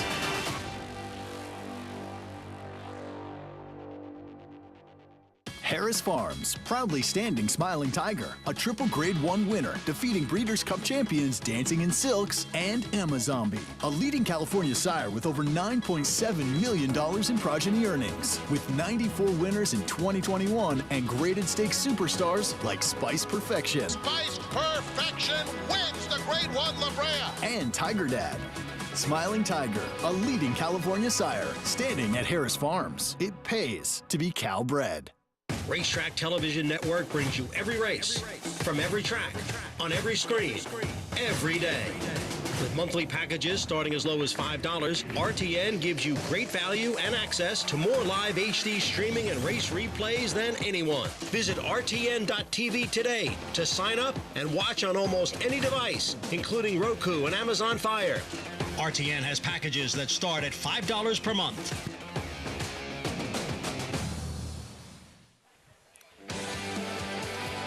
You're watching Saratoga Live on our FS2 coverage as we kick off 4-Star Dave Week and our Wednesday feature in the books with this 4-year-old filly, Venti Valentine. 2 wins today for trainer Jorge Abreu and Manny Franco aboard for the win at 5-1. 5th win and 13 tries in this filly's career, who looked like she was going to be a major player on the road to last year's Kentucky Oaks. And now 2 wins in her last 4 starts. Congratulations to the connections here. New York Final Furlong Racing Stables, a Firing Line filly out of the Medaglia d'Oro mare, Glory Gold. And you're right, this could be a race that could give this horse some confidence. Maybe get back to that old form, Wolfie. $12.40 for the win. Take a look at how this late pick 5 has gone to this point. Started with Jorge Abreu and a first-time starter. He wins here again with Venti Valentine and into happiness with an upset along the way. Let's go to Acacia.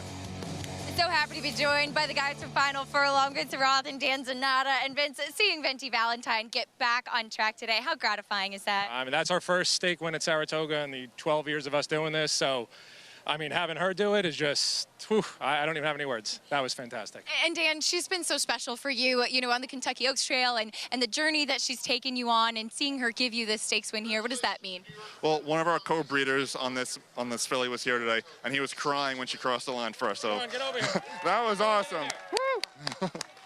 And she's also, as you said, a horse that you guys were part of the breeding. I mean, that makes it even more special. I mean, unbelievable. We had her sister, Espresso Shot, who gave us the ride of our life, which we thought, and now take 2. Go enjoy it. Congratulations, guys. Special story for this New York bred, Greg. Good to see her back in the winner's circle. Mentioned New York Final Furlong Racing Stable, Parkland Thoroughbreds as well. Part owners of this filly who has won well over $500,000 in her career now. And we'll see if that does build a little confidence. You mentioned that narrow defeat to Ness before Ness became what she is now. And she's probably going to be the favorite going into the Personal Ensign later this month with that impressive 4-year-old return. That huge victory in the Busher. Didn't run bad in the Gazelle. So we'll see. Sometimes as you age a little, get a little bit better. See if that's the case with her. I agree. You know, when you look back at her PPs as a 2-year-old, like you said, she ran second to Ness, and then she went into the Kentucky Oaks. She wasn't a complete long shot. She was 36-1 in the Kentucky Oaks in a 14-horse field. I get it. That's a long shot, but not like 100-1. And then she kind of lost her way a little bit, and maybe she found it now. I mean, she's got some 2-year-old form. Like I said, when you're second to Ness, I understand Ness is taking a giant move forward, but this could be a horse that could be improving now. Her daddy liked Churchill Downs quite a bit, too. Oh, firing line, right? Yeah. True. Yes, he Simon did. Callahan. Gave American Pharoah all he could have. Let's be honest. Down the lane.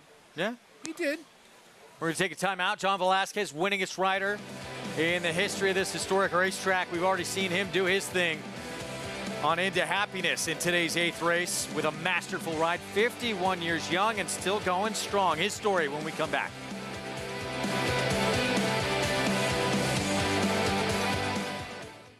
Fasig-Tipton New York bred yearlings. Selected on pedigree and conformation, this sale offers New York's finest. Recent graduates include graded stakes winners Robin Sparkles and Therapist. It's Therapist who's up by a length and a half. Therapist wins the United Nations Stakes. In 2023, over $60 million will be distributed in purse money, incentives, and awards for New York breds. Fasig-Tipton New York bred yearlings, August 13th and 14th in Saratoga Springs, New York. Where will you be?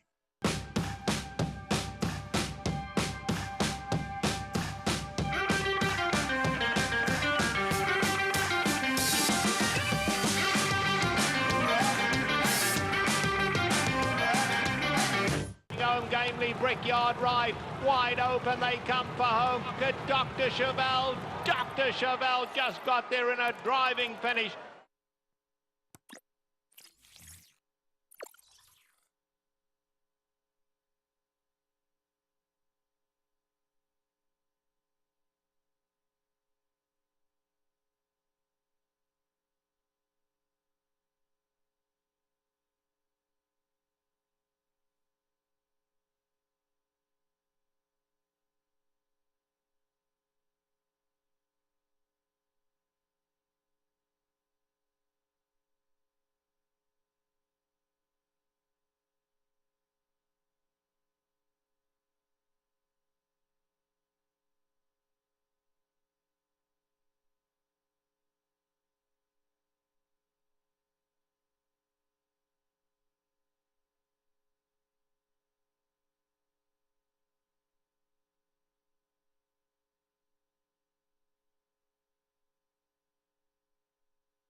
John Velasquez is in the Hall of Fame and has captured 2 editions of the Belmont Stakes. He has 2 Eclipse Awards as champion jockey, has earned more money than any of his colleagues, and has won 3 Kentucky Derbies. However, his legacy continues to grow, not for what he accomplishes on the track, but for his actions when off the track. Honored as the 2009 George Wolfe Memorial winner by his peers, Velasquez never fails to lend a helping hand, words of wisdom, financial support, or a smile to anyone he encounters. John Velasquez is a role model for our industry, horse racing. It's not only himself, he always tries to share for somebody else. He's the person we look up to when I was on the jockey school. But when I get here, I get to know him. He played a big role for my career. He teach me a lot on the track, but he teach me a lot off the track. Everybody knows how good he is in the track, doing his job. He's a great jockey. He wins all kind of races. But besides of being a jockey, he's a great person. Velasquez, who is second in Breeders' Cup victories with 18, also tirelessly promotes safety for jockeys. He has been the chairman of the Jockeys Guild since 2006 and has been on the board of directors for the Permanently Disabled Jockeys Fund since its inception that same year. He not only himself, he always looking for somebody else, safety first, and always looking for making progress, helping the industry, help the whole racing. It's hard on me about the way I was riding, you know, a little too aggressive. So he started telling me, try to don't do that because you're gonna lose more in the long way. So he tried to teach me good things. So thanks him. I think, you know, he's going to have multiple legacies. One of them is going down as one of the greatest riders of all time, but also someone who gave a lot back to the game, you know, and especially with the Jockeys Guild, contributes so much to his fellow riders. The first jockey to win more than 2,000 races at Belmont Park, Velasquez continues to ride high. His impact on the industry, however, transcends his performance in the saddle and will do so for decades to come. Well, it's a lot of sacrifices and a lot of discipline, you know, to stay, you know, year after year after year. First of all, you have to be healthy and be blessed, you know, to be here, though, you know. And also I'm being blessed with the people that I work with and the people who give me the opportunity to stay here, to still here. So I think that's all it takes.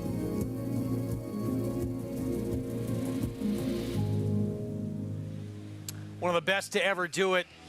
Winningest rider in the history of this historic racetrack. It's still at 51 years old. We talked about it earlier in the show, Gary. Still riding at the highest level, completing that career triple crown with that Preakness victory earlier this year. Yeah, I don't know where he finds the energy or the time to do what he does so well, because he does so many things for charities on and off the racetrack, and the care for his fellow riders and advancing their health and their careers. So he's one of a kind, and he's been good for us and great for the sport. As good as he is, too, as classy an individual as there is in this game. No, he is. And, you know, I actually ran into him today because I was actually going to the jocks room. I was going to say hi to Luis Saez. I had to bring him something. And Johnny's here. He's here early, and he's got a smile on his face. He's enjoying himself. You know, I just turned 51, and he's 51, and it hurts for me to go downstairs. And I can imagine what the injuries that Johnny's had, but he has a smile on his face, and it just seems like he's happy, JK. Yeah, I mean, look, to be the winningest rider at this racetrack that we all love so much, and I think many of us will say is probably the best racetrack in the world. No one's won more than him. And to me, that's just such an accomplishment. And like you said, what you guys have both said, he's such a gentleman off of the racetrack as well. And he really cares about these young riders and helping them to continue to have a safe career. And I think Johnny is an absolute standout. A little bit if you compared him, and we're going to take a look at the Hall of Fame coming up to a baseball player, maybe Derek Jeter of horse racing. Yeah, Cal Ripken. Yeah, has that presence. When he speaks, you listen. So there were certain guys like that, like Cal. Listen to me. When you play that many games in a row, you are an Iron Man. And in the world that we live in, where kids get mosquito bites and go on the 10-day DL, I would compare him maybe to Cal. Yeah. He's going to be aboard More Than Looks in this rescheduled Hall of Fame. Grade 2 coming up on the turf on Friday. And little bit of a different field that's going to line up. And Johnny V's going to be on More Than Looks for Cherie DeVaux from that inside post. And listen, this horse has been running very, very well. And Cherie DeVaux's got this horse going in the right direction, Gary. This was last time and got the split. And this horse actually flew home. You know, Cherie's really having kind of that breakout, I guess, year, but we kind of knew this was kind of coming. She's a heck of a trainer. Yeah, and strong finish here. Carries his head a little bit high. Yeah, but, right, a little bit, huh? Yeah, but gets over the ground and doesn't slow him down. That's for sure. Gets in a rhythm, and strong finish, strong ride from Johnny. It's a little channel maker with the high action. He won, right, JK? Yeah, I mean, More Than Looks, I thought was impressive last time. I will say, did get a little bit of a setup. Pace kind of started to fall apart in front. There was some honest pace in front. You have to take that into consideration as well. Who do you think is the horse to beat in that race on Friday? Well, I've always been a huge fan of Carl Spackler. He had a really big race early in his career, and then he kind of tailed off a little bit. I'm thinking if he can somehow find his way to get back to that previous race, I think he could be extremely tough. He's a very talented horse. I got to be honest, I liked his draw last week towards the outside more than this one to the inside, but maybe this kind of takes the guessing away from, get him away from there and try to get his position moving forward. I'll be in post 2 on Friday. Again, that rescheduled from when that card was canceled with a downpour of rain last week. We got more coming up. Nightcap still to come on this Wednesday card. We're going to close things out with this maiden special weight here in the finale. This race was meant for the grass, now a mile on the main track. New York Breds trying to get that first win on the resume. And the favorite inside, More Than a Feeling. I know you're a Boston fan. Few good ones. That's up there. It's on my iPod list. Tyler Gaffalione will ride. We'll be back.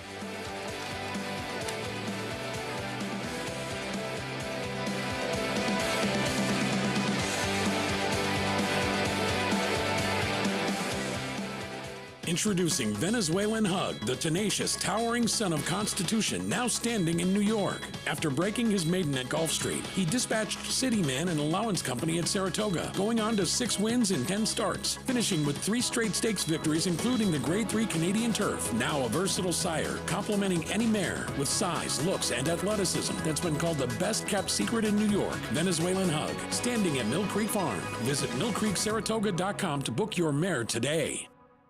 Experience the adrenaline-pumping, suspense-filled action of the Sport of Kings no matter where you are with Naira Bets. It's fast, easy, and secure. Download the app today and start winning with our lucrative weekly promotions, thrilling handicapping contests, and a one-of-a-kind VIP rewards program. Don't just watch horse racing, be a part of the action with Naira Bets.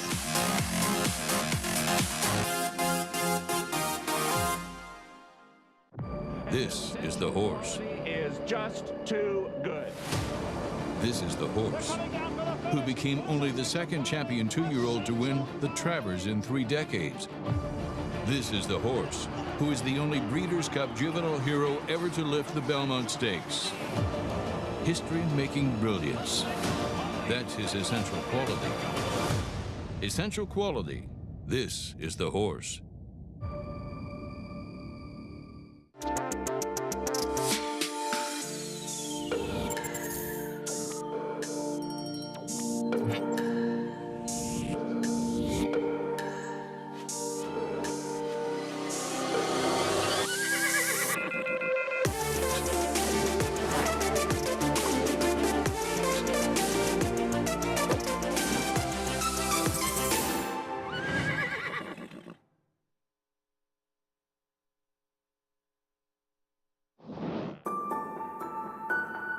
Silver State's somewhat of a throwback stallion. He was very durable. He won 6 times in a row across multiple tracks, Churchill, Oaklawn, Belmont, and he won the Grade 1 Met Mile, which is a very nice stallion making race. Beat Horse of the Year Nick's Go, which he was the only horse to defeat Nick's Go the year they were running. In the Hillendale Met Mile, and it is Silver State to make it 6 in a row. And his first falls have hit the ground, and we love what we've seen. He's throwing amazing consistency. There's plenty of substance and leg. We're really happy with what we have on the ground. And I don't think I've ever had more people tell me about a first-year horse than I have this year with people with Silver State foals. He's an imposing horse. Everyone that comes to see him that first year is amazing. They would come and see him, and they'd walk right into Bernie's office and sign a contract, or even ask if they could buy a share. The response to him has been phenomenal. He bred the most mares of any stallion that's ever been at Claiborne his freshman year. Very encouraging for the future, and hopefully we can get lucky.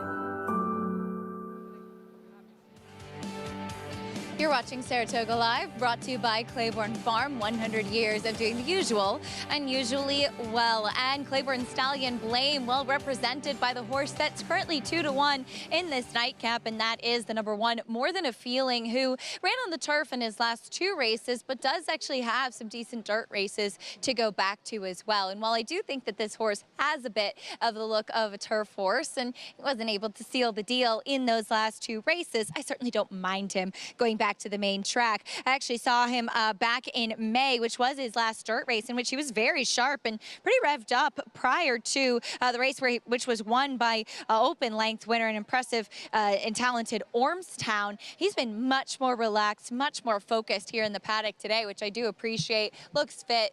It looks like this could just be the right spot for him. The number 8, Lieutenant Mitchell, had an off-the-turf race last time out for trainer Linda Rice and finished a distant third. I really was not sold on him being a dirt horse. He just looks so much more like a turf horse, and I feel the same once again today. I know that he finished third, but his strides were shortening a little bit late, and I think was a little bit by default. He also looks a bit lighter today than he did last time, which just was carrying a lot more condition in his most recent race. And so he does come back a little bit quickly in here, and maybe he could grab a share once again, but I still think he's more of a turf horse. The number 11, Union Trail, was on the dirt in his last 2, but on wet tracks was actually the favorite in that most recent effort at Belmont. Was a little bit erratic, tiring late after setting the pace, and we'll see if he will be on the lead once again today, because he was marching around the paddock as soon as he came in here. Very good looking son of Constitution.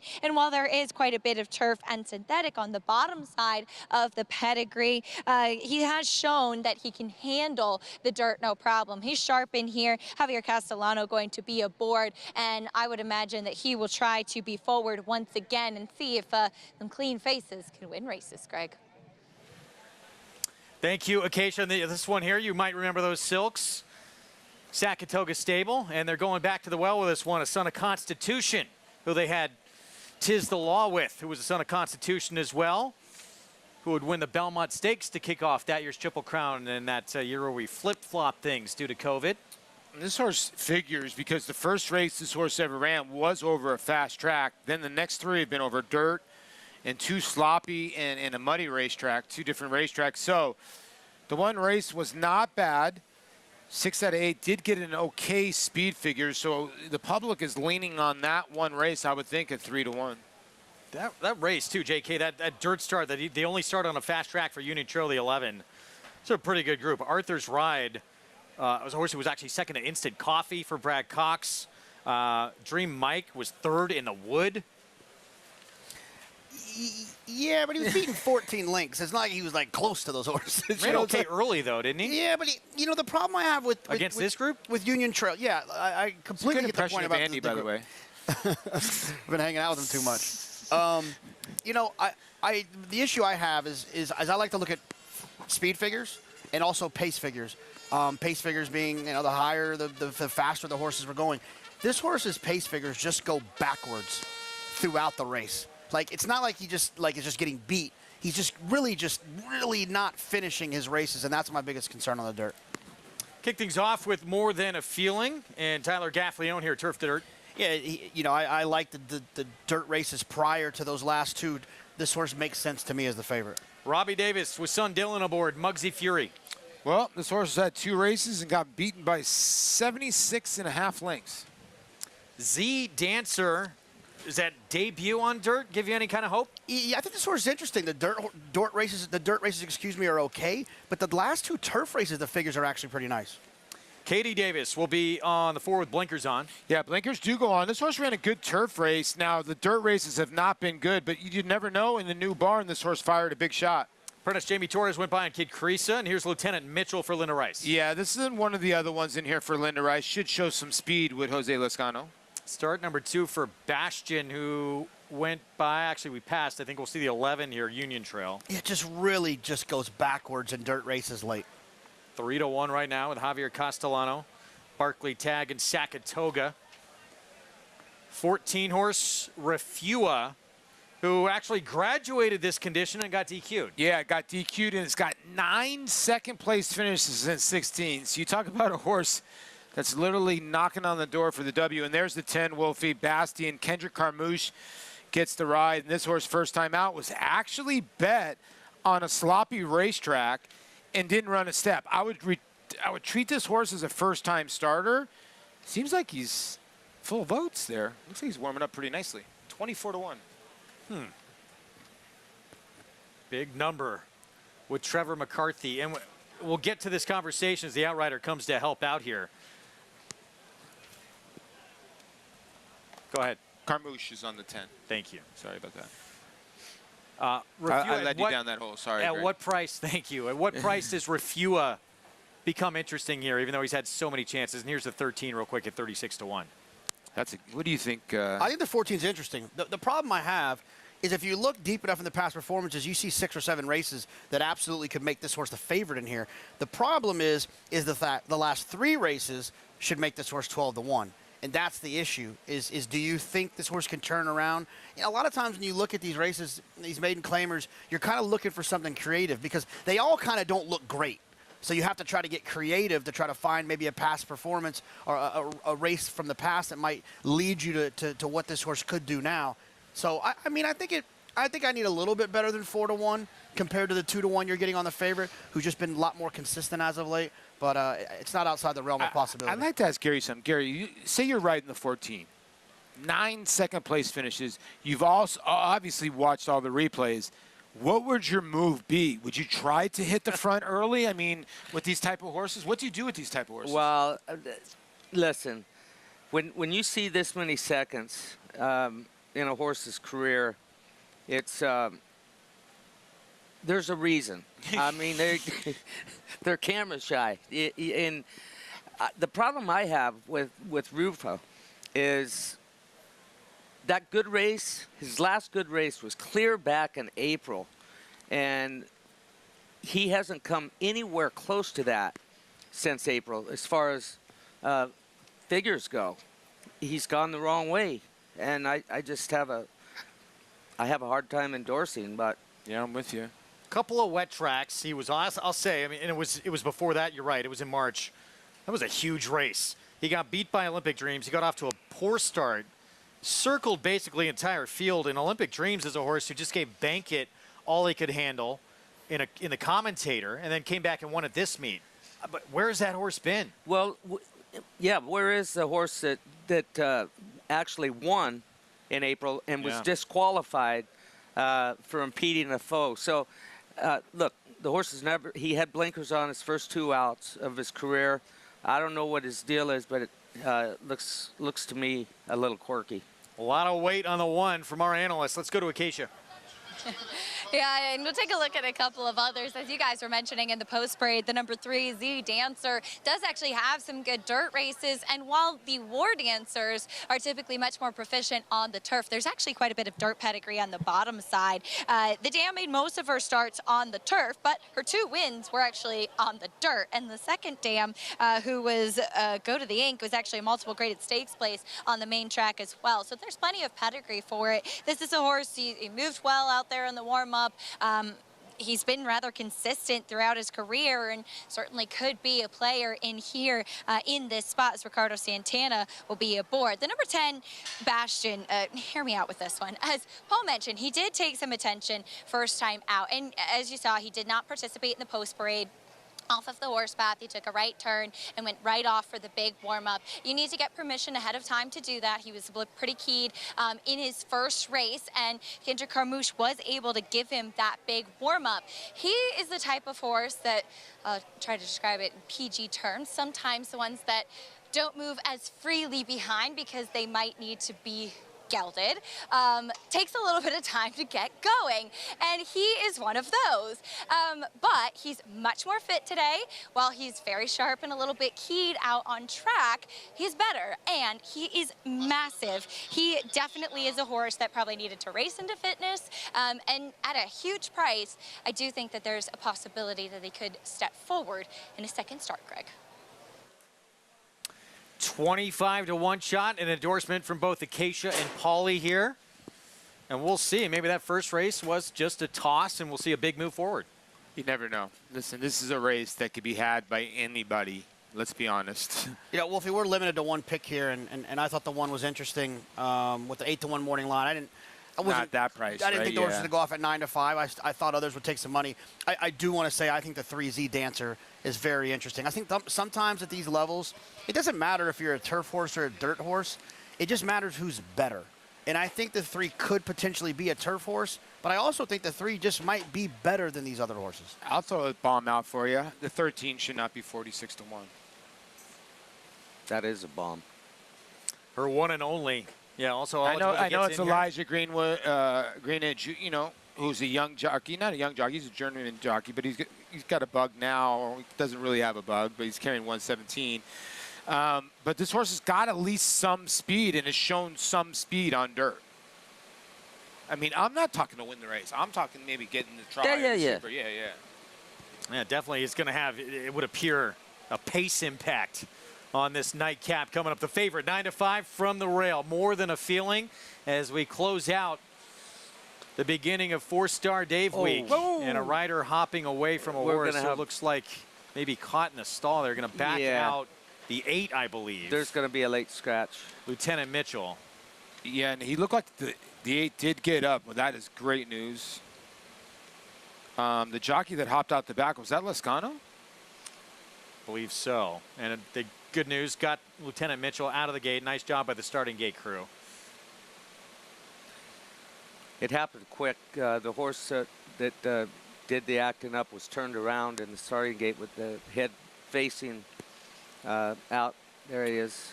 Oh, there it is. Great job. There was Number the 10, 10. actually, that we were talking about a little bit earlier. Bastonian looked like he just might have got trapped under the gate, but it looks like it's a little bit better now. There's a look at the starting gate. So, see what happens. Jose Lascano right now still on the track. You see in those silks of Saratoga stable, or no, sorry, the burgundy and gray blocks of Peretti Racing. Tell you what, the gate crew did an amazing job. So now the attending veterinarian will take a look at everybody to make sure everybody's okay, and they'll decide. Obviously, there you go. And it's the 10 who's coming out, Bastion. Yes, that was the horse that had turned around in the starting gate. He was the one who acted up. So Bastion comes out, late scratch on that Son of Union Rags here. And they will take that number off the board, so we're going to have a slight delay. They just need to move 3 numbers over here. They'll back all those horses out of the starting gate prior to going back in. So right now, if you had the 10, obviously, in your pick 5s or pick 4s, you're right now getting the 1, and the 1's still holding steady, although the 11's starting to close the gap on favoritism here. So a holding pattern, that's the man who was to ride Bastion, Kender Carmouche, with their back to us here. So pick up mount won't happen for him, as his day is done. But best news that Bastion taken care of, and we'll head back to the barn. That is the best news. As you can see, they're just waiting a I little guess bit. just to move these numbers Oh, they're over. moving the numbers over. Yeah, you're right, Wolfie. Great call. Got 1 left to move, and then we'll be able to reload here with that 14. And get it done pretty quickly. So again, 9-5 favorite, More Than a Feeling. Late scratch of the 10. Bastion here. Which really doesn't change things. A horse we didn't get to see run a whole lot in the debut. Yeah, the horse was kind of an unknown, so you don't really know what you're kind of missing with, you know, him out of the gate. It's just unfortunate. Hopefully he'll be a little bit better against, you know, when he gets to the races next time, and just be a little bit more professional. And he'll have a better day, but see, he's doing okay right there. Yeah, delays like this, did it give you more time to just go over in your head and think about how this race was going to play out, and sometimes maybe think too much? Not really. I've had it work in good ways and bad ways. I've had horses that were really tight in the starting gate and not really composed. Mind was elsewhere, and when they get that chance to back out of the starting gate, they'll reset. Majority of the time, their head will cool out of all the thinking and worrying that they're doing. And I've actually had some horses that run really well after a delay like this. Other horses, you know, I've had some that just were washed out, sweating a lot and sweated more. But it's a nice cool evening right now, and they're all behaving themselves really well as they start the reload now. Unique situation, too, because out of the Wilson chute, it's kind of tight quarters back there. Right. But everyone's been very well behaved. So they'll load back up. Again, more than a feeling, the 9-5 favorite as we get back to it here with our finale on this Wednesday card. Let's go back to Frank Miramati. Thanks, Greg. Here is Lieutenant Mitchell. Very similar silks to his neighbor Union Trail. Diamonds and blocks. Impassable Prince going up. Her one and only. Refua to complete the line. Refua walking up. And in. They're in the gate.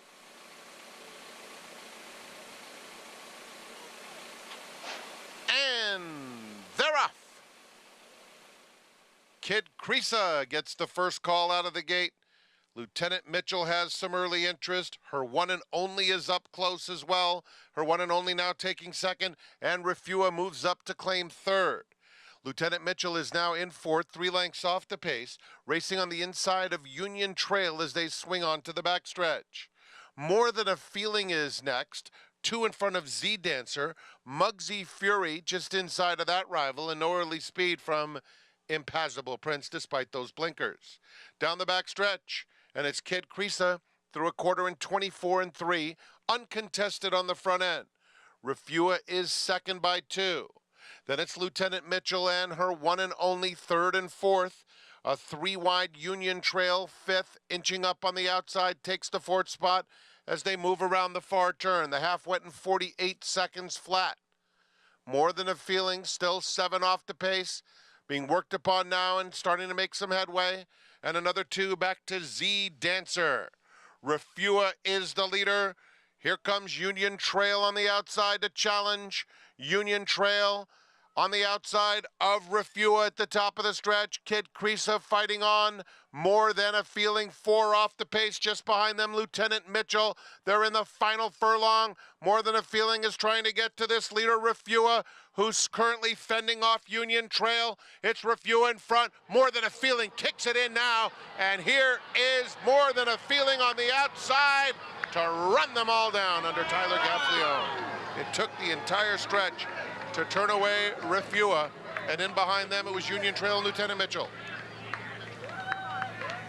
Cue up the Boston soundtrack. We usually hear a different song when we exit Saratoga here after the finale. More Than a Feeling going best late of anybody. That's the first time all meet. We all picked the same horse and the horse won. I think we should all give yourself an applause. Does not happen a lot. It does not happen. They always run second or third. Tyler Gaffalione with the victory to close things out. Thanks for being patient with us, everybody. We had to sit through about an hour delay because of what happened on Union Avenue with a transformer going down and a tree impacting the area. We'll see you tomorrow. Coverage starts at 1 Eastern on FS2. Venti Valentine, best in the Johnstone Mile, getting the victory at 5-1. And how about 2 win days for both Flavie and Pratt on Jody's Pride, and for Pletcher on Classic Catch, and 2 for the Hall of Famer, winningest rider ever at this racetrack, John Velasquez. We'll see you tomorrow.